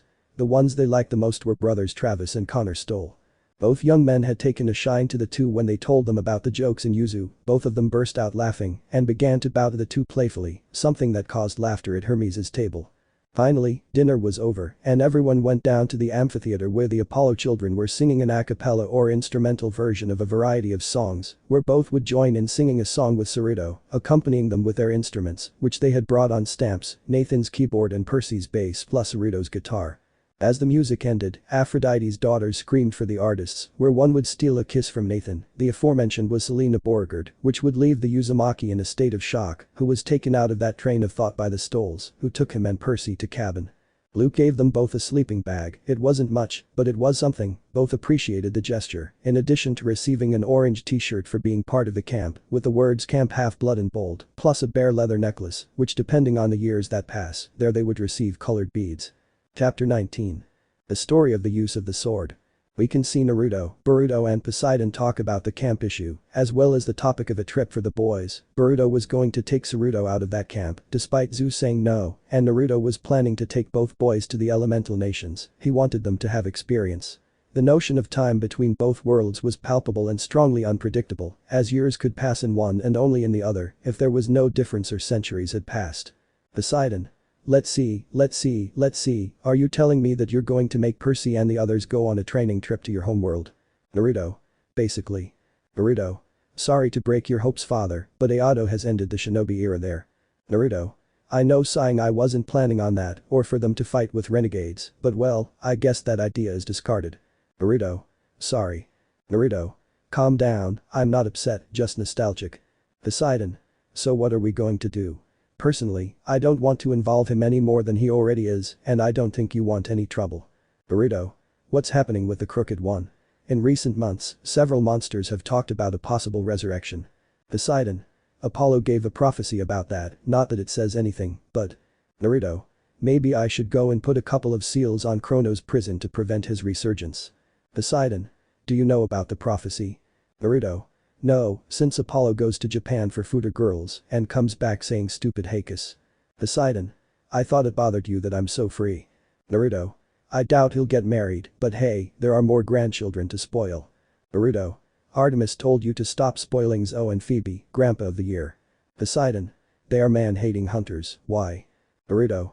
Let's say they know how to manipulate their adoptive grandfather and they love him as such and they get several gifts for them. Naruto.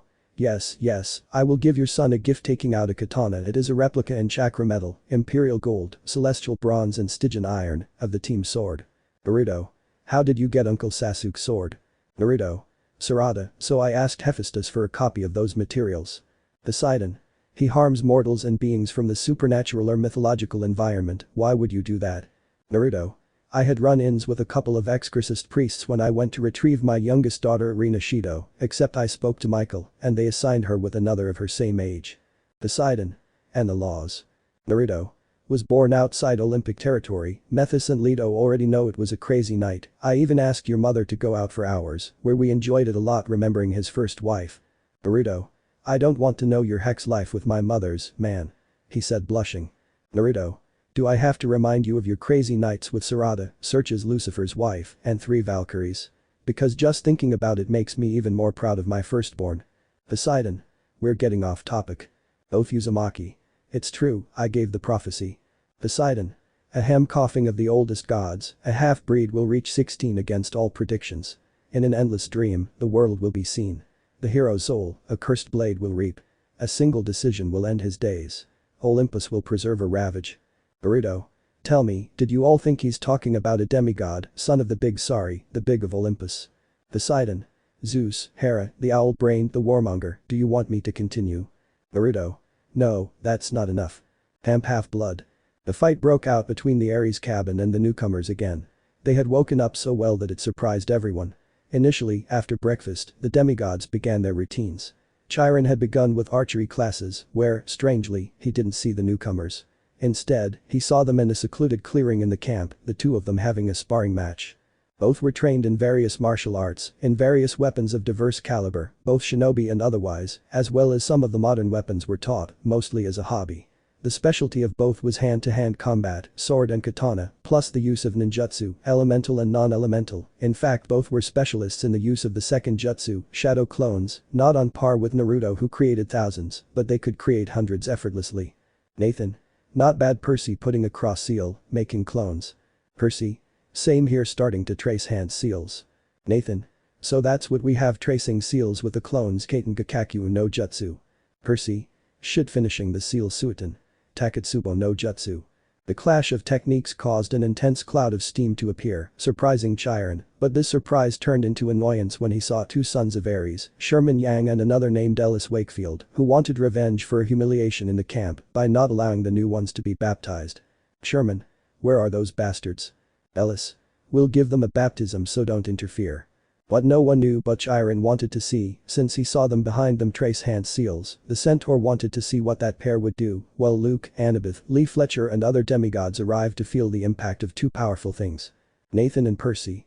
Yuzu's secret finger jutsu, years of death. The 2 children of war were humiliated by the 2 fingers poking their rear ends as they were sent flying, crashing into a wall. Laughter soon erupted, even the children of Athena were laughing at the scene. Claris, despite feeling annoyed and humiliated as a daughter of Ares, began to giggle in a delayed manner, while the children of Hermes applauded at such a majestic joke. Nathan and Percy. Well done, high fives. Chiron. I hope this camp is normal, hiding his laughter. After that, the boring Greek classes with Annabeth continued, where both friends fell asleep. They already knew that Adam was behind both of them, throwing knives if they fell asleep in class. They weren't real knives, but they shouldn't know that. Then came the sword class with Luke, where both put each other in strong difficulties. Both learned the art of the sword from Naruto may be something of a swordsman, but if it comes to teaching that art, the best was his firstborn. Katana or Greek swords, both were experts in that art. Nathan was as seasoned in the art of the sword as was his grandmother Kushina, being considered if he were in the shinobi world as the second bloody habanero. Luke. They are strong getting ready. Nathan. Just like you taking his sword with both hands. Luke. End of lesson. Nathan. Okay, putting away his katana. Percy. Do you want to continue? Looking at Nathan. Nathan. Nah, let's leave it there. So the hand-to-hand combat classes followed, where both excelled despite wanting to keep a low profile, then some crafting classes with Annabeth and the nymphs, where both managed to find something to do to relieve boredom. This continued until dinner time. They both served themselves, sat at the table in cabin, and after saying thanks and giving offerings, they would begin to eat. In Nathan's case, this time he didn't have ramen, but onigiri. Percy knew it was coming now, since he's known him since they were kids. After all, he's his best friend. Nathan. Yumai getting everyone's attention. Yumai. Annabeth. What's wrong with him? Percy. When he gets like this, like Onigirus, it runs in the family, like his verbal tics. Saruto. My father says Dadabasa and my older brother Detebra. Percy. Tio Naruto Dadabeo. Claris. Seems excited watching the reteat eating excitedly. Percy. He loves Onigirus almost as much as Raymond, so he'll recover soon. After that dinner, it was time for the bonfire, where everyone was there enjoying themselves, eating marshmallows, singing songs around the campfire. Many were excited because the next day they would carry out their long-awaited capture of the flag. Chapter 20. Izushiagakur. The entire family present was ready to see the situation of that interesting day. Even Yasaka, leader of the yokai of Kyoto, was there with the little Kitsune Kunu and her husband, Asian Uzumaki, while the girl of no more than years old was on her grandfather's lap. Next to Naruto were Poseidon and Hades, who would observe the games, not to mention Adam and Eve, who looked on expectantly. Kunu. Come on, man, encouraged the Kitsune. Natsumi. Come on, little Atoto, when she encouraged the smallest of the Uzumakas. Artemis. What do you think, little brother? Adonis. This will be interesting, maybe you can take another apprentice. Artemis. No, I'll pass, I'll settle for you. Apollo. Oh come on lil sis, you know it would be fun. Artemis. I'm older. Hermes. Special delivery bringing food in quantities. Burrito. It's about time opening a pizza box. Hermes. Less than minutes wait. Leto. Come on Nathan-chan, make us proud. Nethys. Come on, honey. Hinata. Come on Nathan, by the way thanks Mr. Hades. Hades. It's nothing, I owe a lot to Naruto, he said in gratitude for the protection of his children, at least those who were not complete bastards like Rasputin, Hitler and Stalin were. Half-blood. After yesterday's fun day for the youngsters and yet another humiliation for the children of Ares, it was at lunch that Nathan and Percy learned what capture the flag is all about. It helps the campers, gives them first-hand experience in combat, and is beneficial because it provides demigods with the real-life training needed to survive in the world. It's a rare sight to see two rising pseudo-shinobi who are currently approaching Jounin level in their abilities. After lunch, Chiron halted all activities and let the two separate teams begin preparing for the night's game and discuss tactics and who would do what job. The blue team was composed of the Athena cabin, the Burrito cabin, the Hermes cabin, and the Apollo cabin. From the looks of it, their team had the best archers, brains, and stealth tactics. Then on the red team were all the other cabins, which were composed of the Aphrodite cabin, Demeter, Hephaestus, Dionysus, and Ares. But those cabins, they had definitely had the most physical fighter, if the size of the majority of the Ares and Hephaestus cabin was anything to go by. Nathan. So I guess you have a plan. Annabeth. Of course, Athena always has a plan, she would say with a proud smile and some arrogance in her voice. Nathan. And that's using me and Percy as bait to buy them time? Annabeth. How? Percy. We know about arrogance, and in particular the goddess of wisdom and strategy nullifies herself with arrogance. This annoyed the Athena cabin, many of them glared at them, since they boasted, like their mother, of never making mistakes, for wisdom was on their side. The only one who didn't join them and nodded at those words was Malcolm Pace, son of Athena and future leader of the Asian cabin, since his brothers isolated him from the cabin when he didn't meet certain expectations of his mother. Annabeth would pull out the map of the camp while analyzing all the enemy's possible attack and defense zones. In her opinion, Claris, along with the Ares cabin, would be the biggest obstacle. Add to that the captain of the Hephaestus cabin, Charles Beckendorf, given his brawn and brains. Annabeth. We can't make full testing plans until we start the game. We have to find a way to figure out who's in which group. Who's defending and who's attacking. Luke would nod at those words, while Nathan and Percy whispered to each other. Luke. Is something wrong? Nathan. Let's say they need to gather information. Percy. We're the best at it. Luke. And how would they do it? Nathan. With Percy we know how to make clones of ourselves, these can be very useful to us. Annabeth. How would those clones benefit us? Percy. It's a particular movement that was designed primarily for intelligence gathering. Nathan. Added to this is that if a clone vanishes, all of its information and experience gathered will be passed on to the original. Annabeth looked at him, a million things buzzing in her head, and played out scenario after scenario of tactics and plans they could use. Then her face lit up. If this was the case, maybe they could beat the Artemis hunters in that game without Phoebe burning down Ares' cabin. After a victory, Ares wouldn't accept defeat. The Artemis hunters already had a game-winning streak against the demigods, beating them would definitely be a success for all the proud people at camp. As Annabeth began to inform her siblings about her team's new ability, Luke led Nathan and Percy to where the weapons and armor were kept. Luke. It's all yours, picking up a bronze-colored armor that covered his chest and stomach but left his shoulders and arms bare. Percy. Sorry, not my style. Luke. That will keep you from getting killed. Nathan. Well, we have ours. Luke. Well, get ready because we'll start in a moment. They both went to a remote area to get ready while they took out some equipment from a storage roll. Percy was the first to change, he had put on a tank top made from the material of the Chunin and Jounin vests of Konoha, while he packed some kunai and shuriken blades in his carrying bags and placed on his forehead the ideate with the Yuzu logo. Navy blue Anbu pants and black shinobi boots. Nathan. Not bad. Percy. Yeah, plus throws a kunai, this sounds practical. Nathan. Did you make your seals in Haration? Percy. Yes, for. Nathan. It's not fair, I still use trikunes like Grandpa Minato. Percy. Well, stop making scenes, you're not the son of a drama queen and change. Nathan. Okay, starting to change. What no one knew was that certain girls from Aphrodite's cabin managed to follow them, photograph them both, and have them blackmailed by two handsome guys. Nathan would come out of dressing while revealing his white Japanese cloak, a muscle shirt made of the material of Percy's black one, tight to his body, loose pants down to his knees, and black shinobi sandals up to his calf, along with a red belt similar to those of the Sound Village. Nathan. Okay, I think we'll face the war cabin. Percy. You'll say to us, extending his hand, you're my bro, so. Nathan. Brother, reciprocating the gesture, this was his friendship, more so reaching a brotherhood. Soon, day turned to night and the time for the capture the flag game was approaching. After dinner, a loud horn sounded through the camp and Chiron stood in front of the pavilion, telling everyone that the game would soon begin. Everyone stood around their tables and the plates magically disappeared. First came the team's blue flag, which had Annabeth and two of her siblings running with a 10-foot banner. It was made of silk and was a shiny gray, with a painting of an owl on top of an olive tree. Next came the team's red flag, which was being carried by Clarice along with two of her siblings.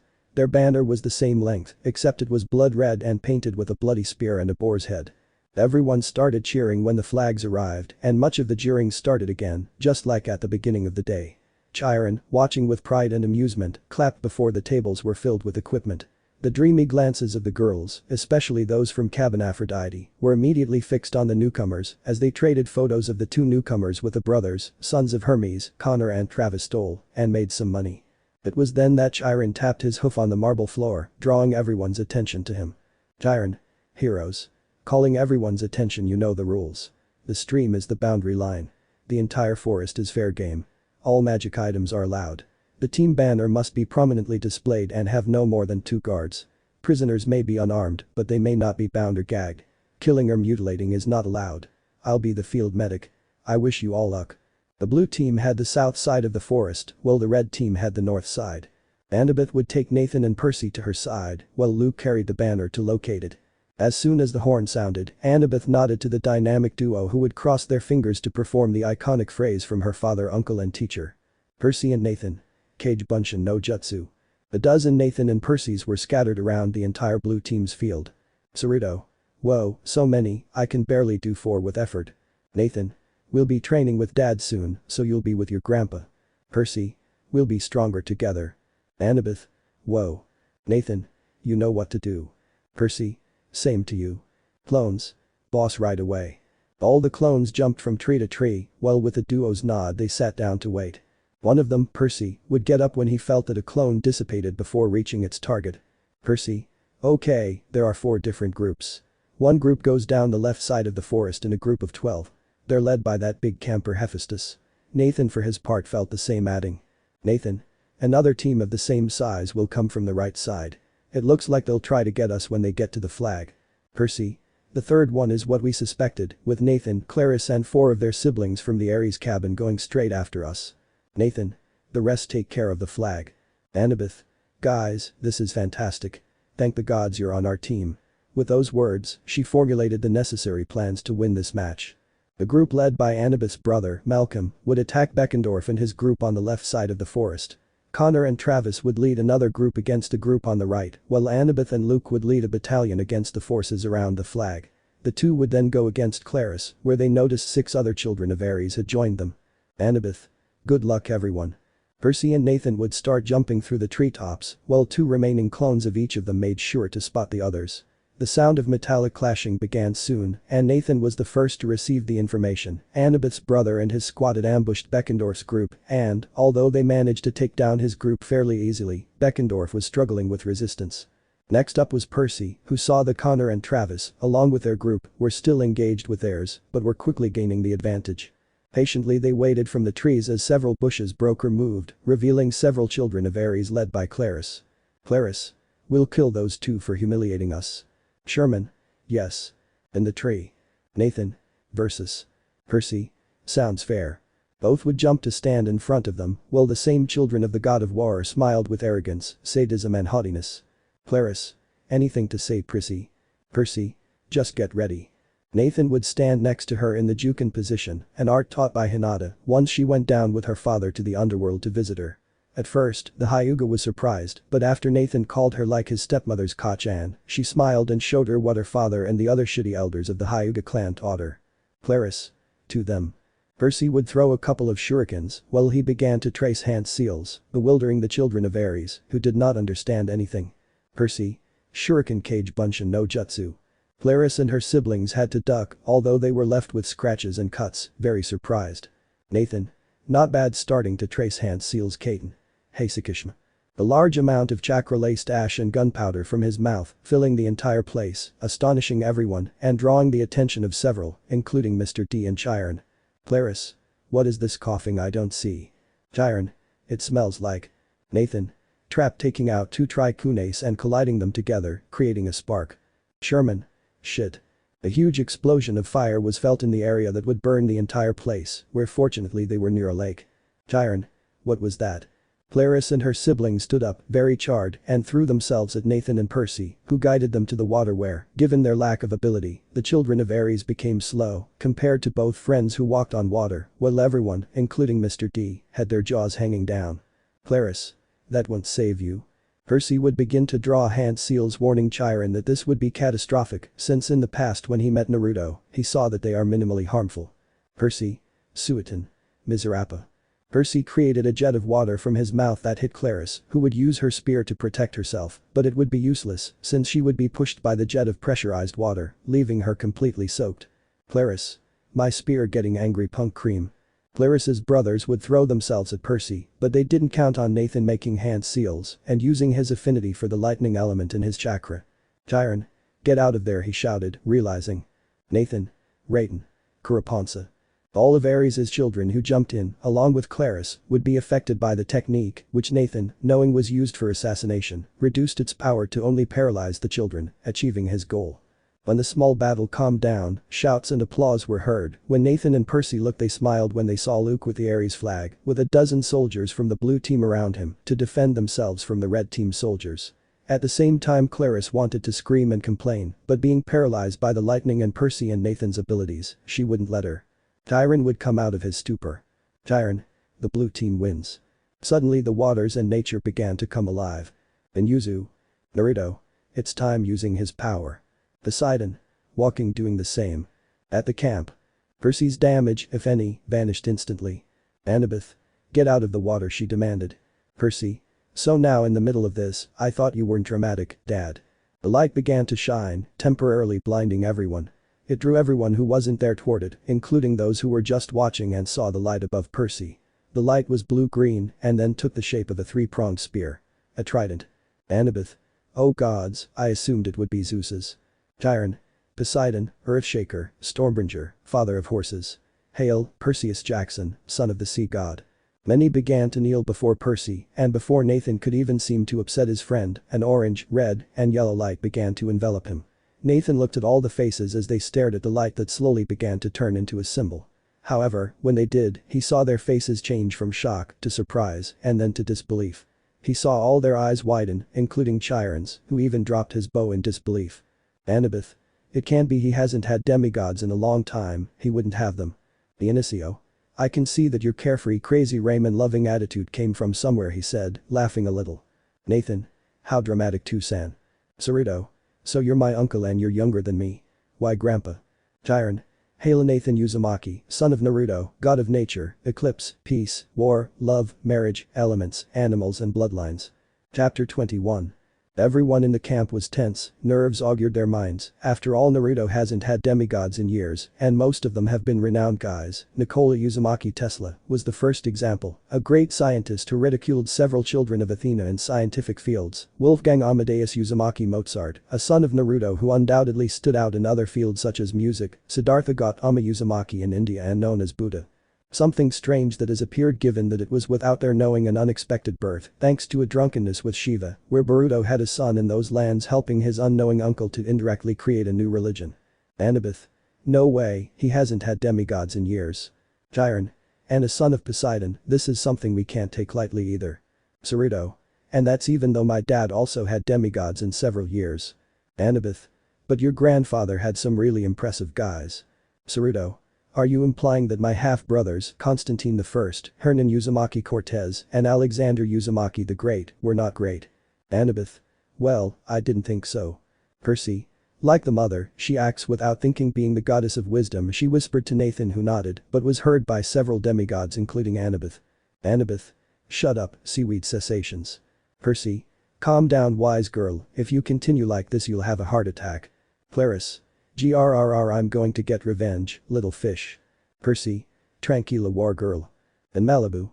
In a giant mansion was the original Apollo. While he lazed and lived life as he liked, that place was only known by his older brother Boruto and his father Naruto, who used to visit there sometimes, being what he calls man's shelter. He had statues made of solid gold. When his clone, who was watching his little brothers capture the flag, vanished from a blow from Artemis, when she stole the last slice of pizza from his plate, she notified him that he had won his little brothers capture the flag. He started dancing and thinking about rubbing the victory in Ares' face, until he saw the claim when he activated Iris portal. Apollo. Hey dad, you're definitely dramatic about things like that, claiming my little brother, ha ha ha ha ha ha, but wasn't Zeus the drama queen? Nah. On Olympus. Temple of Aphrodite. The goddess of love was in the middle of a twister session with Ares after Naruto ruined her marriage to Hephaestus by accepting a divorce, since in the blonde's eyes, she was doing nothing but annoying the poor worker of Olympus. Aphrodite wasn't hurt by that, but she felt annoyed. Who was she going to upset by sleeping with anyone like her? She undoubtedly angered him and used Ares to relax. Both, upon hearing the complaint of an Uzumaki, undoubtedly had looks full of anger, one since Iris showed the humiliations, and the other anger at not being able to manipulate the boy's love life. Temple of Athena. She was cheering her children's victory, she didn't care about the rest of the team, just her children. When she saw Percy's claim she simply frowned. Athena. Stupid barnacle beard. Hearing the Redeed's claim her gaze darkened, she wouldn't admit it out loud, but since Nikola Uzumaki she has had a great attachment to falling in love with Naruto's children, to get a brain baby, she didn't get it with the Asian, Boruto. If it wasn't a crazy night with his wife and some extra girl he wouldn't do it. Adonis is always protected tooth and nail by Artemis, and she doesn't forgive her for the incident with Persephone and Aphrodite. Her ambition was more than her reason. Her desires more than her wisdom, and her pride more than her strategy. Temple of Hestia. The goddess of the bone, fire and hearth was baking some buns for a possible reunion on Olympus, given the likely stir this duo of children would cause when the others found out. Without a doubt, since she met them both in Yuzu, the time she entered and left in a wheelchair, she had won their affection, even though it was the best night of her life. Hestia. He's identical to you, Naruto. I hope you give me a child, since every time I go to those crazy nights with Leto and Methus, or sometimes including Hinata, we end up more than satisfied, and the strange thing is that none of us have yet to end up pregnant with you. Upon hearing the complaints, he would begin to wave his arms faster, while an army of clones, thanks to the teachings of the blonde's technique, prepared other dishes. In the temple of Zeus and Hera. Zeus was checking his tablet, there was no doubt that the technological advancements of humans had been good for him, checking Instagram and networks like Tinder was gratifying, after all, he is Zeus. Hera, for her part, was looking at this seriously. She didn't like any of those brats. They all inflicted their dominions, but she especially hated the lineage of those who shared her domain and managed it, in the eyes of the other gods, better than she did. Upon hearing Percy's appointment, the sky exploded. Zeus. Breaking oaths. Poseidon. Hera. As if you hadn't done it. Hearing the second complaint, both of them froze, seeing that blood-red hair and sky-blue eyes. Zeus didn't care about that boy, but Hera. Hera. How? How in the name of Tartarus can that blonde god have demigods if they infringe on his domain? How is it possible that that damn blonde has children? Zeus. And what will you do to make his life impossible? Hera. I could but I can't. Zeus. Why? If it was one of mine you would do it. Hera. Naruto, if I do it he is capable of counterattacking me, and in one of the meetings he made me swear by sticks never to do it. Zeus. You can't, but I can. They stole my lightning bolts. At the camp. Nathan and Percy were already getting tired of waiting for the others to come out of their amazement, honestly it annoyed them. Nathan. Okay, what do we do now? Percy. And what do I know? Nathan immediately saw that several were moving away from him, so Naruto approached both of them and smiled at them, he would undoubtedly be on his side. Jiren. Well, this has certainly been an interesting evening. 2 demigods claimed by parents who were completely shocked. Inicio. Well, writing in a notebook, Hermes, you better pay me, hahaha. Jiren. Well, after that rather historic moment, sighing and speaking in front of everyone, we should start moving you both into your new cabins. Percy, you'll be going into cabin 3 and Nathan into cabin. Now go grab your things from Hermes's cabin and start moving into your new cabins. They would both nod and challenge each other to cabin, and they began to gather all their things, which were very exacting, and handed out their sleeping bags to see who would put them back for another use later, sometimes being grateful to know about sealing, so they wouldn't have to carry so many things. They quickly said goodbye to the Stoles and Luke before leaving the cabin and walking towards the center of the cabins. Percy looked towards Poseidon's cabin, while Nathan looked towards Naruto's cabin. Nathan. It seems like it's like he told you, don't you think? Percy. As long as I move some stuff in there, I'll be fine. How about you? Nathan. Dad and my older brother are kind of lazy, so they wouldn't help me. The Asian helped me seal my things, so I brought them. Percy. In that case I'll see you later. Nathan. Of course. They would both separate as Nathan headed to his cabin, the only one that didn't have a Greek aesthetic, but rather an oriental one, outlining the swirl in front of it. Nathan. Wow, Dad, you did a great job, he said, whistling and admiring the house.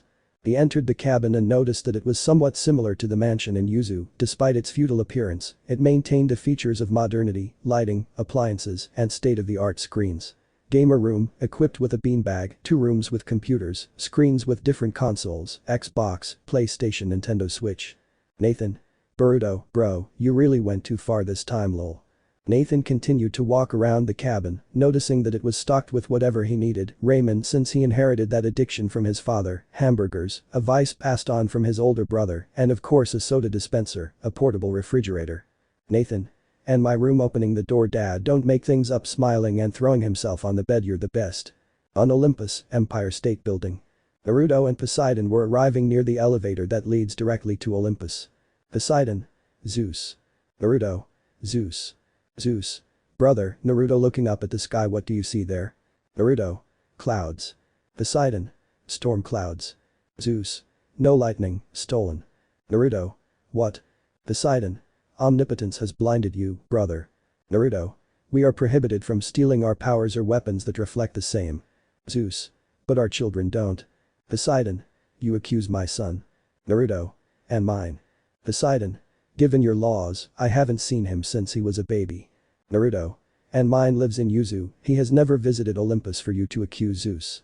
Zeus. If one of your children is the thief or it was both of them, I will send them to the darkest depths of Tartarus. Poseidon. You touch a hair and you'll regret it. Zeus. They'll have to return the lightning bolt in days, by midnight on the summer solstice, walking to the elevator, or there'll be war. Zeus would withdraw from the building, while both gods stared at the god of lightning with annoyance. Without a doubt the sparky one would win a war if he touched a hair of his children. Chapter 22. Izushi Agakure and Sato, House of Dionysius. Dionysus was drinking a couple of beers from his porch and coolers. He may be the god of wine, but alcohol is alcohol. Ever since Zeus forbade him from drinking, staying sober, and taking care of Camp Half-Blood, he's been in a bad mood. It's a shame he can go out every so often, take refuge in Yuzu, and occasionally send a shadow clone, taught by the blonde. Yuzu is undoubtedly his refuge, to drink, party, and get out of control, until his father Zeus realizes he's breaking the prohibitions. Dionysus may be irresponsible, an alcoholic, unpleasant by his first impressions, bitter, rude, but he's a good guy, especially to those he meets, even if he refuses to accept it. The case of Nathan and Percy is one of them. He has known them since Yuzu became his refuge, years ago, and in those years, although he does not admit it directly, he loves them, and only calls them by wrong names, since they like to annoy them. The Inicio. Ah, what a day, a problematic claim. The good thing is I have you hiccup taking out some bottles of whiskey. Camp Half-Blood. The new day began after a hectic previous day. The campers began to leave their cabins, and the nymphs began to prepare breakfast, while several satyrs and Chiron reviewed safety and training issues. Poseidon's cabin. Percy can be seen sleeping while drooling as he usually does, a rare habit, though only known by his godfather, best friend and then his mother. He was currently sleeping when a small-tailed shrimp turtle no bigger than a dog jumped on him throwing a bucket of water on him. Percy. Isobu. Isobu. Up, it's almost time entering it. Percy. How difficult it is to be a Jinchuriki, how is it that Uncle Naruto can stand his biju? Isobu. He doesn't, Kurama spends his time sleeping, he mentally responded. Percy. I'm surprised that Kurama-san, the most powerful of you, is so lazy. Isobu. What did he say to you when you met him? Percy. Sleep is an art and I'm beginning to believe that philosophy is correct. Naruto hut.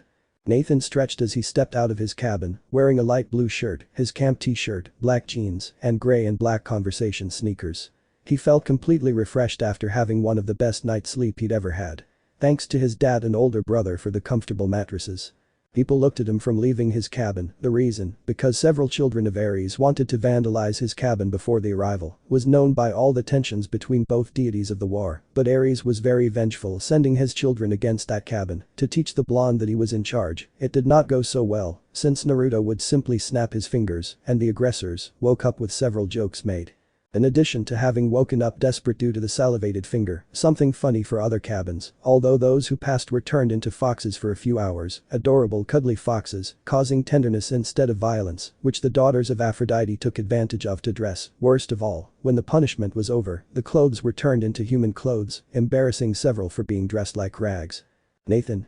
Meh, I'll get used to it. Connor. Hey Nathan. Travis. How did you spend your first night in cabin? Nathan. It was great. The best night's sleep I've had in a long time. Given that I trained a lot where I lived, maybe I've ever slept like that. Nice big king-size bed all to myself. Travis. Wow, old man. Connor. It would be a shame if it were stolen from you. Nathan. Hahaha, try it, Dad made it Hermes boys proof. After that conversation, Nathan headed into the dining room, noticing several people moving away from Percy and looking at him uneasily, as if they were afraid of him. Even Claris looked around a bit. They looked at him too, but it was as if they were just trying to figure him out, since he was the first child they knew of Naruto. Ares types were physically strong, Athena children were smart, Aphrodite children were good-looking, Hermes children were jacks of all trades, masters of none, etc. So they were no doubt figuring out what benefits he had. Nathan quickly ate his breakfast, which consisted of a bowl of cereal with some toast covered in peach jam and apple juice, before leaving the dining room at the same time as Percy. Nathan. So how did you sleep? Percy. I didn't sleep badly, Dad did a great job, watered my Yuzu consoles, plus I slept as well as I haven't since your dad used to take us for walks in the park. Nathan. You're right, but cheer up, things will get fun. As the two walked, thunder rumbled in the distance, and both children saw thunderclouds in the sky. Grover had told them that the bad weather never reached the camp's boundaries, but here they both saw the clouds thundering over the camp and the ocean turning wild, with waves reaching up to 10 meters in the air, while the forests and wild beasts were behaving more aggressively. Grover. Hey guys, running up, Chiron needs to see you in his office. Nathan. Calm down, G-man. Percy. Come on, goat boy. Grover would take both campers to the big house, no doubt alluding to what it was. The Inicio. Celebrities of the morning. Chiron. Thanks for bringing them, Grover, even though you left before I told you it was just Percy. Nathan. If it concerns my bro, then it concerns me. Dionysus. In fact, he is both my centaur friend. Chiron. What? The Inicio. What you hear? Chiron. I understand. Very well. Take a seat, boys, he said, gesturing to the chairs in front of him. Be honest. I'd read my wine weekly, but emergency meeting, so you two accept what Chiron tells you, or I'll have Naruto give you a hell of a workout. After those words, Mr. D picked up a folding card, turning it into a security card, and disappeared from the place, while the gaze of both was fixed and said one thing. I prefer the Hiraishin. Nathan. Why did he say something about accepting? Chiron. Look, both of you, for the first time in 3 years, I'm on a quest, or rather, I'm giving you both a quest. Will you accept it? They both looked at each other smiling. Both. We accept. Percy. Still, it doesn't tell us what it's about. Nathan. See. Chiron. That's the hard part, the centaur would say, seeing the camp and the weather. Percy. Dad and Zeus are fighting over something valuable, aren't they? Nathan. And that valuable thing is suspected of being stolen, right? Chiron. Well, the information is correct. For the past few months, Zeus, Naruto, and Poseidon have had the worst argument in centuries. The sky, nature, and the oceans have been fighting each other. An argument between the two brothers and a god from a distant land is one of the worst things that could happen to the world, given how powerful they are. Percy. And that something is? Chiron. Zeus's symbol of power. Nathan. The Master Ray. Percy. Zeus's lightsaber. Chiron.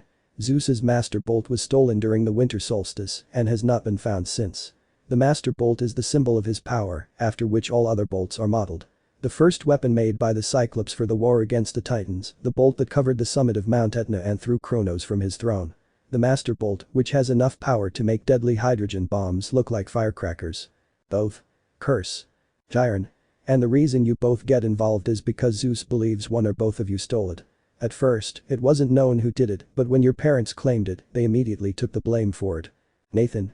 That's ridiculous, none of us were in New York for months, and only in 1 week. Percy.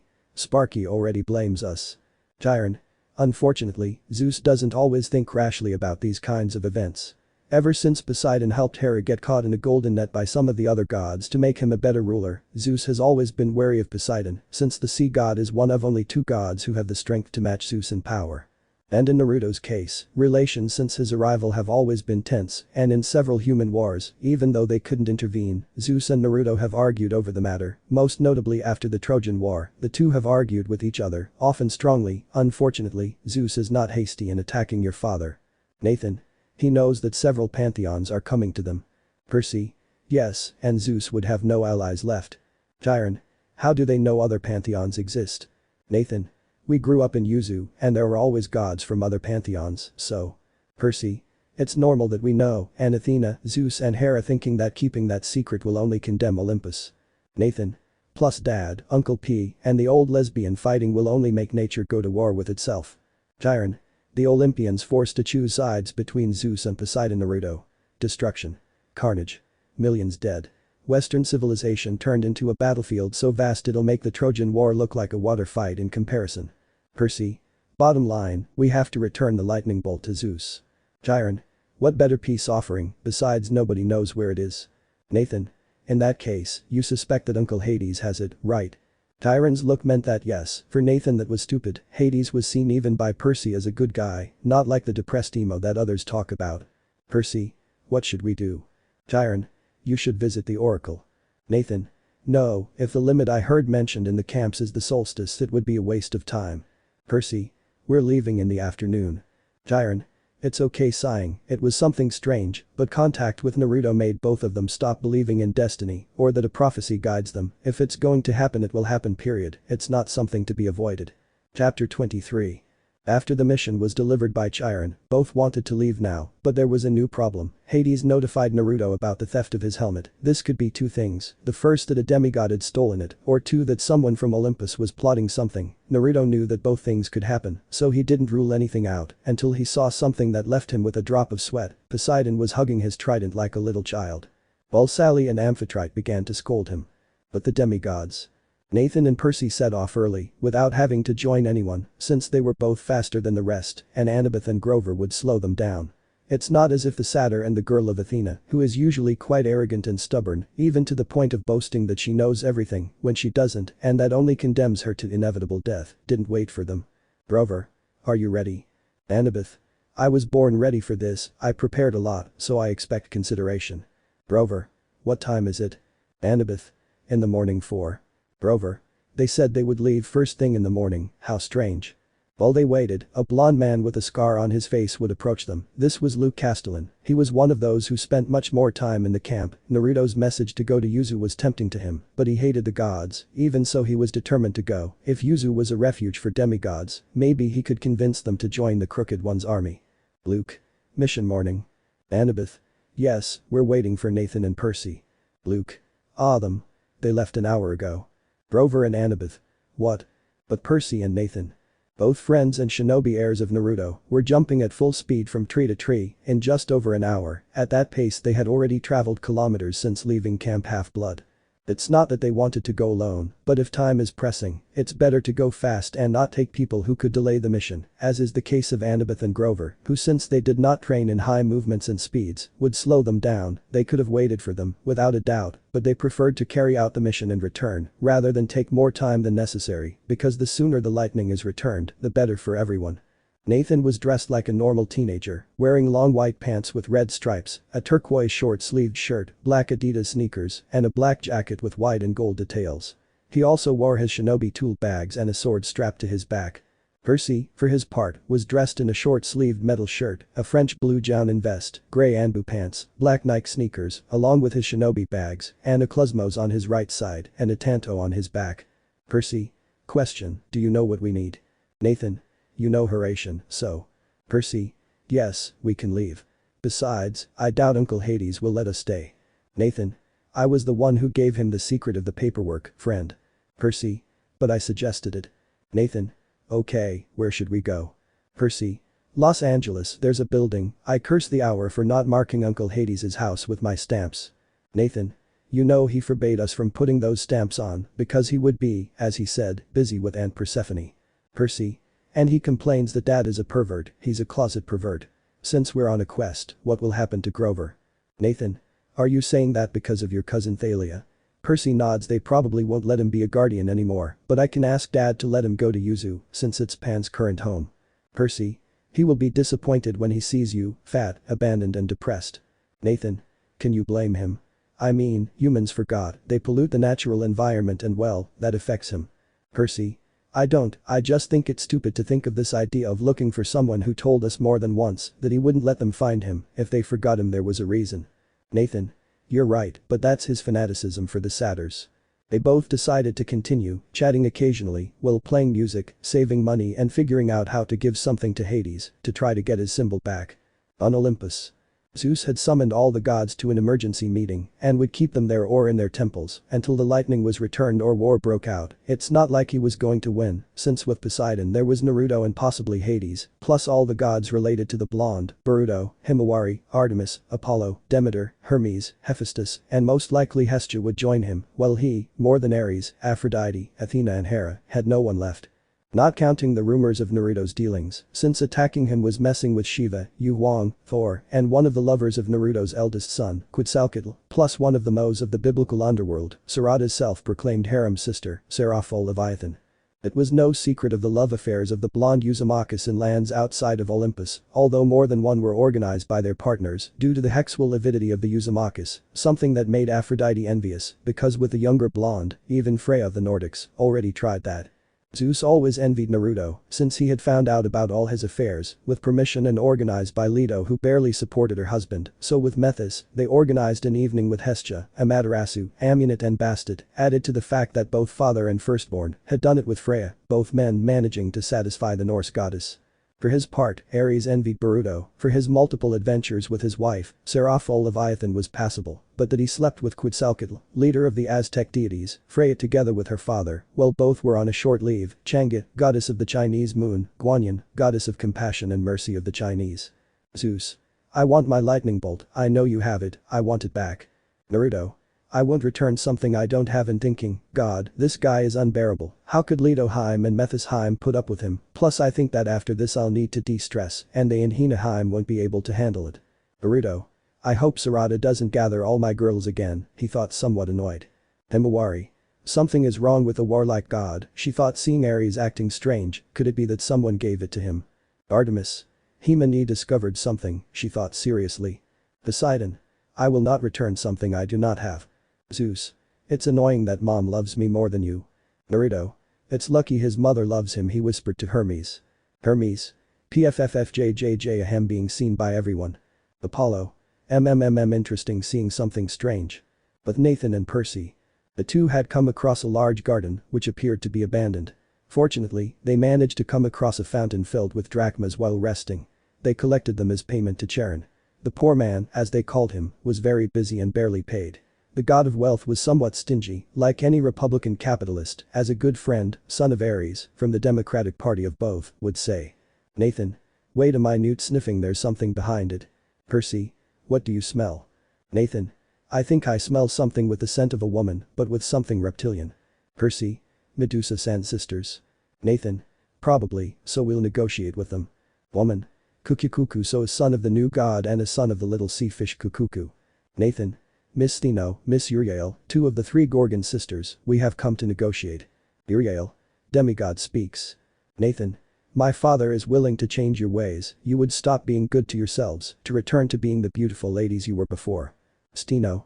How do I know you're not lying? Percy. This note is signed and sealed by Uncle Naruto and Medusa-san, leaving a letter on a table. We only ask for passage through your area, and we will leave in peace. Uriel. Let's see what he says. He started reading, his eyes opening wider and wider as he looked at the photo of his sister.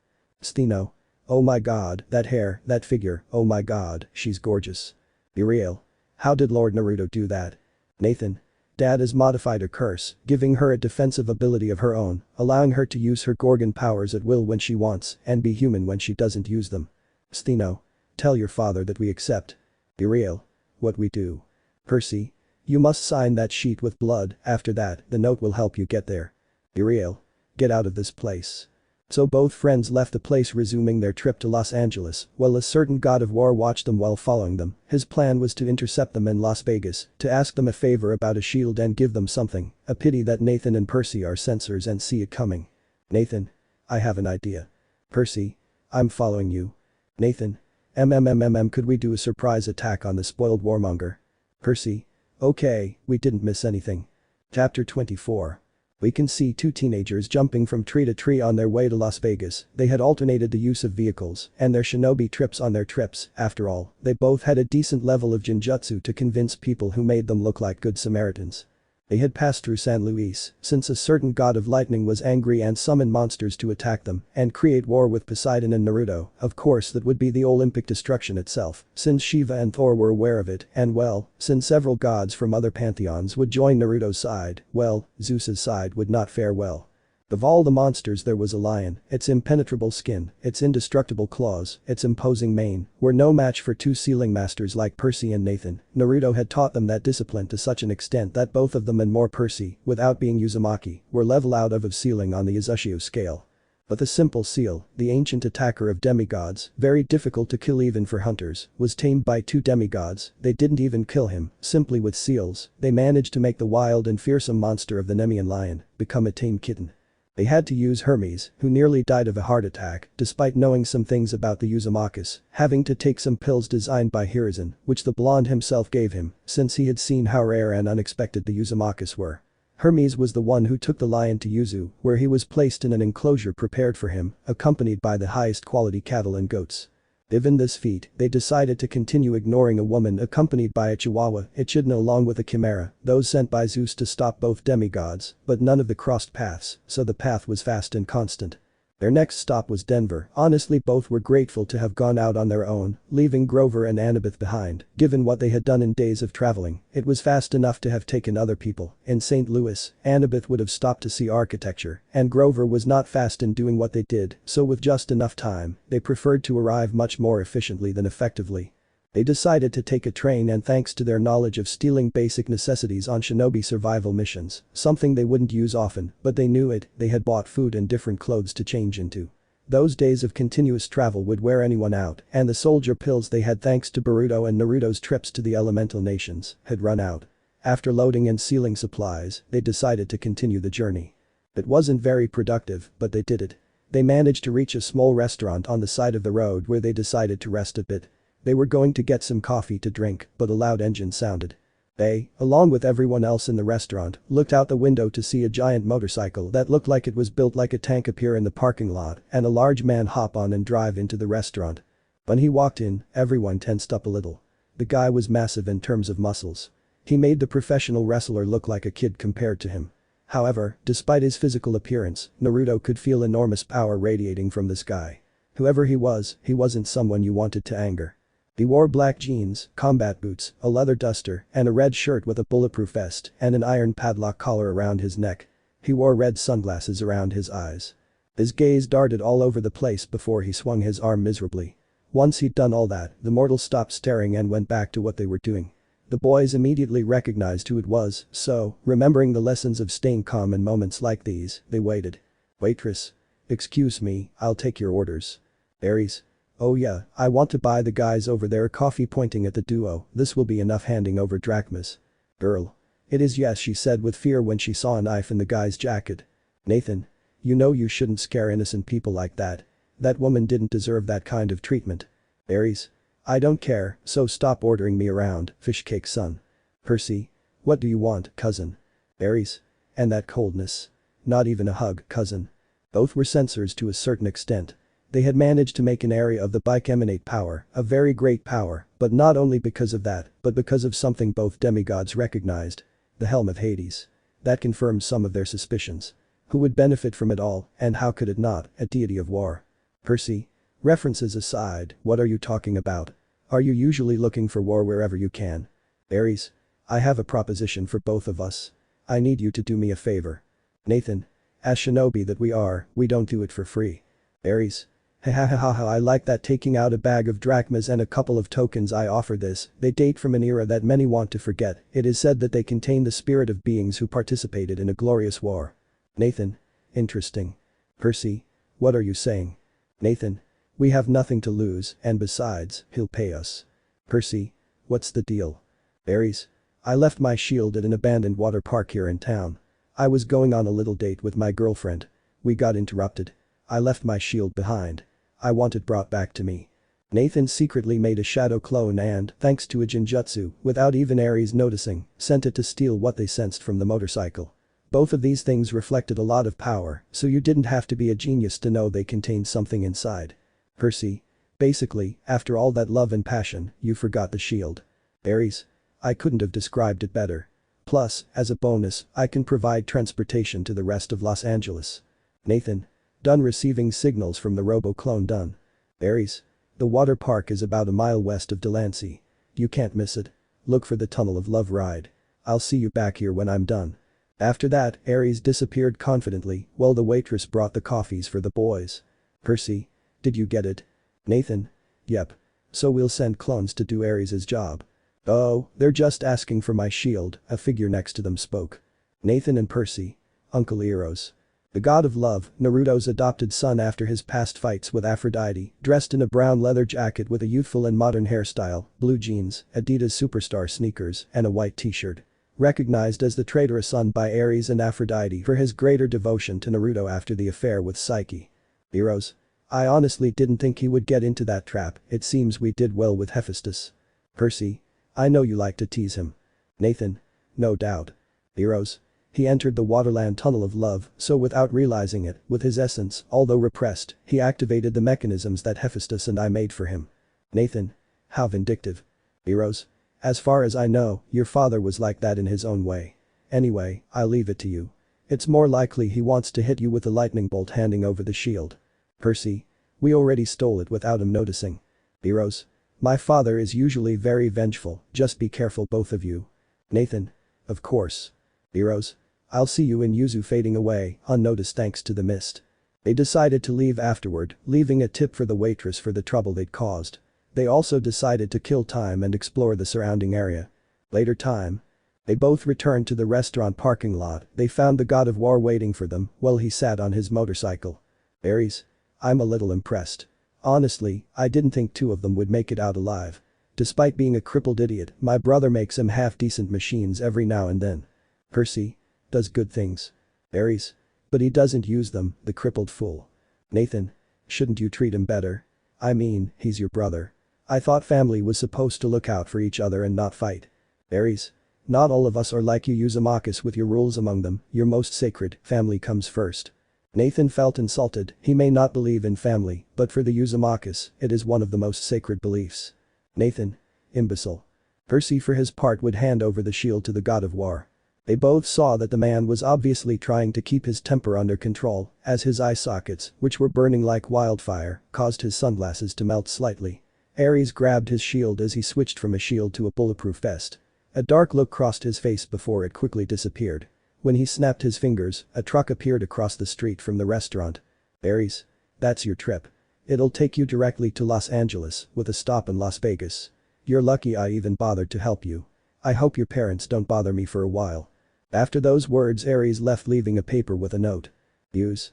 Consider yourself lucky, get a free trip to a cool place like Los Angeles. End of note. Nathan. At least we didn't walk. Percy. Yes. Chapter 25. Both demigods proceeded to travel in the indicated truck. Needless to say, they were filled with anger, as it was an illegal animal trade truck.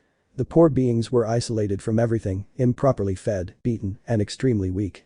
There was a single walkway running through the center of the truck, leading to some crates on the other side. Along the walkway were multiple metal cages. The scene before them was one of the saddest Nathan and Percy had ever seen. Within all his teachings, Adam had taught them the value of life. Every being, regardless of age, has the right to a dignified life, and what they saw was not dignified. In the cages were a zebra, an albino male lion, and an antelope. The antelope had a balloon tied around one of its horns, and its legs looked so thin that they weren't sure it could stand. Meanwhile, the zebra was matted with gum all over its fur, which had stuck to it and looked like it was losing its color. The lion was so skinny that its ribs were visible. Its cage was small, barely giving it room to move, and its blanket underneath was tattered and dirty. Scattered in front of the animals were several pieces of food that were in the wrong cages. The meat had been thrown into the zebra and antelope cages, while the turnips and vegetables had been thrown into the lion cage. In this way, they tried to make the animals suffer so much that they would even mock them with their own food. For Nathan, being a demigod, son of a deity linked to nature and animals, was the most annoying thing to see. His eyes darkened while golden chains came out of his back. Percy was in no different conditions. The zebra, being a relative of the horse, enters his father's domain as lord of the horses, which is why seeing them there, so starved, abandoned, and bastardized, made his blood boil. Water. Nathan turned his gaze to the antelope. He had just spoken to him. Whatever the case, he took out mineral water from a seal, while Percy imitated his action by approaching the lion and the zebra, extending some water. Thank you. Food. Someone glued this stuff on me, it's horrible. The next one to notice the speech was Percy, who was the one he could hear, the zebra, so he stood up, and thanks to Usobu's chakra, he would start burning the remains of gum and chewing gum, cleaning the animal's fur. Nathan stood in front of the albino lion, staring at the beautiful animal with his hazel eyes. The lion's eyes were old and filled with wisdom, but they held so much pain and loneliness that he didn't think twice before opening the cage and entering. Lions were family animals, which meant they stayed in large groups. They simply weren't meant to be abandoned like this. Family. Nathan. You won't be alone anymore. Hugging the majestic animal, I'll set you free and send you to a place where you'll be free, you'll have friends, and you'll be able to live however you want. Percy taking the traces of vegetables out of the cell, give them to them. Percy. I understand, and here holding out the meat. Leon. Thank you, he said, eating pieces of meat. It's been a while since I could eat meat any longer, and I probably wouldn't have survived much longer. He ate while his tone denoted gratitude and much sadness. Nathan. How much they must have suffered hugging the animal. Leon. There are 2 cubs in the boxes. Percy pulled out the crates, and what they found shocked them completely. 2 small pairs of amber eyes staring at him in fear. As the moonlight slowly crept toward them, he saw that the cage held nothing but 2 tiny wolf pups that couldn't have been more than a few months old. Percy. Calm down, extending his hands without intention. The cubs trembled with fear, but when they saw the lion nod, they approached the son of the sea, who carefully picked them up. One of them was black, so black that he wouldn't have seen the cub if it weren't for his amber eyes. The other was white as snow, and appeared to be only slightly smaller than the black cub. When the moonlight hit the cub, its fur was like a cross between white and silver, and it shimmered slightly. Percy. They're dire wolves, Nathan giving him a small piece of meat cut with anaklusmos. These are a breed of wolves so rare they're almost never seen. Hell, most people go their entire lives without ever seeing one because they're so rare. Not even hunters use dire wolves because there are so few left in the world. Nathan. When we stop I'll call Boruto Nai, he'll help me. Where are we? I want to go home. Mommy, where are you? Where did you go? Nathan would take the white pup while he felt a treacherous tear fall. Although he was close to Naruto, the latter had commented on things from his childhood, and the redeed was very sentimental, something Naruto knew, given that all of his children had a particular character. It didn't take a genius to know what happened to them or how they were here. They could only guess that the mother was killed, since wolves were very loyal animals and stayed in packs. Being as young as they were, without a doubt, the mother would have had to have been nearby. Since she wasn't, that was their best guess. Nathan. You'll be safe, I swear as in Uzumaki that I won't let anything bad happen to you for real. Percy. Me too, we'll be there to save them and give them a better home. Determined, they opened the cages and huddled together. The night was cold and the lion's fur kept them warm, while the zebra and the antelope approached without further ado, determined to help the cubs. The next morning.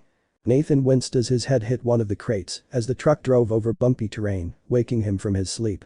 He could hear whimpering and guessed the other had been woken up by the hit as well.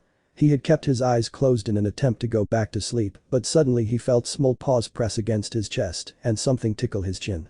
Trying not to laugh, he opened his eyes and looked down to see the two wolf pups licking each other's faces with happy looks, the opposite of what they had during the night. Nathan. They seem friendlier this morning. Black Wolf. Warm, pleasant, free. Nathan. My name is Nathan Uzumaki, son of Naruto, god of many things, including animals. Black Wolf. I have no name. White Wolf. Me neither. Nathan. If you want, I'll give you one smiling at them. Well, the puppies seemed happy. Let's see. Looking at the Black Wolf. Magnus. The Black Wolf denied. Haha, Uncle Thor told me I had that face. I don't like that nickname either, but he's the only one who tells me that. How about Shisui? Black Wolf. Yes, I like it. Nathan. Shisui will be, and then he looks at the White Wolf, and in your case, it will be mastered. White Wolf. I like it, it sounds scary. Shisui. Do you know where mom is? Nathan. No, sorry, he said with a sad smile, noticing how his little ears lowered, but you know something, you can come with me and my friend the drooler. Watching Percy snore while drooling. You will be safe there, and you will have many friends.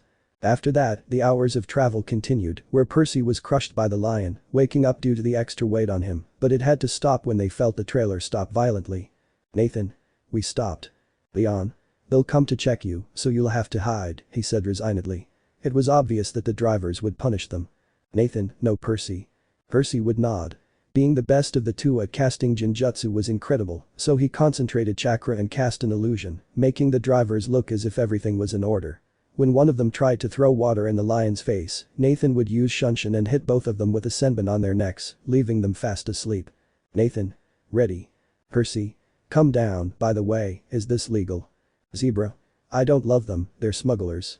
Nathan would concentrate chakra and throw a drachma into the air while taking out a pronged kunai, summoning someone. Nathan. I hope he's not doing anything dirty with Sarada and her fetishes. And why would I be dwarfing him? A voice behind him would say. Nathan. Boruto Nai hugging him. Boruto was a carbon copy of Nathan, only blonde, blue-eyed, with 2 mustache marks on his face, or well, when he doesn't use a henge resembling the most feared Sumerian demigod, Gilgamesh, since he usually visits him in Uruk. After all, along with Enkidu, they are his best friends. Boruto. Dwarf, what do you want me to do? Nathan. Well, if you can take Yuzu to them, pointing to all the animals, it's that. Boruto. Okay, sighing, I will, just don't do anything stupid here in Las Vegas. Nathan. We're not going into the Lotus Casino. Percy. Although who knows. Boruto. In fact, I know they were going to take out the D'Angelo brothers, so I came because of your call and to do that job for you. Nathan. Okay, that takes off the sweat, it's hot. Percy. Okay, taking off his jacket and sealing it. Nathan. Let's continue. Boruto. Stop both of you throwing a key at them. I don't want even a scratch, nor do I want you to tell anyone. I don't want the of us to suffer a beating from Koch-ans and Sally-san, pointing to a van. The 2 minors would nod with chills. Nathan. Yes, Hinata-san is scary when she's angry. Percy. And my mom too, no dad calms her down, even with my stepmother. I agree. Boruto. I wish you both luck. Percy. Goodbye, Boruto-sensei. Nathan. Goodbye, Nai-sama. Boruto would leave with Hiration to Yuzu, leaving the animals, especially the puppies, in front of Naruto, surprised by such an action, while he returned to Las Vegas and entered the Lotus Hotel and Casino to take out the D'Angelo brothers, his father's godchildren. Chapter 26. After Boruto left them the van, the boys began the trip to Los Angeles. They had to go to the state of California, so they traveled entertained. They had plenty of time for the solstice, since there were still days left, and they didn't do anything stupid that would delay them. It's not that they didn't like some extra company, but with Annabeth, they would be distracted with everything architectural and everything related to books and plans to do something. They lived in Yuzu, and in Yuzu, plans are sometimes to jump in headfirst and do things. It sounds suicidal, but it was the best method. It would take hours to get there, so to save time exhausting talks they decided to put on some music. Too bad Boruto has terrible taste in music and they without their USB drive to lighten the trip. In use. A yellow flash was appearing in front of a welcoming entourage composed of Adam and Naruto. Naruto. Looks like they've arrived. Adam. So it seems. Naruto. Cheer up, you can also help them with everything. Adam. It's been decades since we heard from them, so. Naruto. Don't blame yourself for it, we didn't know Zeus would throw that lightning bolt. Adam. I should have been the one to look for them. Naruto. Stop tormenting yourself, Uncle Adam. By the way, I want you guys to meet a friend of your father and your godfather. Child. Hello, he would say timidly, since he was hiding many emotions given his geeky attitude towards his mid-magic game. Girl. It's a pleasure, I'm Bianca and this is my younger brother Nico. Nico? Are you a god? He would ask looking at Naruto. Naruto. Yes, I am, but I am something more to you, crouching your godfather, so don't feel pressured in these lands. Nico. Can I tell you, uncle? Naruto. Sure, why couldn't you tell me? Bianca. Thanks M. Naruto. No lord, I'm his godfather, so you can call me Uncle Bianca. Bianca. Well uncle. Naruto. You have your mother's eyes and your father's terrifying aura. Nico. I feel great, I'm the son of Hades. Adam. He seems to be hyperactive. Bianca. It is, I would say nervously, it's strange and I can't get used to it. Adam. Follow me, I will take you to your place. Bianca.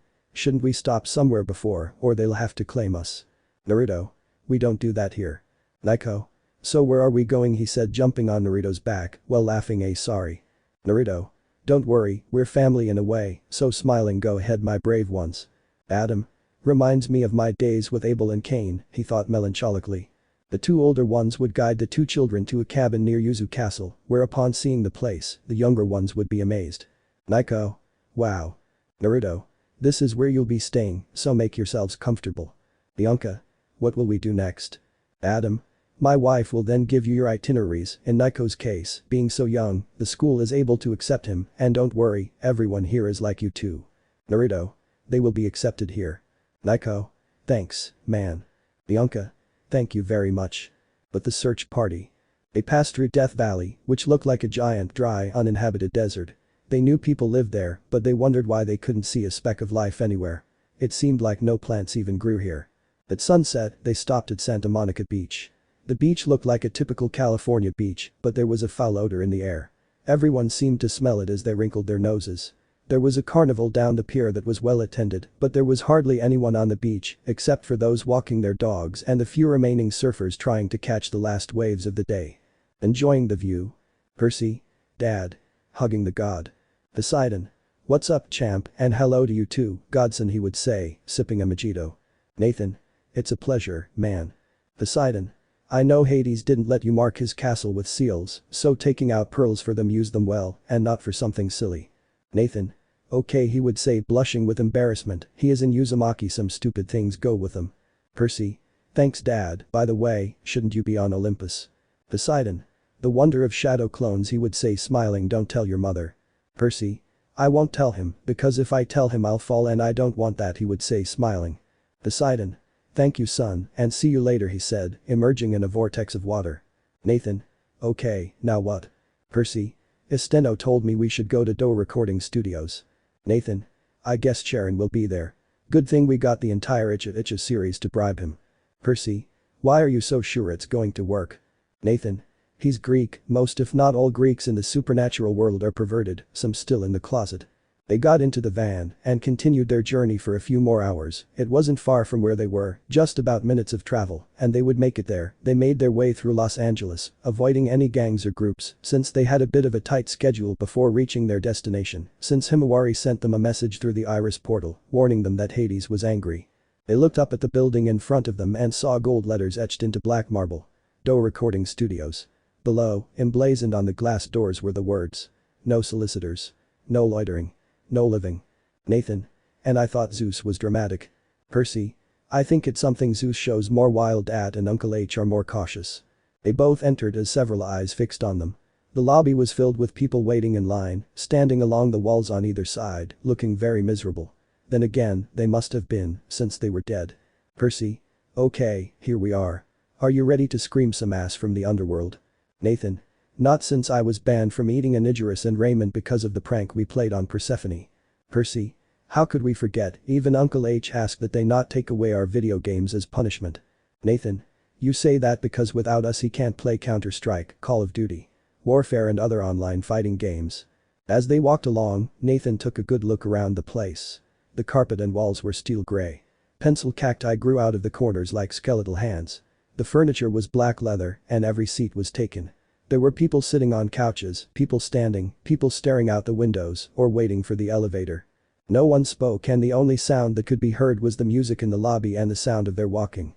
When they arrived at the security guard's desk, there stood a tall, elegant man with chocolate brown skin and bleached blonde hair shaved military style. He wore shades of tortoiseshell and an Italian silk suit that matched his hair. A black rose was pinned to his lapel beneath a silver name tag. He was the only one who recognized them. Man.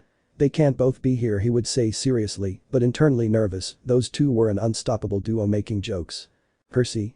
Calm down Charon, we only have a delivery for Uncle H. Charon. Dies and then returns.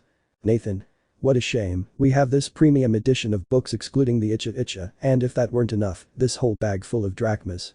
Charon resisted, but the temptation of Ichigo was enormous, which gave points in favor of the fact that the Greeks were extremely perverted within the other pantheons.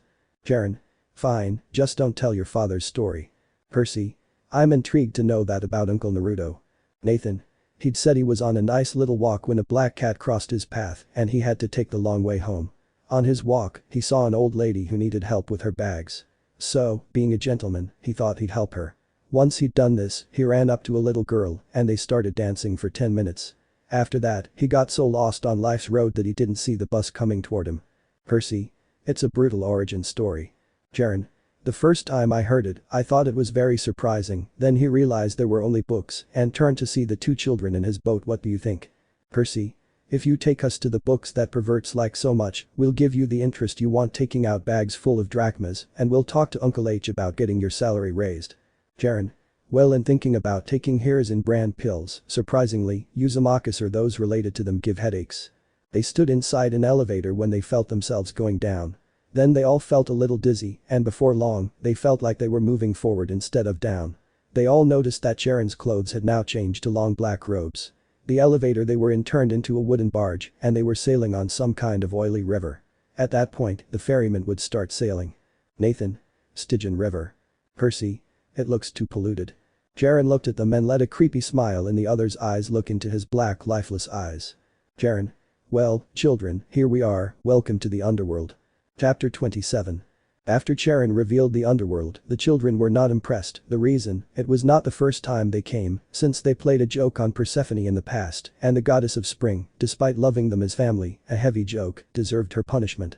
That is why after putting some kind of chemical that left her drugged for a few days and her skin tinted blue, she took both year-old children and took them to the underworld despite Hades's protests, knowing the joker reputation of that duo, remembering the first visit where they gathered the pomegranates from Persephone's garden and hid them in his office, receiving a beating from his wife for being funny. He never knew who was responsible without Naruto taking responsibility for it. Fixing everything, teaching him how to beat paperwork. Charon felt sorry that time and prayed to any deity or titan to save his boss from the wrath of his wife. Charon. Bad memories. Percy. There are good ones too, I mean they helped us a lot by training us. Nathan. If I remember Aunt Persephone's punishment training, she called Paris, Leonidas, Themistocles and a guy named Callisto to give us a tour of the underworld for training. Charon. Ordinary mortals would kill to be trained by legends. Percy. Meh, we're shinobi, we trained for it, although learning the Greek fighting style and the use of the bow was useful and helpful. Nathan. By the way, I didn't remember this river being so dirty. Charon. That is due to the unattainable dreams and hopes of mortals. Nathan. Or is it Cerberus, he would say smiling seeing the headed dog. Percy. Who wants the twig? Pulling out a stick. Cerberus, who to the souls of the dead seemed to be a gigantic headed dog with the character of a beast, became a tame puppy when he saw the branch in the hand of the demigod. Charon. I still don't know how they managed to tame him. Nathan. You wouldn't understand the Jackson Uzumaki style, he would say smiling with Percy as an accomplice. Eventually, they reached the shoreline where everyone had started to leave the boat and followed the signs that had been set up for the dead to follow. It will no doubt be decided where they will be sent. Percy. Do you know those three don't hate each other? Seeing the three judges of hell. Nathan. It was your idea to put laxative on them as a joke, knowing that those three don't even rest to go to the bathroom. Jaren. I wish you luck, but there isn't any down here. Just don't forget to mention my raise and the next copies of Ichigo as he proceeded to row, reading the mysterious orange-covered book. They simply followed the worn path until they found themselves at a pair of gates. However, despite being the underworld, instead of looking at giant black gates similar to airport security gates, but instead of security guards, there was only a sort of booth with a pair of dark-robed Jaren-like figures. Nathan. A direct line to the asphodel fields. Percy. They won't want to hold the trial knowing they'll lose. They started walking closer to the doors and were only a few feet away from the doors when they saw where the howls were coming from, causing the two to stare at each other for a moment. They felt a shadow stand over them and a stick fall on Percy's head as the Cerberus dog wanted someone to throw it again, but the stick was burnt. Nathan. Doggy wants a ball. Cerberus. Nathan would throw the ball while the Cerberus would go after it. He decided to apply chakra to throw it even further by adding Futon chakra so they would buy time. Without needing to be told twice, both boys began to move. Ignoring the guard demons who did not take their eyes off them given their Joker reputation, they continued walking through the asphodel fields until they reached a kind of tribunal that defined the resting place of those who have done something relevant in life, be it good or bad, defining their stay in the Elysiums or the fields of punishment. They left the judgment pavilion and entered the fields of asphodel. It grew darker and darker, to the point where it seemed their clothes were beginning to take on the color of suction. They walked in silence as they moved forward and heard the familiar screech above them. They looked up to see the all too familiar shapes of the Furies, however, over a dark castle a little further in the distance. It wouldn't take them long to get there, and now they were all starting to feel a little nervous. They were going to walk towards the castle, but a deep hoarse voice, full of resentment, would call them from one direction, Tartarus. Voice. Come to me. Percy. Buck you, Grandpa. Nathan. Shut up, you old lesbian. Voice. Rude brats. Come at me. He bellowed insistently. They both knew who he was and what he wanted, so they left him talking to himself heading to Hades's castle. Honestly, they didn't want to know what could happen in cases that had taken Annabeth and Grover. Maybe some enraged demigod would want to give them flying sandals as a gift for the crooked one, but since they were alone and knew the old man's story, they would simply insult him without the slightest respect, something they always observed in Naruto, and more when they were in Nordic lands. Where the blonde always disrespected Odin, after all, they knew that the blonde and the one-eyed man did not tolerate each other at all. They headed straight for the eerie-looking black castle. High above, they could see all the Furies surrounding them, and they undoubtedly knew the Furies had seen them, but they kept their distance. They knew the duo was vengeful, especially when they were attacked as a test. They tended to go like all Uzumakis, crazy, especially when three of them, behind Electo's back, called Nathan a tomato. As they drew closer, they could both see the carvings on the doors depicting scenes of death. Some were from modern times: an atomic bomb exploding over a city, a trench filled with gas-masked soldiers, a line of African famine victims waiting with empty bowls, but all looked as if they had been etched into the bronze thousands of years ago. Nathan. And Dad said Uncle Niji had the stick of destiny up his butt. Percy. Well, there are the old women in it, so, if it exists, then there is a beginning and an end. When they passed through the gates, they saw the strangest garden they had ever seen. Multicolored mushrooms, poisonous bushes, and strange luminous plants grew without sunlight. Precious jewels compensated for the lack of flowers. Piles of rubies as big as my fist, stacks of rough diamonds. Standing here and there, like frozen party guests, were the statues from the Gorgon's garden. Petrified people, satyrs, and centaurs, all grinning grotesquely. Nathan. And we called him stingy when he sent us gifts. Percy. He spares no expense. In the center of the garden was an orchard of pomegranate trees, their neon orange blossoms glowing in the dark. Nathan. Pass, we already played that prank on him. Percy. And the guy was the one who paid for the thing. The duo climbed the palace steps, between black columns, through a black marble portico, and entered Hades's house. The entrance hall had a polished bronze floor, which seemed to simmer in the reflected light from the torch. There was no ceiling, only the roof of the cavern, far above. As they approached a pair of giant black iron gates, the skeletons of the US Marines guarding them stood there. They smiled at the group, rocket-propelled grenade launchers held on their chests. They simply stood back from the group, unwilling to provoke the revenge of the prankster duo from hell. Nathan. How heavy is the warmonger's backpack? Percy. Yeah, it just confirms that the bastard stole this and planned it. Nathan slammed one of the giant doors, causing a loud bang to be heard. A few seconds later, the doors opened and the guard came and stood to either side. They entered the giant room, and the first thing they noticed was the large marble throne that seemed to be combined with bones and skeletons. At the end of the hallway. They noticed it first because the throne was currently occupied. There in front of them was the current white-haired young man that thanks to a pair of seals from Naruto the god of the underworld had managed to obtain. Hades. What? Nephew and godson, what brings you here? He would ask in surprise. Nathan. Well, first have it handing him his helmet. Hades. Where? Who stole it? Percy. The warmonger. Hades. Are you sure? You've caused quite a bit of damage here. Nathan. We swear on the river Styx, it wasn't us this time. The loud thunder rumbled in the room. Hades. Well, that's true, now what do you do with it? Percy. Your brother's lightning bolt and helmet were stolen to cause a war between the gods. Hades. I understand, he said, analyzing the logic. Zeus will make Naruto and Poseidon ally, and given my relationship with them, I will have to get involved to stop the madness, but Ares, aware of this, wanted to steal me so that I would choose a side or form another. I don't know if he's an idiot, surely he doesn't know that you two wanted to make that little joke. Nathan. Well, Godfather, I thought about it, we wouldn't take away the symbol of power from you, I mean it's too much, and it would be too bad a joke. Percy. Still, we'd need help traveling to Olympus. Hades. Come with me, tossing a coin. Iris, show me where Ares is. A rainbow glow would open up revealing Santa Monica Beach. It was nighttime on June 19th and Ares was waiting armed for both demigods. They watched as a large man in a black leather duster approached them on a motorcycle, a baseball bat slung over his left shoulder, a cocky grin on his face. Nathan. If we don't go, he'll get suspicious. Percy. Yes. Hades. It might be useful, but shadow clones are usually useful for fooling those who don't know them.